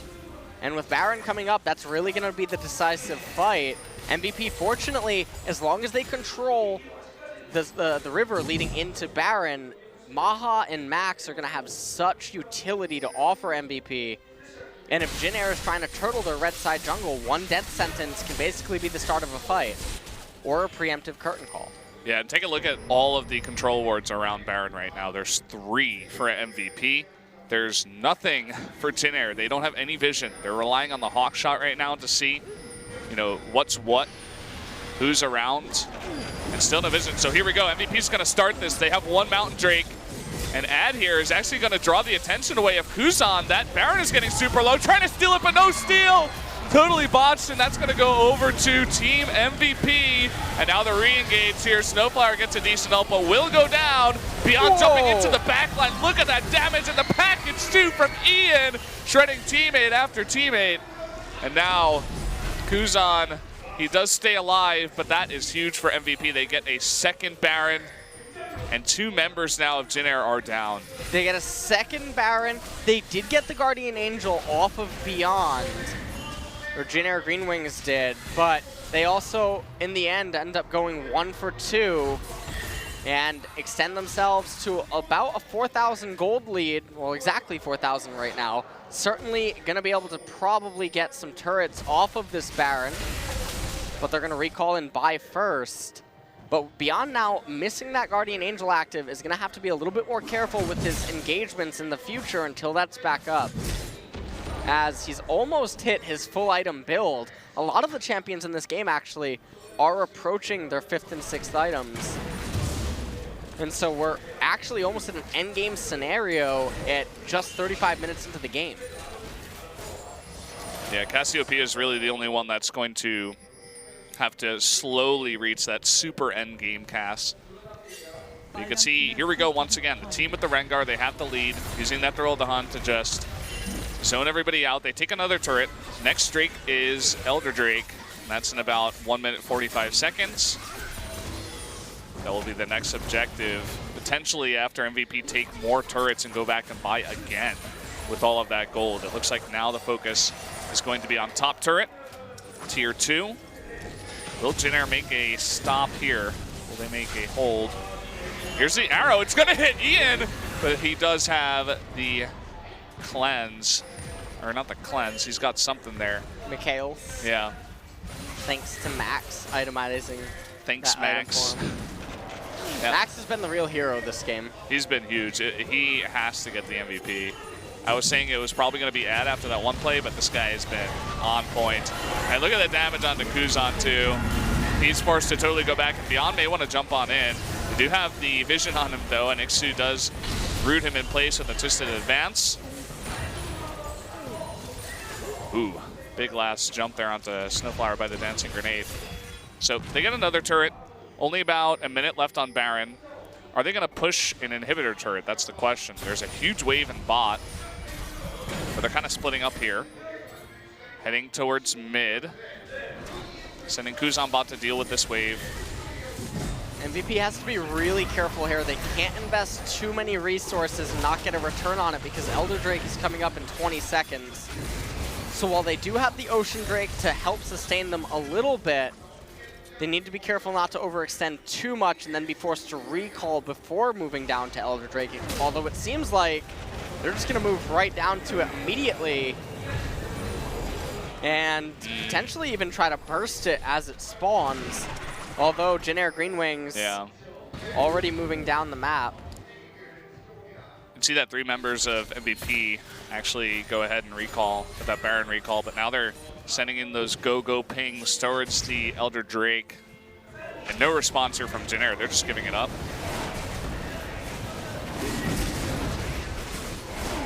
Jin Air decides that they would rather take a defensive fight versus Elder Drake and secure the position around their base. You see they pushed out some of the waves so that while MVP did get the Elder Drake, they don't have an immediate minion wave to push with. And now with Baron buff not being there anymore, all Jin Air actually has to do is keep pushing back the waves instead of actually fighting MVP. What this is going to do though is Beyond's Guardian Angel is surely going to come back up before the next decisive team fight. Yeah, it's very close, as you can see in those items. And they've got some pretty decent wave clear at that. Jin Air, they have the Graves, Ash with the volley. Of course, you got the Cass and a small engage out of Ixu, but not going to go in just yet. Just chipping down Ed as MVP struggle to find a way in.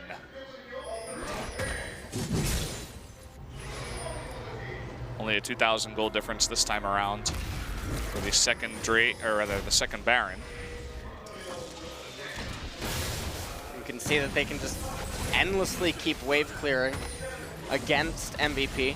A little bit surprising not to see any curtain calls or death sentence attempts, even if they wouldn't take it, at least to try to divide up Jin Air GreenWings.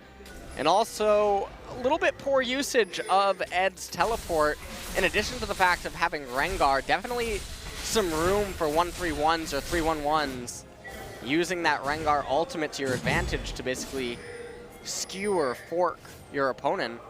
Yeah, the whole last minute where they were in top and mid lane was kind of disjointed. You know, it didn't seem like they had a plan. But now it seems like they have something going on as they push bot. Then again, as you were saying before, very easy wave clear. Here comes another wave though, and even just one hit from the Corki will do so much damage to that turret. And there is the curtain call, finally coming on in. Death sentence onto Snowflower. A big damage on Kusan in the back line. Ian just attempting to get hit after hit. They're even going to tank that here, and finally they get this inhibitor turret. And oh, they're just going to give up the inhibitor. Jin Air does not want to take the fight just yet. Only 15 seconds left on that Elder Drake, and so they're just going to have to give it up. Looks like what Jin Air is doing is they're trying to wait until Kuzan has that death cap. Still quite some ways away from having it. But no reason, I guess, to take a team fight before it's up. Although with Baron 30 seconds away, it's not like they really have the luxury of time on their side. They're moving in to try to clear out some wards. They have to be really careful here against Max and beyond. Snowflower, don't do it. Of course, he would not. Just taking that away. Taking some mobility away from MVP. See, Ash even goes back, wants to get that final buy. Perhaps even just an elixir at this point. Before this fight, every bit matters.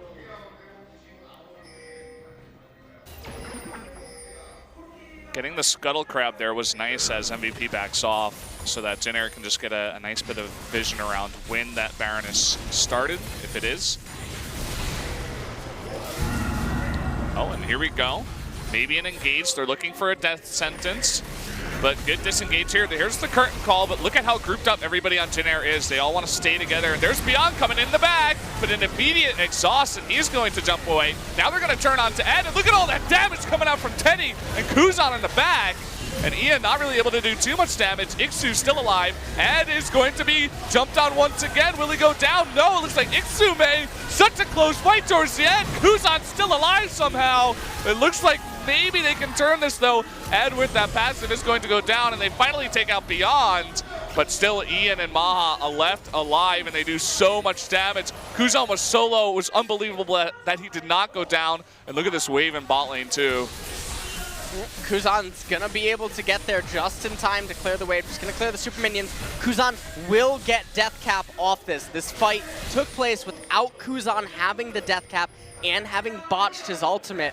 Now Jin Air immediately turned their attention to the Baron. Look at Corky. He was over there getting blue. And he's not going to be able to poke or do anything. We're going to have to see a godlike steal out of Maha if they want to take this one, and it's not going to happen. Baron going over to Jin Air.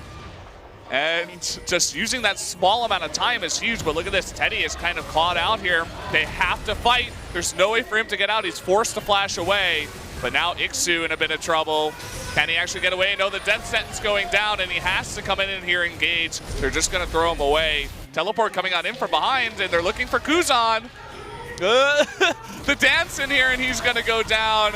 And this is a huge mistake. Double kill going over to Jin. And that is going to give the 5-3 member advantage now over to MVP. Can they push now against these Baron minions? I think they should be able to, especially with no Cassiopeia. They should be able to indeed, although ults the wave, it's not going to matter. You just look at the ability for Ed to tank turrets. They have the Baron minions available to them. You see Snowflower trying to come in behind and delay those minions. He's doing a decent job, but forced to flash the Scion ultimate. Down he goes, and it looks like actually proxying the wave. It's working. It's working for now. I mean, they might be able to take him out, yes, but this is going to give some time for Cassiopeia and Maokai to spawn. Is it going to be enough time? That's the question. Trying to get on to UMT now.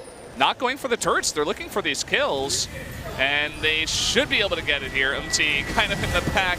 The ultimate coming out of Ash, but down he does go, and that is another member of Jin Air being taken out. Tell you what, Brendan, M. Night Shyamalan's movies don't have anything on the past 4 minutes of this game. What is going on, man? Twist after twist. And, I mean, both big damage dealers are now out for Jin Air. Do they have enough tanking power? And another death sentence. And Iksu, I mean, he takes forever to go down, but man, and look at that. Oh, he just disappears. I didn't even see that happen. I was looking at Maokai fighting on the other side, but that should be it. What a game here. Going over to 45 minutes almost, and down it will go the Nexus. MVP ties it up 1-1 and brings us to game 3. I wish I had something positive to say about the last 4 minutes of that game, but it was horrific mistake after mistake after mistake after mistake coming out of Jin Air after having team fought so well to bring themselves back into the game. They got Kuzan the death cap, they got themselves the Baron, but then their negligence of not wanting to just use the flash on Teddy forced them into such an awkward position, and then losing Iksu, losing Kuzan, losing inhibitors, proxying away with Snowflower. UMT decides that, you know, let me just be in front of the enemy team and throw away the advantages that we do have. He goes down, and then Maha finds a really nice angle for the curtain call, and MVP finds a victory in a scenario where they shouldn't have, and come out on top, and we go to game number 3. Definitely a frustrating game there for Jin Air. They were so far ahead, about 4,000 or 5,000 gold ahead at some points in the game. So here we can see the team fight end up taking place where Ed missed his ultimate, Beyond went in, but he got exhausted right away, having to flash out so not to get locked up right at the end there. Ed went down but had the Guardian Angel. You can see that Snowflower, so durable with that giant shield on the Braum right there. Iksu went all the way in, He ends up going down almost, but then Kuzan missed his ultimate, able to get out with a sliver of HP before Maha able to bring down Snowflower. And then Ixu kiting backwards, Teddy as well, and Umti pick up the red buff, and they know that at this point we can go for the Baron as Kuzan was able to clean up the wave inside of the base. So MVP, they find a victory, and they one important thing to mention is that they clawed their way back into that game from a very big deficit at multiple different points. And huge credit to them, and also Max's Thresh was absolutely phenomenal. Yeah, gotta hand it to him, man. He played phenomenally. Let's jump to the analyst desk in just a few minutes.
We are back at the analyst desk, and a surprising turn of events as MVP take game 2 and tie up the series 1-1. MVP taking one back, and there's a lot of small things that you could talk about that game. Max bringing out a new support champion, but one that sticked this time with the Thresh. The result, very close. Closer than the towers lead you to believe, if you're just looking at this. This was one of those games where the last final 5 or like 10 minutes is the most important part, and I know you can't really ignore the first parts of the game, but it's so true. Corki and Jin doing the most damage on MVP's side, and Teddy putting up the big numbers, but not enough to get the victory for Jin Air GreenWings. Yeah. Janet Cristolaro not really able to lock down anyone later on into that game. There were too many cleanses, too many ways to get out of it. And what's interesting here is that they kind of had a reverse mid lane and jungle matchup, right? They switched Rengar Corki and Graves Cassiopeia, something that you might think of Faker doing, you know, the old classic, I'll play this, and then I'll play your champion in the next game and beat you, but beat you with what you couldn't beat me with. Didn't happen this time for Jin Air. Even with that gigantic lead they got. Now Helios tells us straight off the bat, you know, it looks like there's the explanation for why MVP was so eager to take that Thresh early.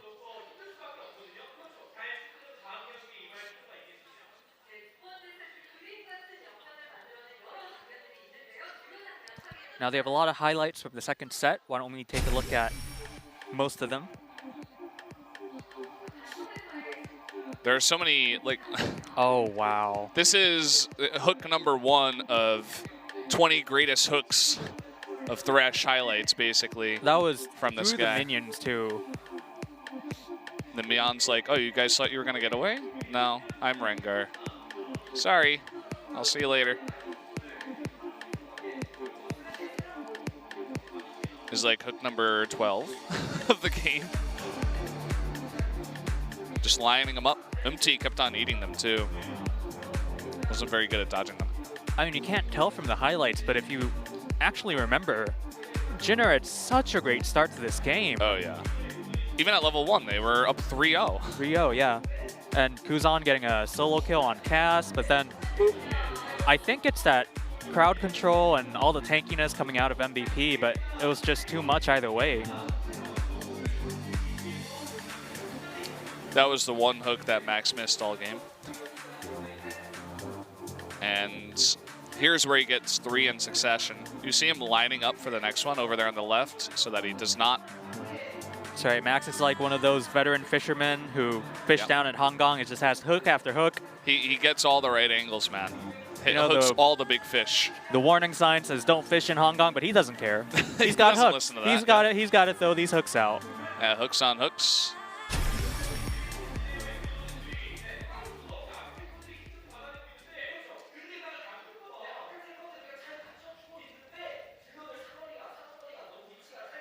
And Helios kind of going to the micro aspect of things. You know, sometimes in Jin Air's team fights, their DPS just couldn't reach their targets. Ixu's Maokai going in, but just not close enough for Ashe. And also Cassiopeia, not the longest, you know, range on that champion either.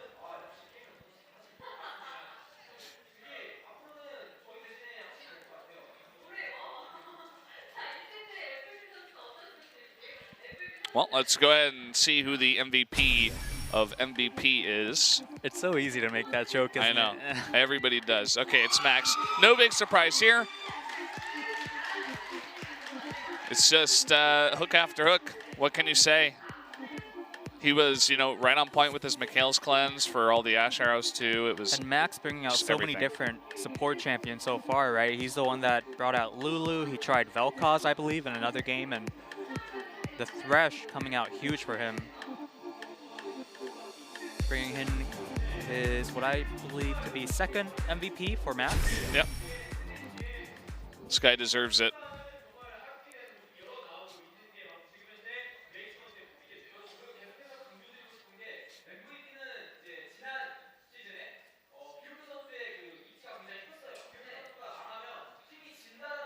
Now Helios emphasizing the importance of Beyond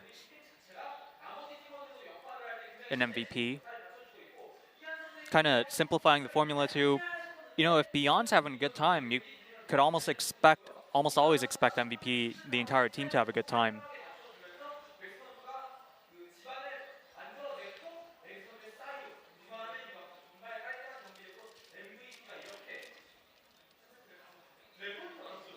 And this time he had the Thresh and the Scion with additional crowd control to back it up, and MVP taking a set for themselves. Just summarizing Helios there.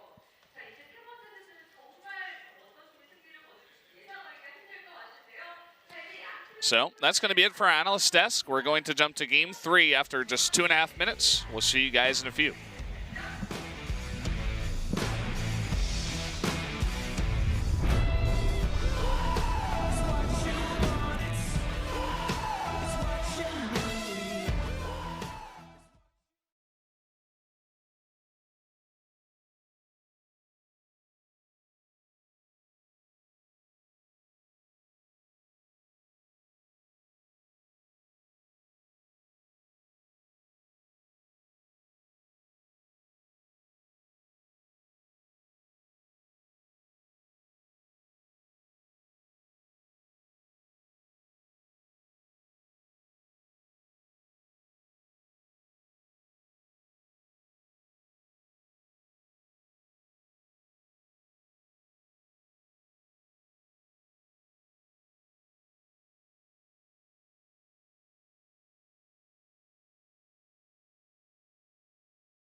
Welcome back to the Nexon Arena. We are about to jump into game number 3 of the Jin Air GreenWings versus MVP. Something that I didn't think I'd be saying, LS, but the Jin Air GreenWings somehow managed to make it possible.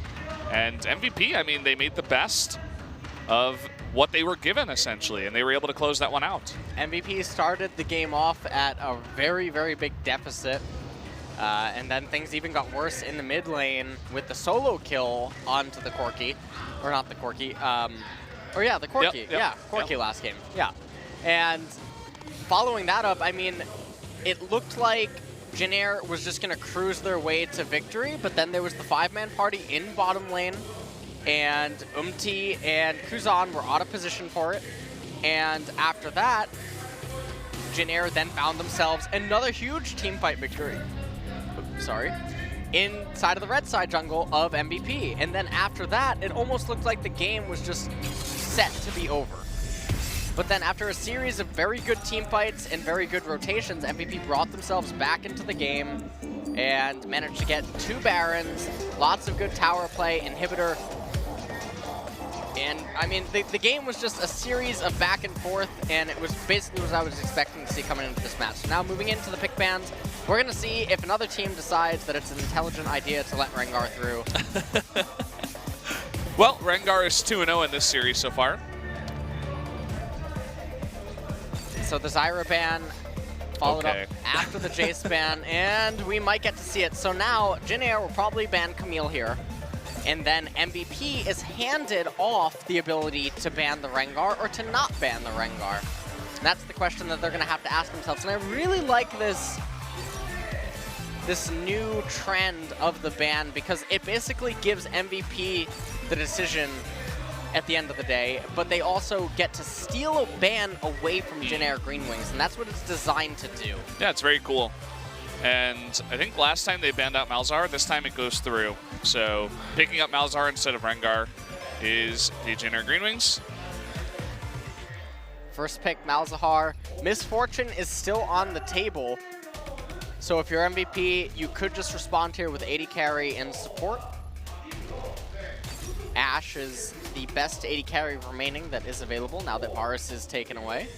But instead, they're highlighting an Elise pick for Beyond. Mixing it up. No more Rengar out on the field, so no picking Graves into it this time.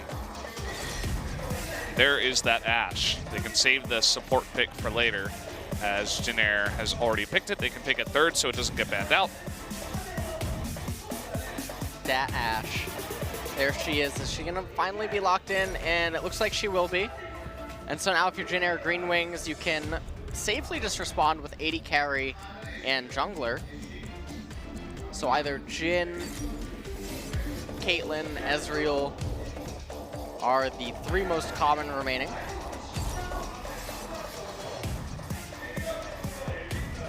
Teddy doesn't want to play that Jin this time around. They have a different idea in mind. And picking up the Corki early, potentially. The Corki up early, and that is a very big comfort pick for Kuzan. As I mentioned earlier on tonight, he was the one that actually popularized the Corki pick for Korean mid laners. It was constantly banned away from him at the Kespa Cup. He wasn't allowed to play it. So he's just wanting to pick that up before any sort of control is handed over to MVP in the second pick ban phase.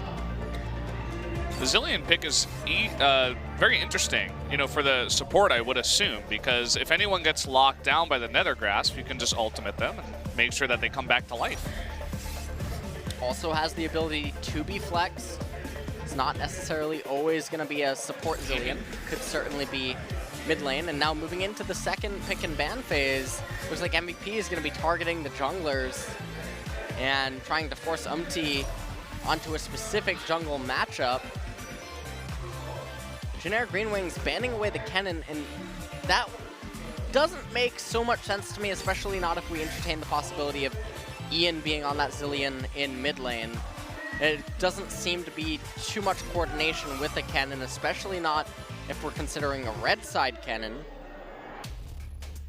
Shen banned away next by MVP. That opens up the option for picking Maokai as soon as this concludes. A very popular 4th pick on the red side. Jin Air probably wants to ban away a Corki matchup here, and so that's why they are highlighting the Syndra. And that would mean that they do in fact think that the Zilean is a support Zilean.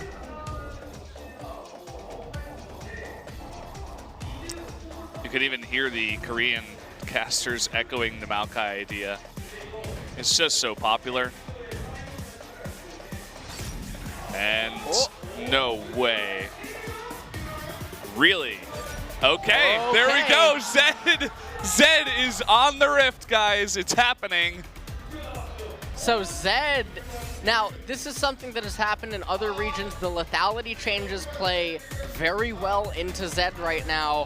Although in Korea, he has, for the most part, almost the last year, been thought of as a very weak pick in a competitive setting. So we're going to have to see what MVP does with him here. Already, Jin Air GreenWings has a lot of lockdown potential. And this is going to be very, very difficult to make that Zed pick work. A lot of emphasis is now going to be on the mid lane.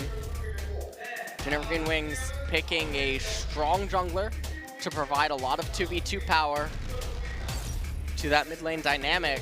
Yeah, and the Shen ban is interesting too. I mean, you know, you give away the Maokai essentially after banning away one of his counters in the lane, and it's just an interesting draft all over. And we are going to be seeing Sion once again. It worked very well in game 2 for Ad. Good comfort picked. He looked very, very fantastic on it. We do see it again. That's going to get his comfort pick Sion, and now the question at the end of the day is going to be, how well is Ian going to perform on this Zed pick? And can they make use of the new lethality meta? Lots of pressure on this guy to perform. In game 3, they give him a pick like this.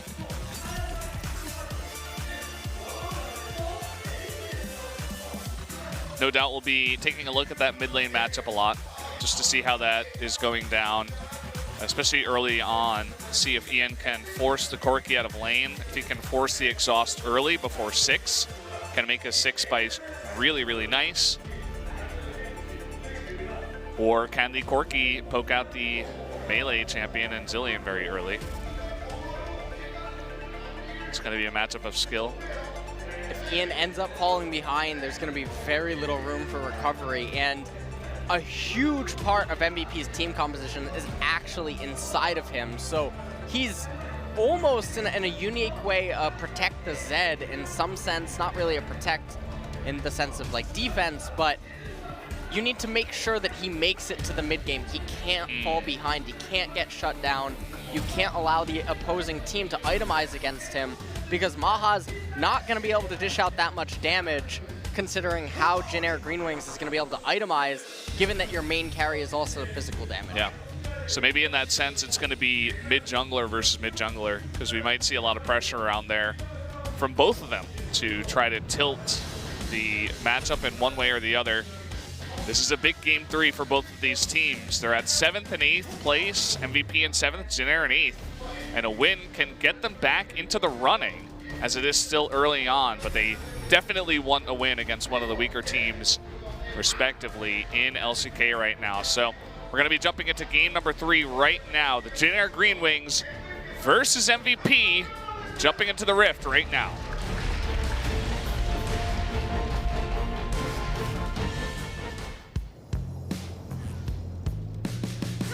This place stays the same. What we're gonna do in the pouring rain.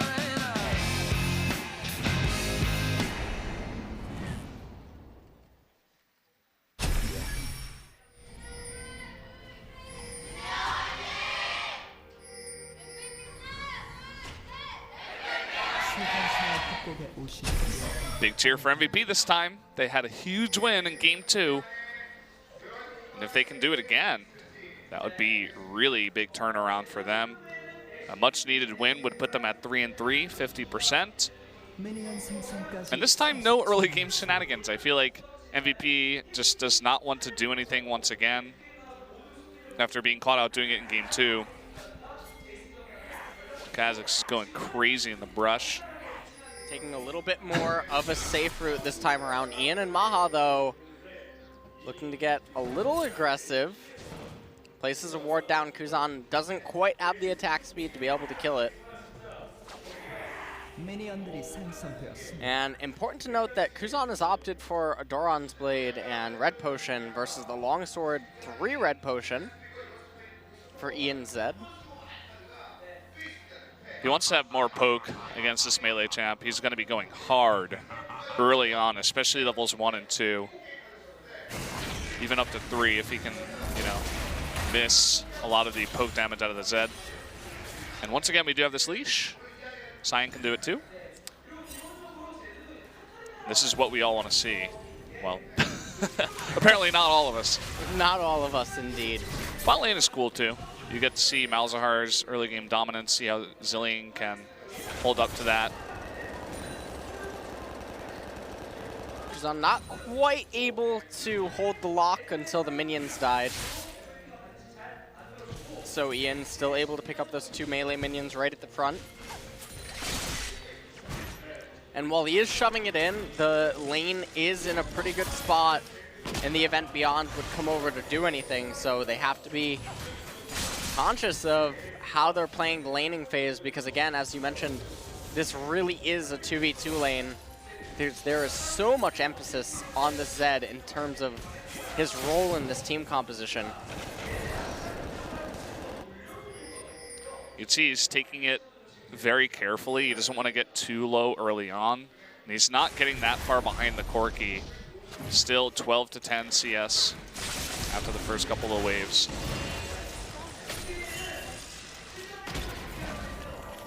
Bidu actually, when we were doing the analyst desk, he noted how many different support champions that Max can play, and we see another one in Zilean.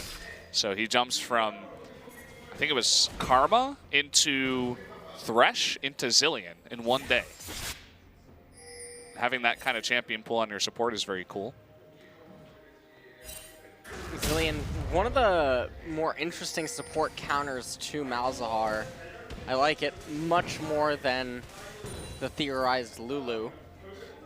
It's because Zilean is a champion, I feel, that basically gets forgotten and he comes in and out of metas. Very difficult to coordinate with your team and make use of him, but when you do, he ends up paying off quite well. And you can see that in mid lane right now, Kuzan's lane is actually in a really rough spot. Even though, yes, he has the ward coverage from the right-hand side, you have to know that Beyond is not on the right-hand side right now. So the ward coverage is ultimately useless.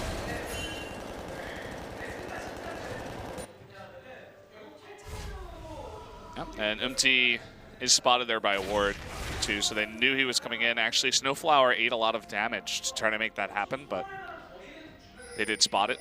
Beyond also spotted here coming on in, so they know his positioning. He looks like he's going for that Gromp. Snowflower now out of consumables, so he needs to be careful with how much damage he's taking against those bombs. And is even going to recall right now. T ends up finding Beyond. Not able to really do too much on it. And while Kuzan has gotten a little bit of a CS lead, some of that is due to the fact that Ian hasn't eaten this wave yet. It's not really how the lane is supposed to go. He should have been able to pressure Ian a little bit more because the CS advantage that he does have in mid isn't quite big enough when you factor in the matchup dynamic. Yeah. It's 100% true. I mean, you're only behind this amount of CS, and you're going to be able to quickly push in the wave because the Corki went back first. He's even going to miss a couple more CS, so you're sitting pretty right now. If you're Zed, you're feeling pretty good.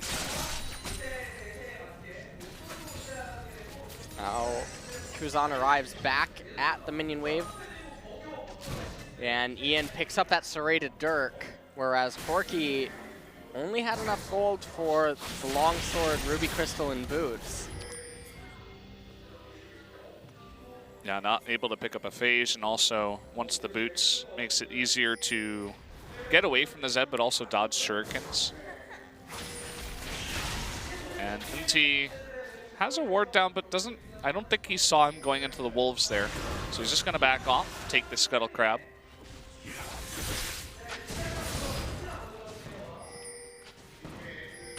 Meanwhile, up in top lane, we see the pings going down. Ed now rotating down because he has level 6, so they're potentially looking to make a play onto Kuzan, and if they could do that, it would basically give up a free dragon. Beyond would just be able to solo that, as Ed would be able to go up back to top lane.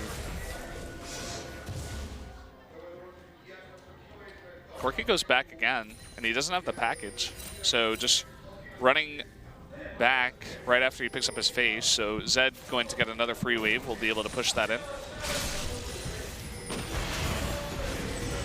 The F Sword picked up for both of these AD carries. Pretty even down in bot lane so far.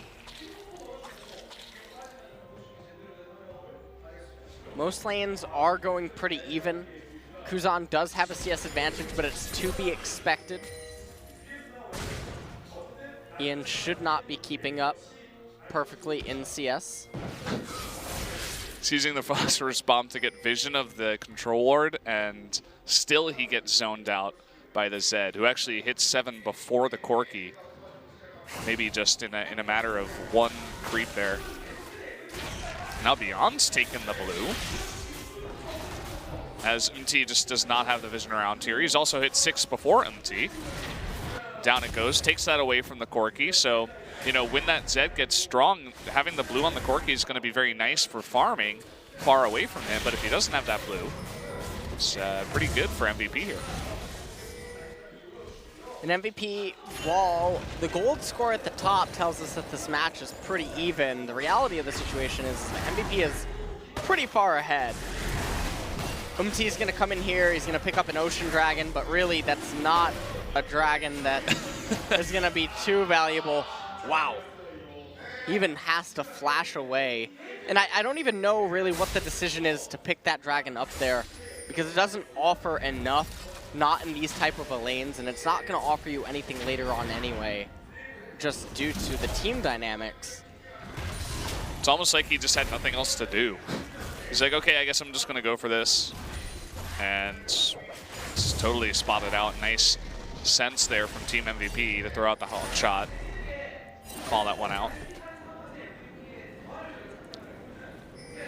And there's still a control ward on the blue of Jin Air. They haven't even cleaned that out as Kha'Zix goes directly into the red side jungle of MVP. Now a bit of a trade up here in top as Ixu forced to pop that ultimate. Oh, trying to get on here, popping that shield, and there comes the Enchanted Crystal Arrow. Can they turn that onto Snowflower? Doesn't look like there's quite enough DPS, but they get him pretty low.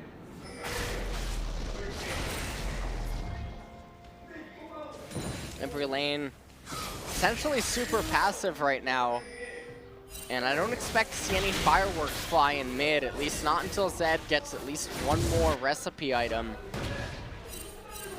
He's pretty close to getting that. Ooh, here we go. Might see, nope. They were thinking about, oh, they might go in again, but Beyond is up top too. So are they actually going to go on in? Nice stun onto UMT, and Ixu is eating a lot of damage, forced to flash away, but he's gonna go down. First blood to Sion on a botched dive there from Jin Air, and things go from not so good to even a little bit worse here, giving up first blood to Sion. A botched dive indeed, and I mean, Flash going away from Ixu there. The committed dive was a little too forceful, over aggressiveness, and it may be because the team is panicking given the fact that nothing has really happened so far, and we've already seen UMT show some frustration so far this match. And hold that thought, Ian is around down at bot, and they have not seen this. Teddy pushing on forward, they want to burst him down. Really nice nether grasp. Snowflower might pay for it with his life. The Sicilian ultimate comes down onto him, the stun onto Teddy. Will it kill him? Yes, it will. Down he goes. 2 more kills going to MVP in the bot lane. And 2 kills picked up right there at this timing does mean that now Maha and Max are basically going to be free to pick up an entire wave. UMT is forced out of the jungle to come here and now eat the wave, but they're now actually going to call in Ixu. And being called in not so sure about that. I don't think there was really a reason to it. They should have just been able to secure the teleport advantage. So taking a look at the fight right here, Ian came in, did a ton of damage to Teddy, and then you can see that even though he was ulted by Max, there was the miscommunication, and he could have ended up getting resurrected, but nonetheless, Max able to finalize the kill onto Teddy right there. However, that's still some of the communication issues that I said can make Zilean a little bit of a risky pick at this level of play. Still got to hand it to Max. I mean, this guy, he's been performing on every pick. Even when he lost on Karma, he was doing a decent job. And so far in Thresh and Zilean, he's been on point. Ocean Drake goes over to MVP just because they have control. And curious to see what the next Drake is. Poor Ocean Drake's easily forgotten.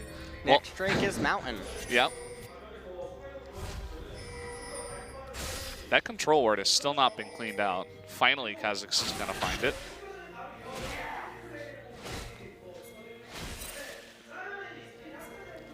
Blue's about to pop again here. And Ian coming on in.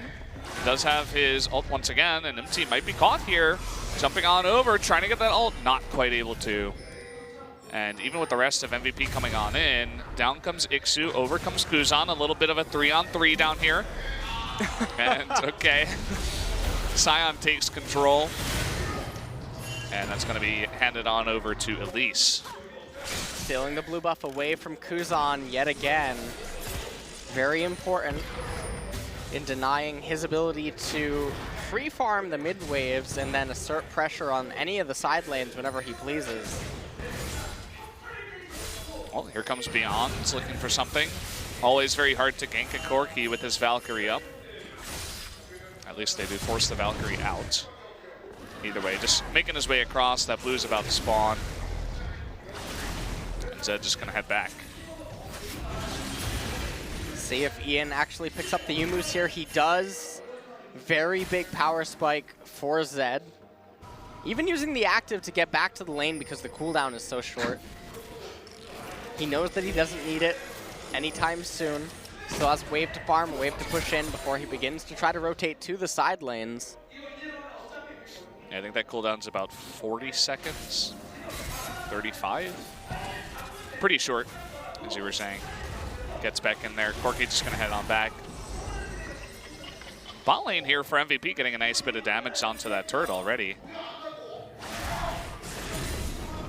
Might be the first one to go down. MT down a level right now to Beyond, but we'll be able to steal out those Krugs. Steals out the Krugs, and what that basically does is now he can just sit here and wait for Ed to come back to the lane. This is why they brought up Snowflower. And they're looking to make a pretty proactive and aggressive rotation. Look at how tanky Ed is, though. He turns it right around onto MT. Snowflower eating a bunch of damage. Ace in the hole does a bit more, but still no kill. And that was a big rotation up here for Jin Air. And they have to be careful. Here comes Ian on that Zed. Is going to be spotted. Kuzan rather, making that rotation too. And it's not much happening here. Ixu has rotated down into bot. And while I like what they're doing, the problem with it is they're hoping to catch Ed out and then kill him and then trade the first blood turret because Ixu would be able to hold the bottom wave. But if they fail to kill Ed, they're going to fall behind in two ways. They're going to fall behind even further in top lane because this doesn't hurt Ed as much as it hurts Ixu. And then they also continue to fall behind in bottom lane and in bottom lane vision control because they have to concede the first blood turret. Ed using his max amount of question mark pings up and top, saying, okay, there's nobody here. Don't know where they went. Here comes Max, trying to land some bombs onto Kuzan. Will not be successful, okay. Kuzan picks up one.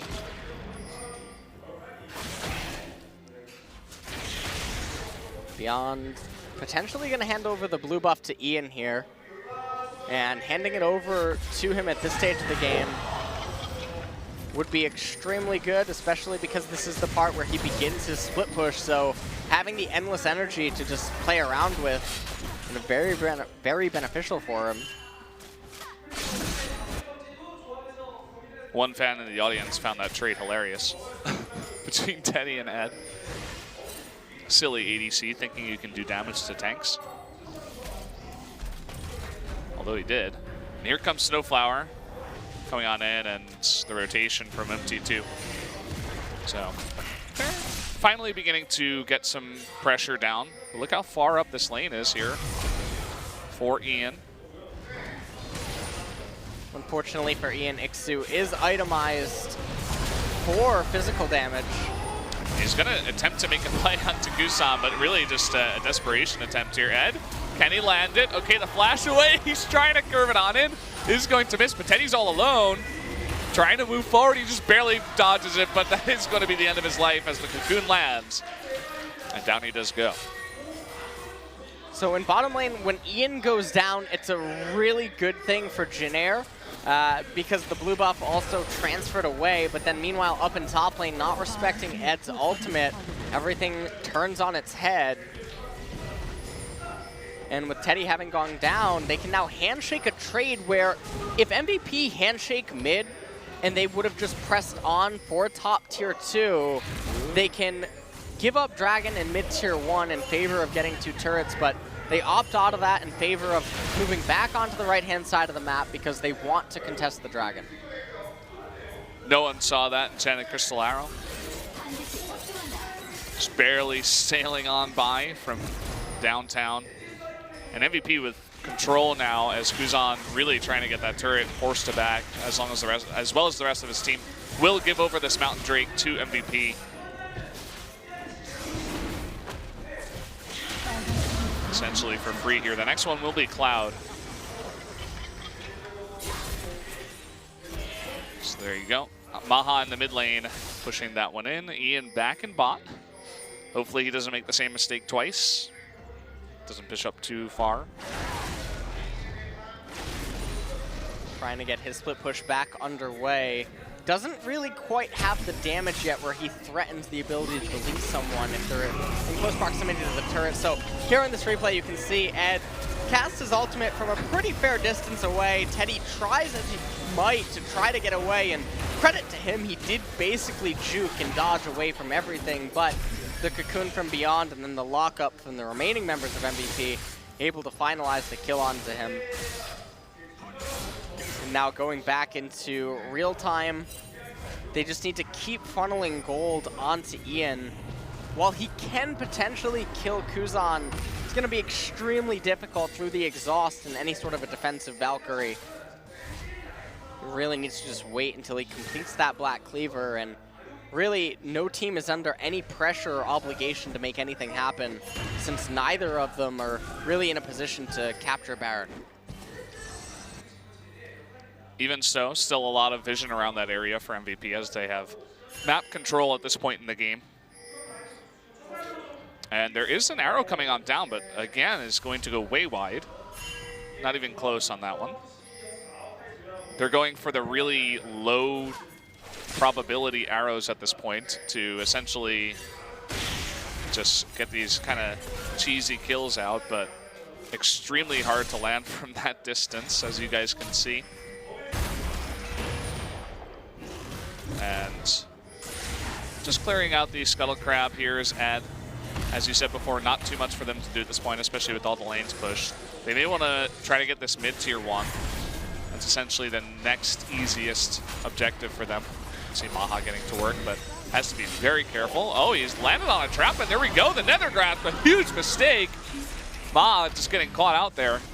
Here comes Ed onto Ixu, and he's going to land into a wall. Kuzan coming from behind Ian all alone, getting exhausted, trying to do something, but is going to be taken out in the end. And I mean, it was looking decent in the beginning of the game, but now this Zed is not being too... He's not getting too much damage on this map in total. Well, the problem is that Zed is basically doing absolutely nothing. He's coming into fights and he's casting his shadow and casting his ultimate. Can't lock anyone out. because the teams are too coordinated right here, and he ends up just endlessly dying, and he doesn't yet have the damage to, again, threaten a split push and threaten to dive someone underneath their turret. And so at this stage of the game, he's completely useless. You're exactly right. I wanted to see the build out of Elise. Does have Leandries. She did an incredible amount of damage with her spider against Teddy. So not tanky really so much as just a ton of burst damage coming out of that Elise.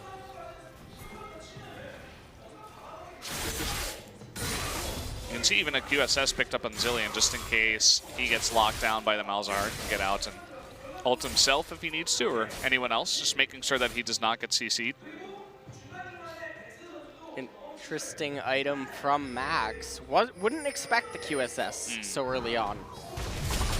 And more so surprised he didn't opt into other supportive items, given the fact that they had been doing so well up until that previous team fight just a moment ago. Sounds weird to say, and I wouldn't expect it out of a pro team, but maybe even Jin Air wouldn't expect it too. Go for some kind of nether grass and they're like, oh, you actually built that this early. But I would expect them to be tabbing and checking items. Teddy almost has Infinity Edge completed. They might just want to wait for that before attempting Baron, but they have a different fight in mind. Here we go, and the Zillion ult will come down, but they need to get really close on in there. They damaged Umti, but look at Ma, he's down there all alone. Might be able to get onto Teddy, that they do, but they're gonna lose 2 for it. Ian, once again, he just gets exhausted and essentially does nothing. Is forced to back off. Now Ad, as tanky as he is, well, as I say that, will be able to turn into a car and get out of there. But you may see a decent push coming out of Jin Air off of the back of that fight. Jin Air gonna be able to at least pick up the tier 2 turret here in mid lane, and things go from bad to worse for MVP as their Zed pick's not really doing anything, and because of the Scion and the Ashe also suffering from it, in that it becomes really easy to itemize and play around the physical damage. Things are just really difficult for MVP where, yeah, they got the dragons and stuff, but not much is happening. So in this fight, Snowflower flashes forward with the Nether Grasp, having to use the ultimate onto Maha so early. He was basically just a sitting duck once he respawned, although they were able to take down Teddy. But you can see that every time Ian goes in, it basically doesn't do anything because he doesn't have any damage. He gets locked down, and Jin Air is able to hold a defensive formation to the point where a Zed can't do anything. And meanwhile, in live, we did see the Cloud Drake going over to MVP, an attempted steal out of Jin Air, but that's going to force Umti to burn his flash to get out of the Dragon Pit alive. So definitely a decent pickup for MVP off of the back of that. They've taken every dragon so far, and they force one of the summoners away from the side of Jin Air.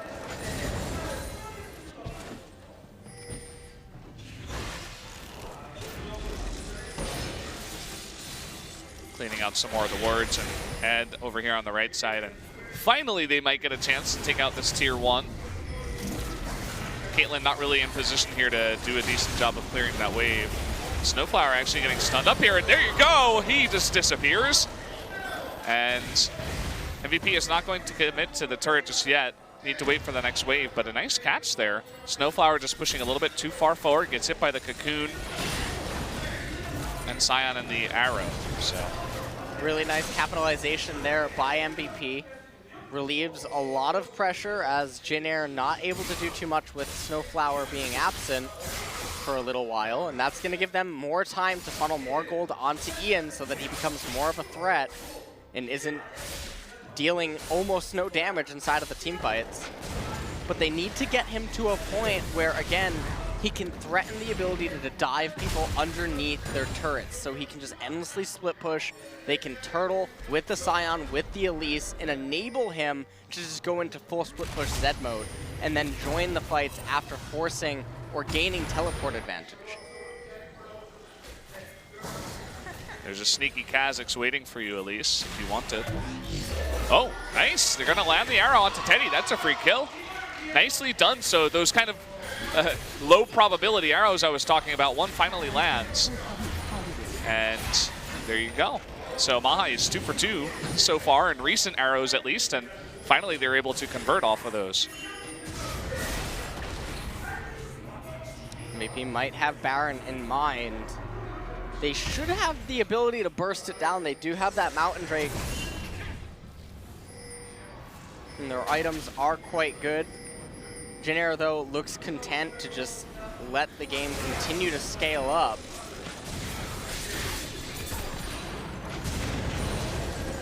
Yeah, not going to go for it just yet, especially with that Scuttle Crab there that couldn't effectively deny vision.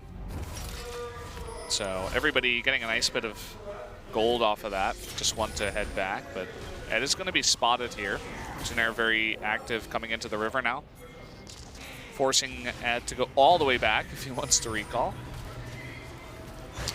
Beyond's got to be careful. Will get away.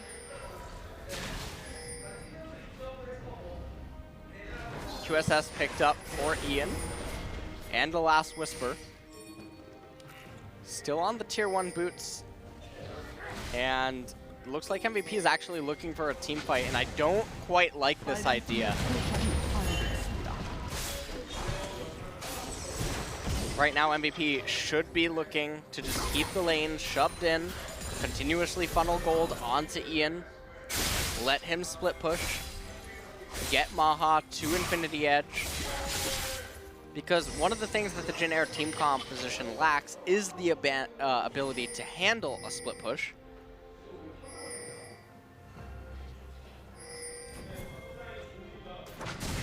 Coming on in, trying to retake some of this river. Kazakh's even burning his ultimate to do so, as they didn't really have too much vision. Just trying to check and see if they're sneaking a Baron again. No QSS picked up on either of the 80 carries just yet.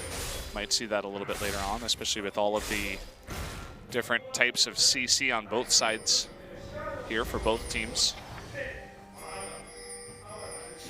This whole series has been very interesting. I was kind of expecting a series of MVP versus Jin Air to be, you know, some throws, some big mistakes, going back and forth, and that's kind of what we got so far. Hold that thought. Snowflower is going to be stunned up, and the arrow actually catches him after the flash. Very nicely done. It was going to go wide, but actually Snowflower flashes right into the arrow. And, well, I suppose will be the Baron, unless we could see a miracle steal out of to Ian, trying to be very aggressive onto Teddy, and he does burst him down. There's that Zed pick finally coming forward, but will the Dragon go over? Oh, Umchi's actually able to get that there. Oh, never mind. He's able to get the kill somehow onto Ian, and down goes the Baron over to MVP. Ed now pushing on forward. They want to get more kills on the back of this. Maha, though, getting very low. Ixu jumping in once again, Beyond with that damage of his, but no, it's not going to be enough. And now Ed is getting super low, and he goes down. What is going on? And Ed is trying to do some damage with the passive. Not going to happen. Well, Brendan, you just said a moment ago that you were expecting the series to have a lot of ups and downs and mistakes, and, well, we just got one. So MVP manages to take a beautiful situation and then turn it completely on its head, just like in Game 2. So they're returning the favor to Jin Air GreenWings. And what should have just been a very game-ending play, because they would have taken the Baron, they would have been able to push in top lane, push in mid lane. The lanes would be dark for Jin Air GreenWings right now. They would pick up their second Mountain Drake of the game, and they would be in full control for the next few moments leading up to the Elder Dragon spawn. And yet they decide to take a team fight in a horrible position, and they get straightened up real quick. Straight as a board right now. I'm sure they were shocked into some form of, you know, revelation that, okay, we gotta be really careful about how we take these fights now. Because as you said, a bit of a throw. Arrow, once again, not gonna hit anything. Here comes Ad, all alone, but the rest of MVP to follow on up. He's going to stun up Stunflower, and the Cocoon follows up, and down he goes. No Nether Grasp for you. And, well, here this might be MVP being able to turn this one. Attempting to get a bit of damage here. Stun coming out of Zilean onto Ixu, but very, very tanky, and also with a Guardian Angel. So they're not going to push in any further. Happy with the 1 kill they got.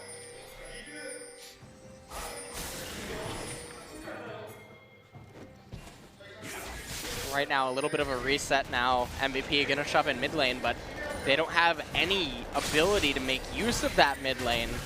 Very easy for Jin Air GreenWings to resist this. The Baron does persist, but okay, well, Ixu... I like the amount of stuns that they're able to chain up there. They force the Guardian Angel off. Where's Elise gonna go though? Uh-oh. Well, Zillion ult should keep her alive for now. Will go down. Nice redemption though. Look at Ixu getting so much health back, and down goes Beyond. Ixu though, very, very tanky, but not enough, as Maha just able to do free damage in the back. Very well protected and does take him out. Baron buff coming in handy there. Ixu misstepping a little too far forward, trying to make his way into the turret in a pretty quick fashion. Ends up getting punished for it by MVP, but they do trade Beyond's life for it in the end. And now Ian going back up to top, only pushing in one. Never mind, he is turning around. He has to shove in that wave. Kuzan pushing back bottom lane. I feel like Kuzan probably going to push this all the way into bottom tier 1 turret because they know that Ian's up in top lane. And meanwhile, Jin Air GreenWings are going to be content to just continue scaling up. Yes, Ixu doesn't have his Guardian Angel, but he's not going to need it until the next major team fight, which shouldn't realistically occur until Elder Dragon's about to spawn. Yeah, for now it's just a game of pushes. No big objectives. Nothing that either team can really push onto unless Jin Air wanted to group up for this bottom tier 1. And it seems like they're grouping up for now towards that Elder Drake. Still a while until that does spawn. Just clearing out a lot of this vision for now. See if they can catch anyone.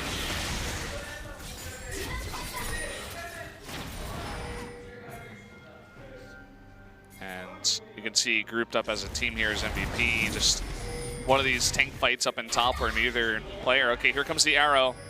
Gonna go totally wide. Uh-oh, Umti. That's a big no-no. Getting caught out, he does somehow live. And even Beyond burning his flash for that kill, and it's not able to catch him. Ian gonna begin his split push down in bottom lane. And MVP really needs to begin to make use of a 1-3-1 scenario here, or even a 0-4-1. Can't just keep letting Ian on that Zed pick go to waste, especially not when any major neutral objectives are alive. Kuzan has to be really careful right here.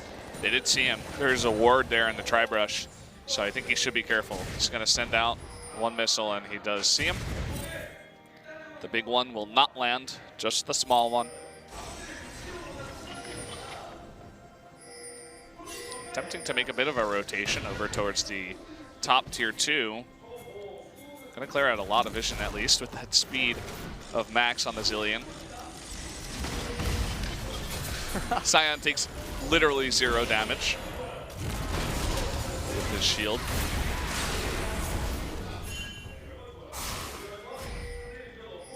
Ian continuing to stay in bottom lane and be a nuisance, and this is all that he has to do right now is just draw a ton of attention and focus to the bottom half of the map. Pull away Kuzan, who is one of the main primary carries on the Jin Air GreenWings team composition. With the QSS, he might be potentially able to dive Kuzan if Kuzan missteps too far forward, but with the Sterax, it's going to be really difficult to actually burst him down before he can just exhaust and Valkyrie to safety.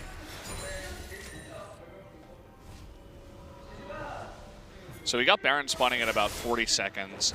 Blue buff going over to Ian. And you can see some recalls coming out as they will prepare for that Baron to spawn here. So far the vision is in MVP's favor. A couple of vision wards around there. Scuttle Crab, another one ward up towards the top lane. Ad trying to get that one last push. He does have teleport, so does Ixu, but Ixu not heading towards bot. Looks like he wants to group up with his team rather than teleporting. And what they're doing right here is they know that Ed has teleport available, so they're drawing Ian to be with the team. Jin Air GreenWings, though, they might just go for a Baron burst, but instead it looks like they're setting up. They're going to try to use that Nether Grass that's available to them on Snowflower.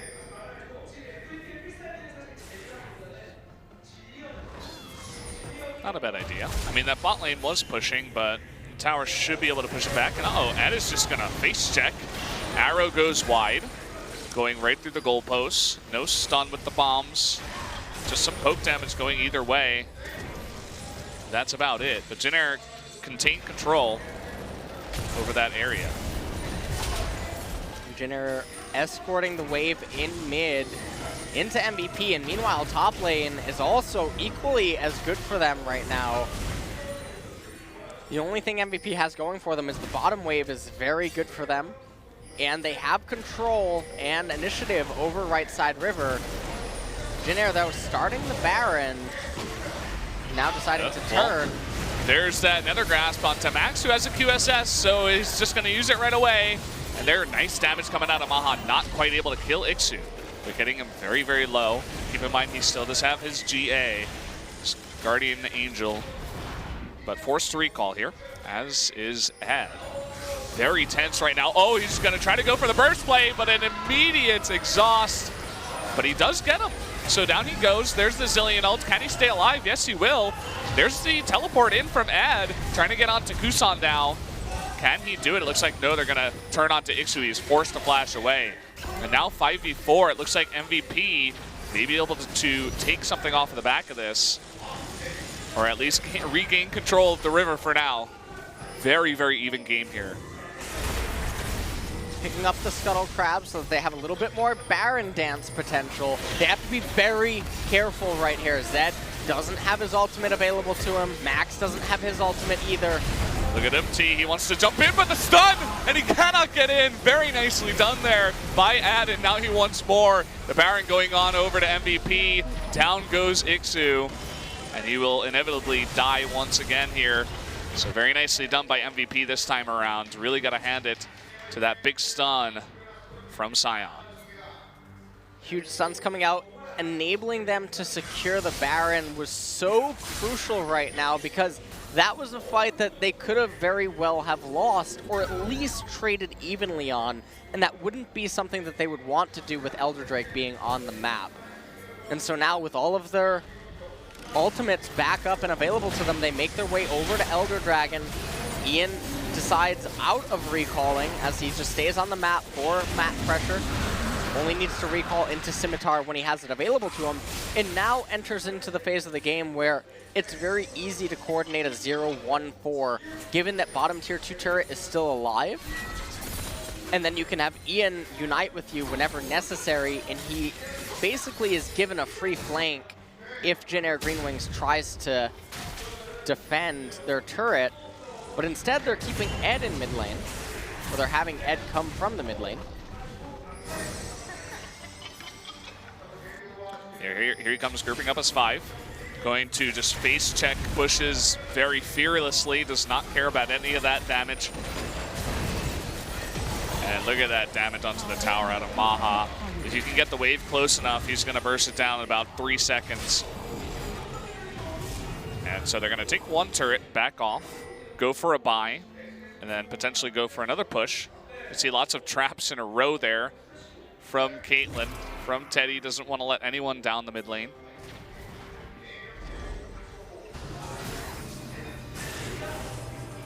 A little bit of fight over vision control, but MVP already setting their sights on what they want to do. They have a beautiful wave up in top. They can easily just send 1 or 2 members to tap and unite with it. Looks like Ian will be the person that goes over there. Nice bit of damage onto Kusan, forcing Max to go around the other way. Here comes the arrow, though. It's going to hit MT. He doesn't have any way to get out of there, and that's going to be a free kill. Nicely done by Maha, landing the arrows when it counts. And now look at this giant wave you were talking about. They have a nice bit of wave clear, but double cannon minions with the Baron buff is going to be enough, and they're going to burst it down immediately. Add in the front, so that's going to be the first inhibitor going over to MVP. MVP might just be looking to end it right here. They still have the Baron buff. They have another minion wave. You can see that Max is the one running back to tap it and escort it in with that Baron buff. But they're opting out of pushing forward, and then Ed ults away into the minion wave in mid lane. Unite with this wave, and now they're going to raise another turret. Still at 15 seconds on Baron, and they have to be very careful about Ian coming around the right side. Uh-oh, Kuzan not going to, oh, I think he is. Yeah, he is. He's going on in. There's the exhaust. Can it burst him down? Yes, it will. And that's really what that Zed is about. Really nice arrow at Teddy, but he immediately Q-assist is out of there. Maha now taking a lot of damage, but is going to get out alive. It looks like somehow Zed died in the back to Caitlyn. Now MD attempting to do some poke damage, get them out of here. The Baron buff has gone down. Baron buff did fade away. It was really nice of Ian to find the kill onto Kuzan there, but then he wasn't quite protected. Teddy was able to find the kill on him right at the end there. All the lethality and penetration on Ian right now is quite scary. His ult is hitting for like 75% health right now. It's kind of insane.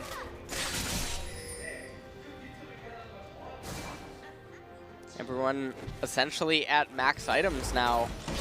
Almost 6 items across the board. And taking a quick look at this replay, you can see that Ian made it look like he was going away, and then Kuzan stays, retakes his W into the ultimate, and then after the Zillion ult fades away, Teddy able to cast the ultimate onto Ian to finalize the kill.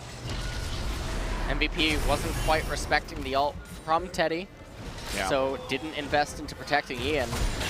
Didn't really matter too much in the end, though. Yeah. Now you see Ian heading down towards bot once again as the rest of them head to mid. Ed is currently gigantic. Just in the front, he essentially takes no damage. Oh, nice leap away. Could have been quite dangerous there for our Kazakhs.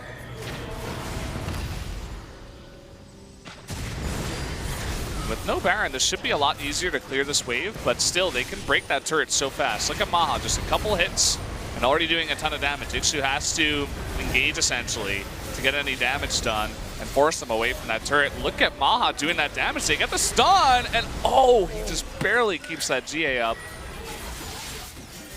Barely able to hold on to the Guardian Angel. Had that gone down, that would have been absolutely horrendous for the upcoming Baron fight in a minute. They do get the red buff. Though. Yeah, big mistake. Base checking the brush, and he just disappears. Gonna take full advantage of that, calling in the teleport on Ed. Would have preferred if they just waited to teleport him in on a minion to lock up the turret aggro, but in the end, it's not even gonna matter. Ian threatening any amount of damage from the side. Now they might just rotate down and look to raise the bottom turret. And regardless of whether or not they get this right now, they can still keep Ian here as the Baron comes up and then move his forward to go over to the Baron. That's in the event that Jin Air can somehow find a way to resist this.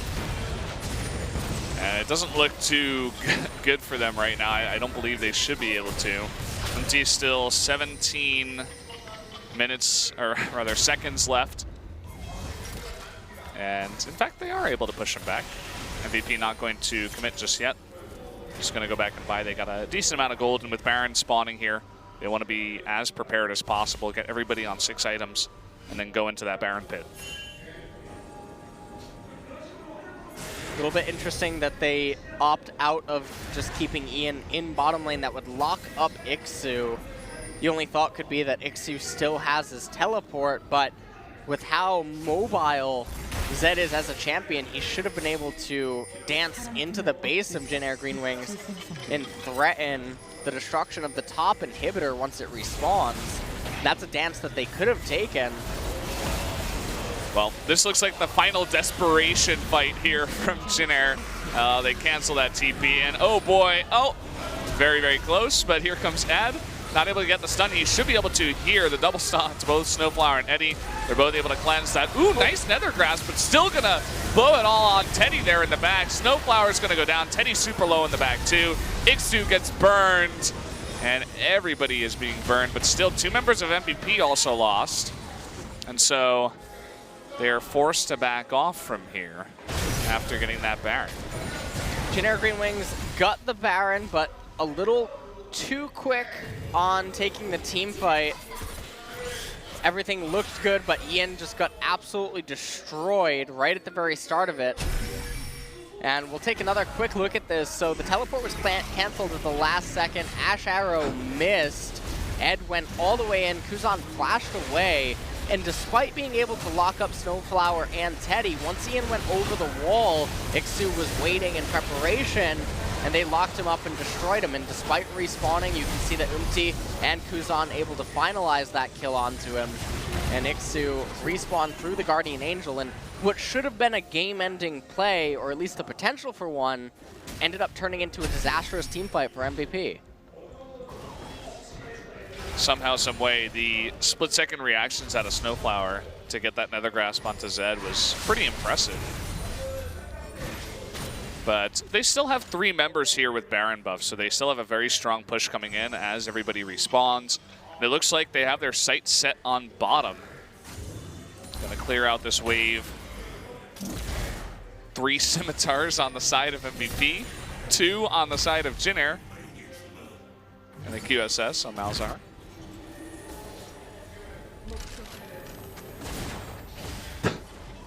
It's so funny to see that ace in the hole hit Ed. It's like, okay, well, just got to get that cooldown out of the way. Not going to do much later on. And MVP actually backs off. The wave in top is really gross right now for MVP. They're going to have to go all the way up top if they want to deal with that. Maybe send Ed once he gets his TP. It's kind of rough. So they want to get something now, and it looks like they're going to go just straight for the inhib. Max leading the charge, but only able to get a slight bit of chip damage so far.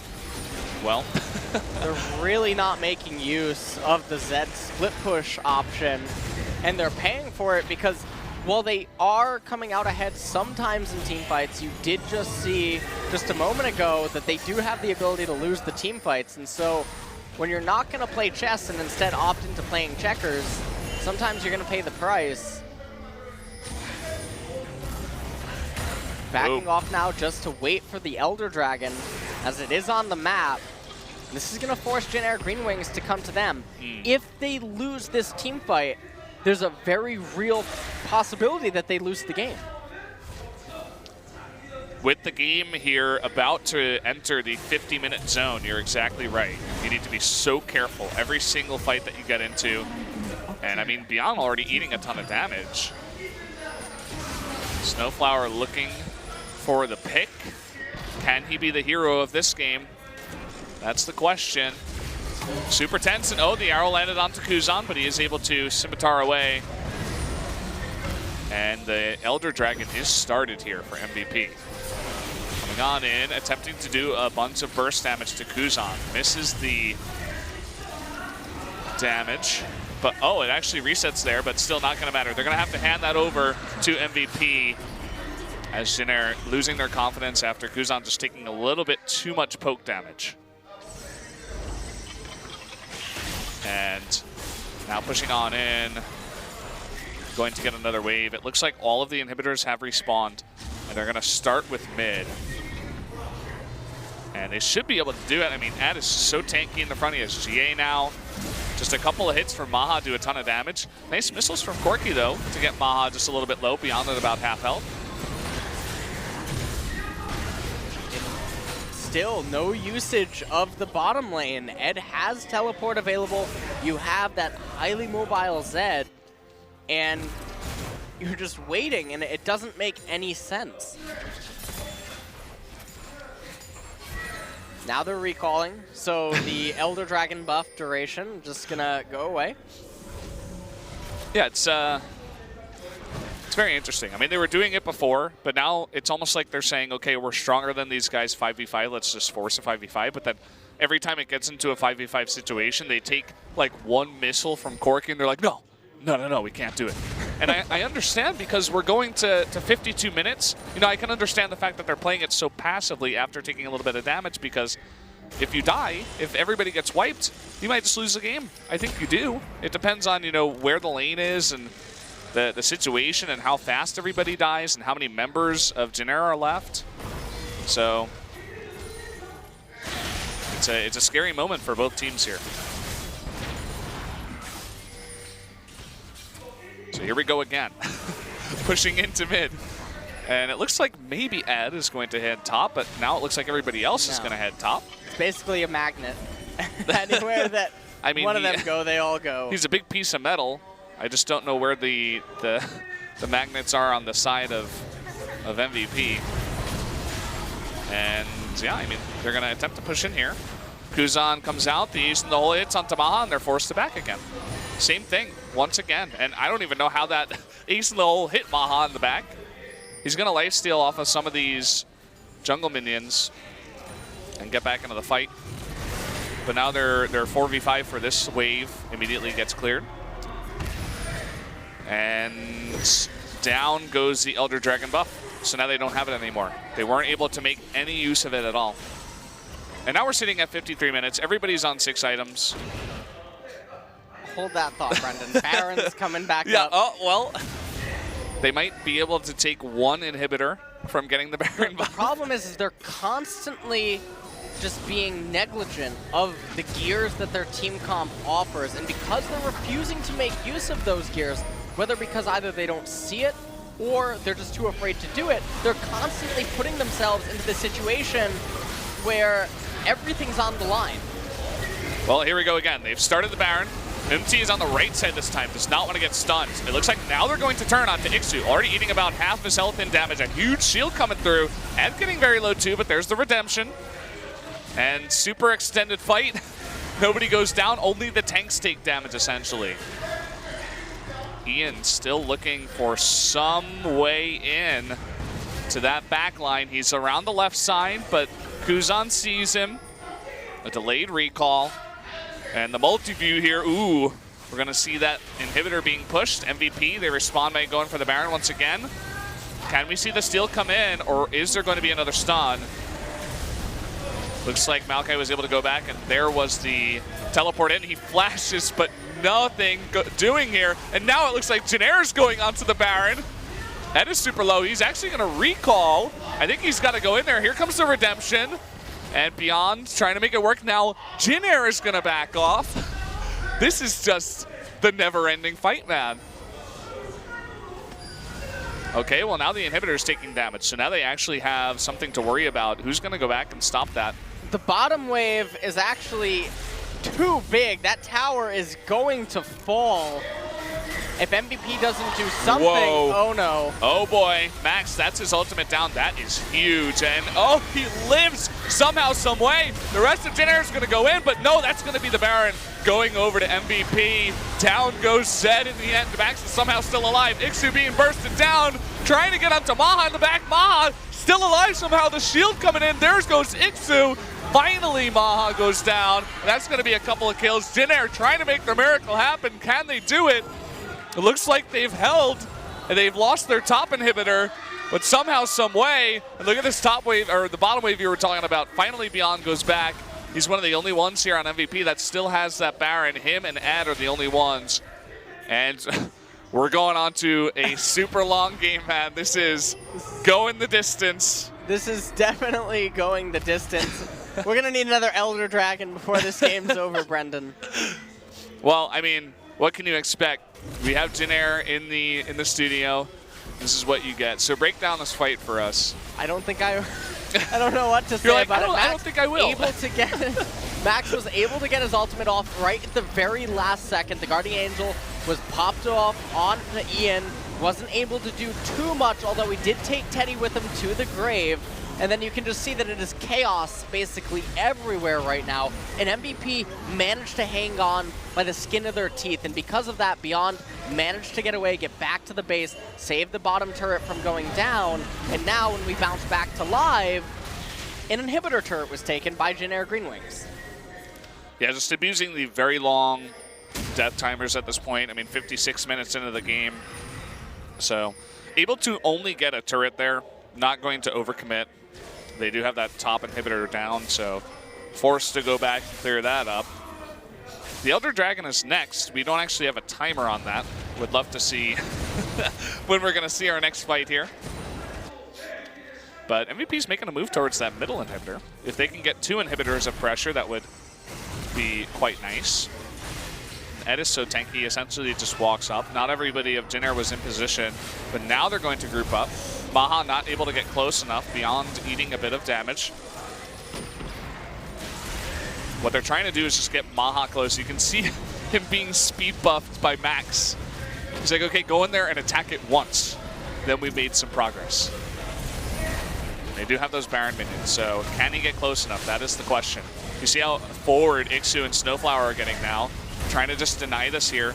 Big stuns and a nice bit of damage coming out from Maha. No GA this time onto Ixu, as this fight is relatively soon after that last one. But take a look at MVP. They still have 2 GAs up on both Ed and Beyond. Have to be very careful here. They have the bottom wave pushing in. Someone tell Ian that bottom is a lane. Someone get in there and tap him on the shoulder. Uh-oh, Maha ate a missile. So he's got to go back. One time. Just go bottom. Ian says no. He doesn't like bottom.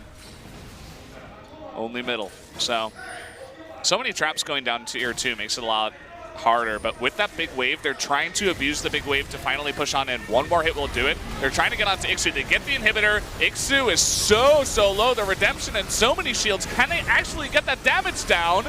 Ed is healed. A couple more will do it. Beyond trying to get in, but Ixu is still alive. Finally, he goes down. GA pops there, and here comes Ian. The exhaust going down immediately. He just gets burned, and no damage. MVP, they are not able to push in.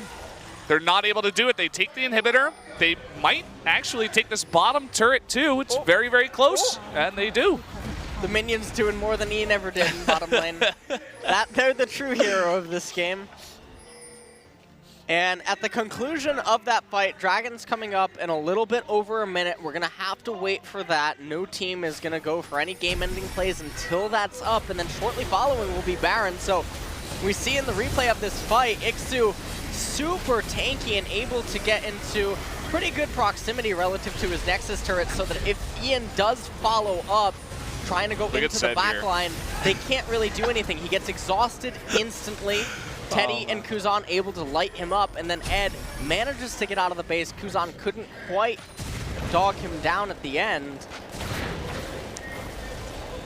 That ultimate from Ian was just like the 1 second culmination of everything that he's done in this game. I mean, he had a couple of nice hits, you know, onto Snowflower that one time around Baron, and onto Corgi, or no, MT that one. No, it was Corgi, it was Kuzan.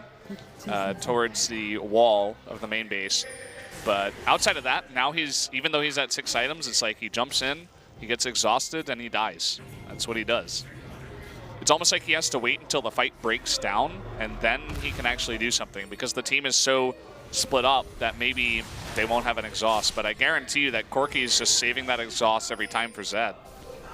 So maybe now that the exhausts are down, he can go in. Maybe that's an option. Eating ace in the hole is Max.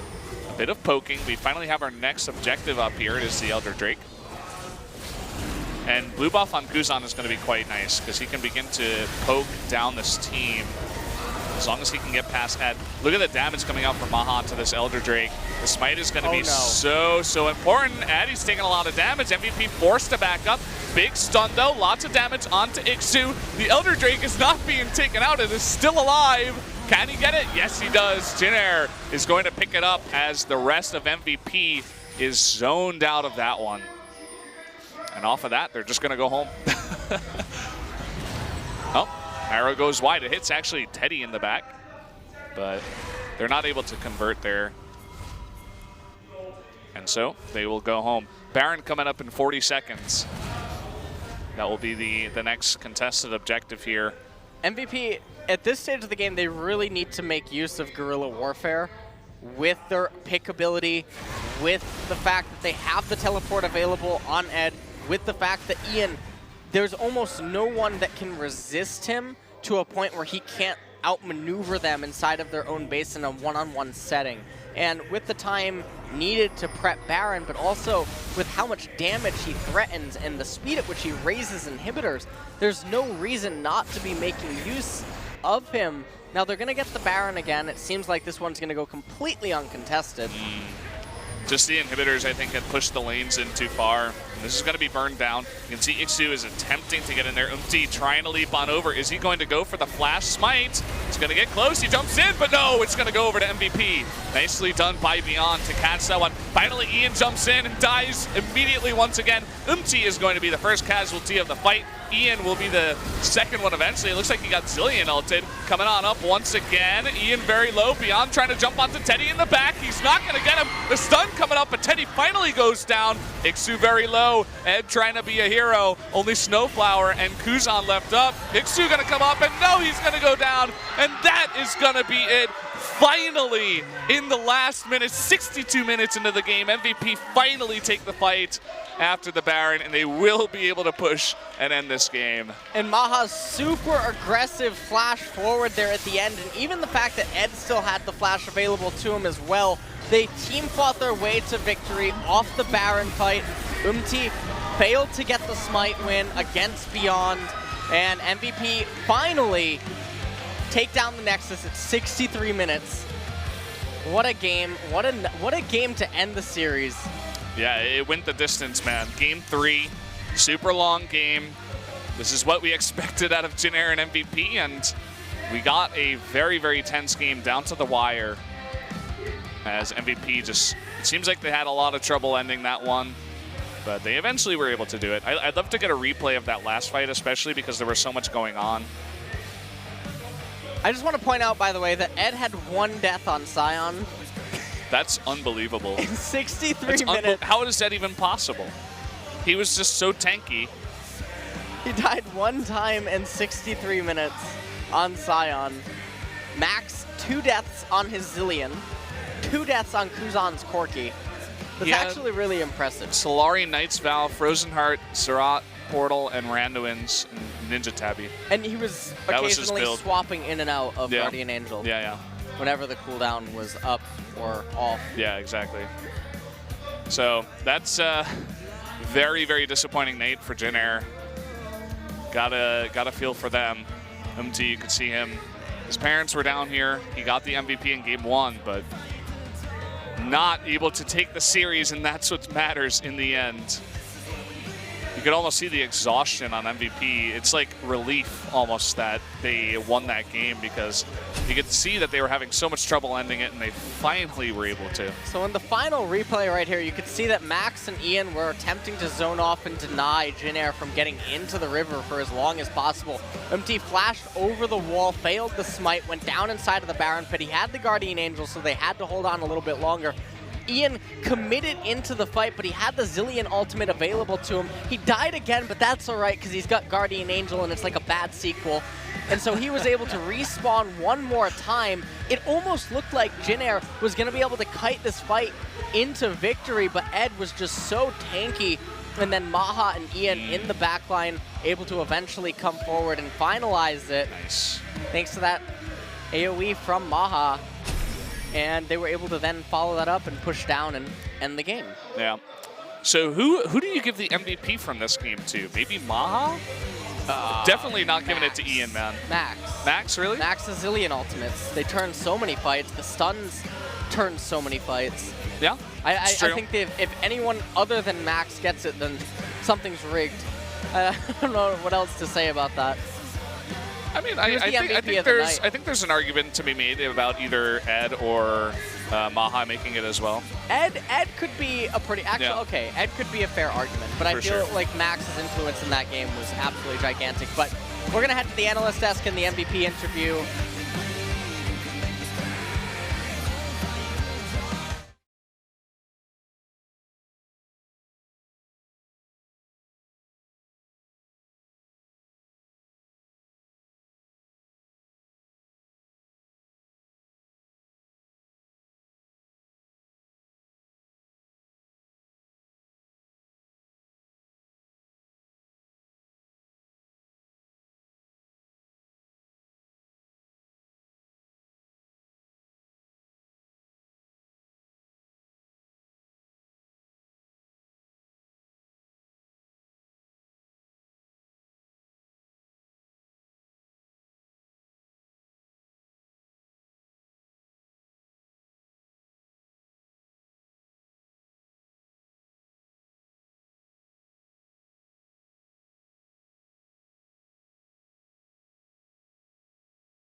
We are back after one of the longest games we've had here in the Nexon Arena, going all the way to 63 minutes. But in the end, MVP is the winner. And we're going to be jumping to the interviews with the MVPs and just going over how that game did go. That's right. Today is a day of first down here at the Nexon Arena, I think. Had our first BBQ game, had our first Jin Air game, and what I believe is to be our first over 60 minutes duration game. Of 2017 LCK Spring, Really? I think, yeah. Well, not in all of it, but maybe down here at the Nexon Arena. I know there's definitely been a couple over at OGN. They've had a lot of Jin Air games, whereas we haven't. And as expected, all the AD carries pretty much dominating the tops of the damage charts, but what if we kind of making a claim up there? What if we ran out of space and the bars overlapped? What would happen? Excellent question. You know, what if the bars touch? Yeah. Could that happen? What happens if the bars touch? What does that mean about the AD matchup? I feel like there's a meme in here somewhere. There definitely is, but it's not appropriate for air. It's okay. Either way, a very, very close game. You could see that Maha was doing an incredible amount of damage. Just unbelievable. 62.5 thousand. And when you have a game 3 Elder Dragons, 5 Barons. Long like this, I mean, there's so much stuff to talk about, right? But I wouldn't be surprised if the MVP is Maha. Yeah. As I was This is what I was saying. LS was like, nah, it's going to be Ad or Max 100%. But I don't know. This guy was just doing too much damage, and his positioning was always fantastic. He never got caught out in any of the fights. He was always alive. Obviously, a lot of that could be attributed to Ad and Max for sure, keeping him alive. But either way, did his job very well on that AD. Hit a lot of his arrows too. So let's go ahead and hear from them. Maha and Max at the interview desk.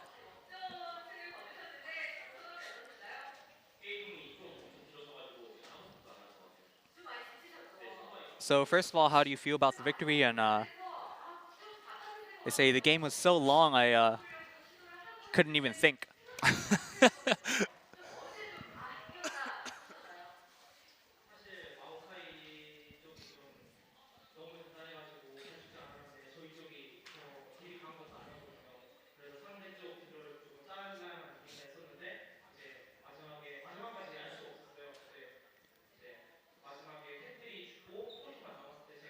Maha kind of elaborating on the process of that victory, saying, you know, the opponent Maokai was so tanky that eventually we just had to look towards getting good picks on their damage dealers. And that's kind of how it happened. They managed to get Caitlyn and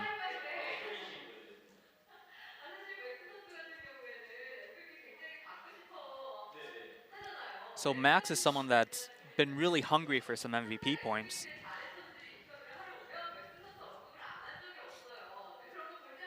The other MVP players almost always mention Max. This guy deserves it. He played 3 different supports and just and basically saying he's really proud to finally be here.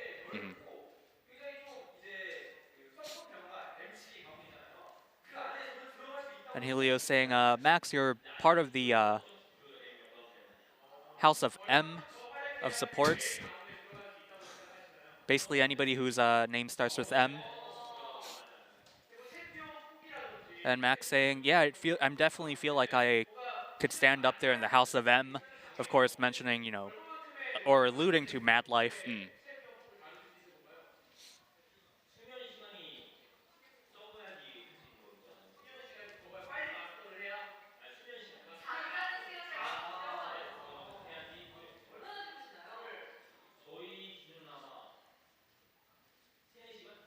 So I believe Max has been asked about his champion expertise, and he answers, yeah, champion expertise really depends on your sleep schedule or the amount of sleep you get. And he says they regularly get 3 hours of sleep. What? I heard 3. Yeah, that's what I heard too, but what? That can't be healthy.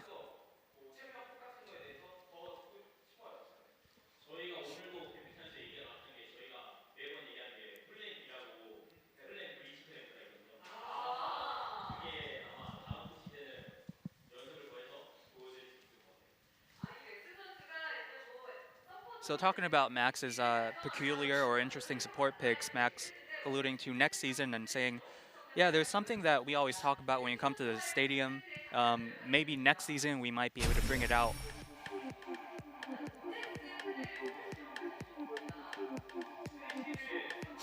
Now going back to what I believe was set 2. Max is just a beast.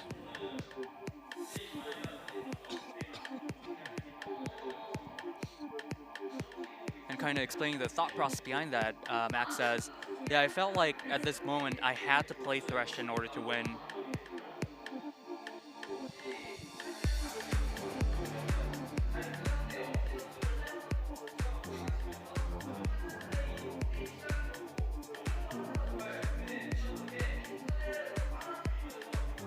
And Helios talking about the interaction between, you know, Thresh and Rengar and how they share in their CC.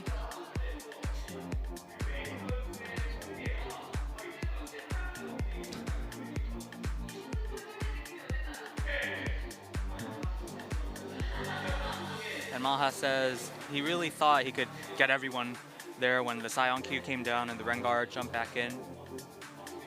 So it was fantastic for them.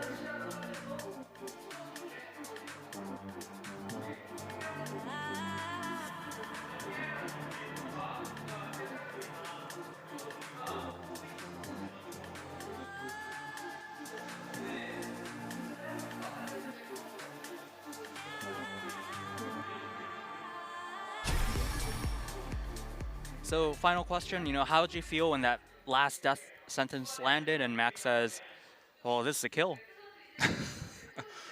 Short and sweet.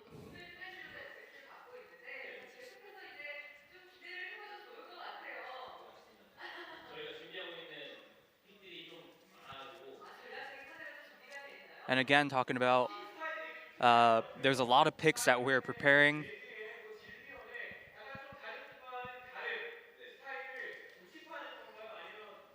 So Kanata asking, is it on purpose that you guys try new things like Zed or Zillion?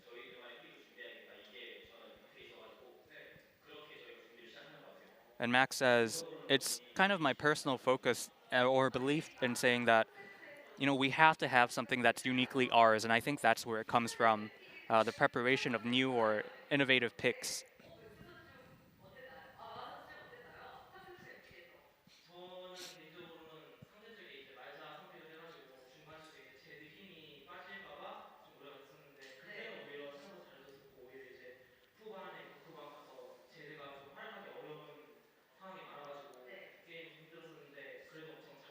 Now, asked about the Zed, Maha says, you know, because the opponents took Malzahar, I thought Zed would lose a lot of traction in the mid game, but that's actually where Ian did the best, you know? And Maha concluding that at the end, at the very late game, it was kind of hard, but he played well regardless.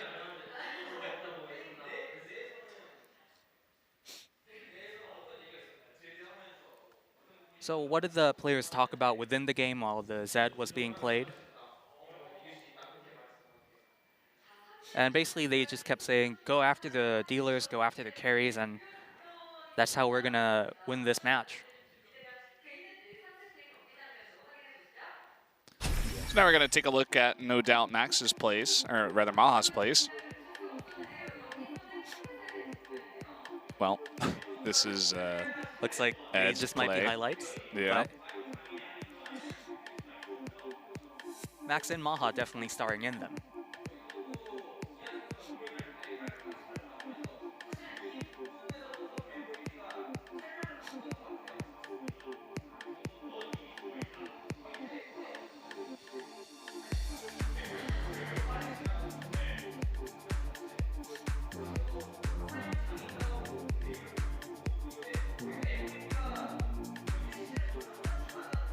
So talking about what goes behind the calls or the CC chains in these situations.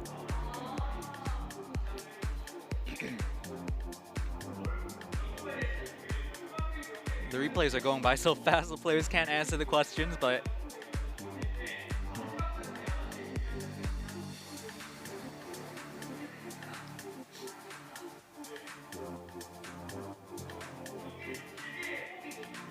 basically heading towards the last team fight. no doubt.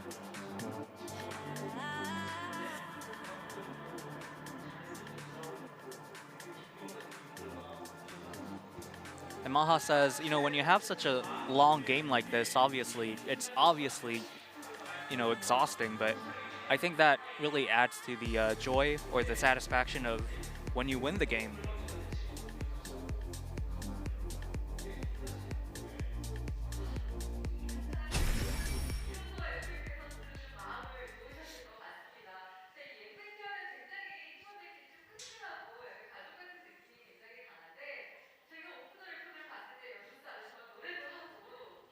So MVP, a team with such a great squad harmony, should I call it?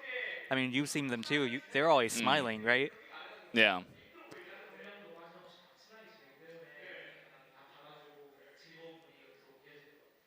So Maha kind of explaining the situation as, you know, everybody's really accepting, everybody's really individually even close with each other.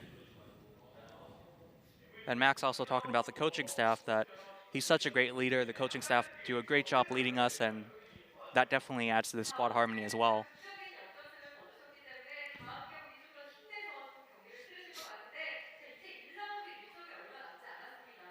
So the first round, all the matches up to match 45 is almost over. So what would he like to say to the fans?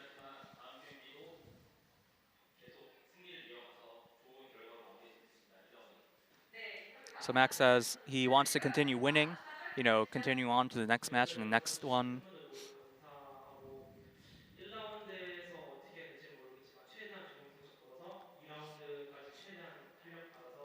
And Maha says thanks to all the fans for cheering for us, and his goal is to win as much as possible in the first round so that they go into the second round with a lot of traction, a lot of momentum. Yeah, so there you have it. That's the end of the interview for both of those players, keeping it nice and short and sweet. Got to hear from both of them. So this is the results from today. 2-0 from SKT over the BBQ Olivers. And then we did have Jin Air going down 1-2 to MVP. Did take that victory and goes up to 3-3 so far. I believe Jin Air is down to 1-4 after today's game. We're going to take a look at one more thing, the standings. Okay, so here we are, SKT winning their game. They're up at 5-1. And as I was saying before, MVP at 3-3, right behind the BBQ Olivers. Whereas Jin Air go down to 1-5 to tie with the Rocks Tigers. So I guess coming in, MVP and Jin Air are taking that 7th and 8th place spot. It looks like they haven't moved a bit, but 4 points is a lot of points. Especially at the 8th place spot, that's 1 spot away from relegation, so you never know what's going to happen. Definitely a big win for MVP today.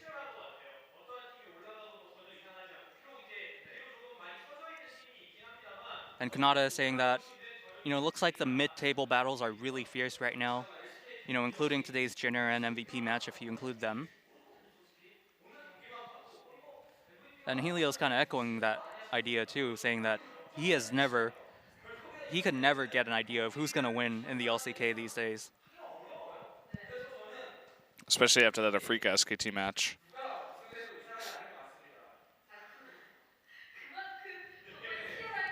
So kind of a blunt conclusion, but Helio saying that I won't be surprised if any team wins the championship.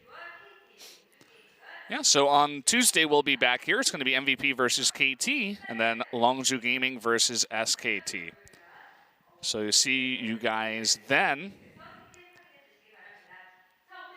And I think that is going to do it for us here, guys, on the desk.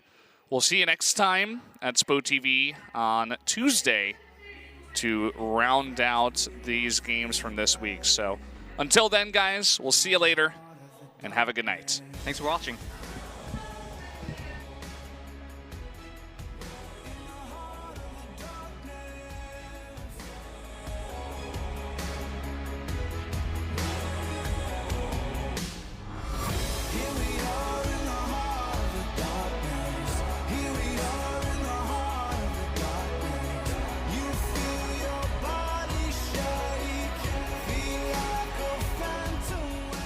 Tell me what you love. Is the sunlight?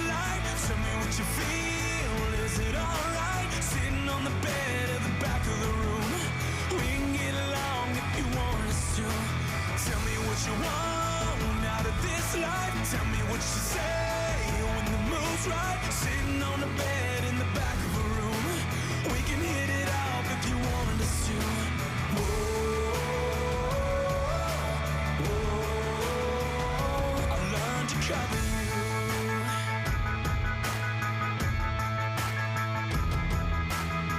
Some girls like the boys who are fast. Some girls like making it last. Who are you? Some girls got so much to prove, but those girls got nothing on you. Who are you? Who are you? Won't you tell me now? Won't you tell me now? Tell me what you love. Is the sunlight? Tell me what you feel. Is it alright? Sitting on the bed at the back of the room. We can get along if you want us to. Tell me what you want out of this life. Tell me what you say when the mood's right. Sitting on the bed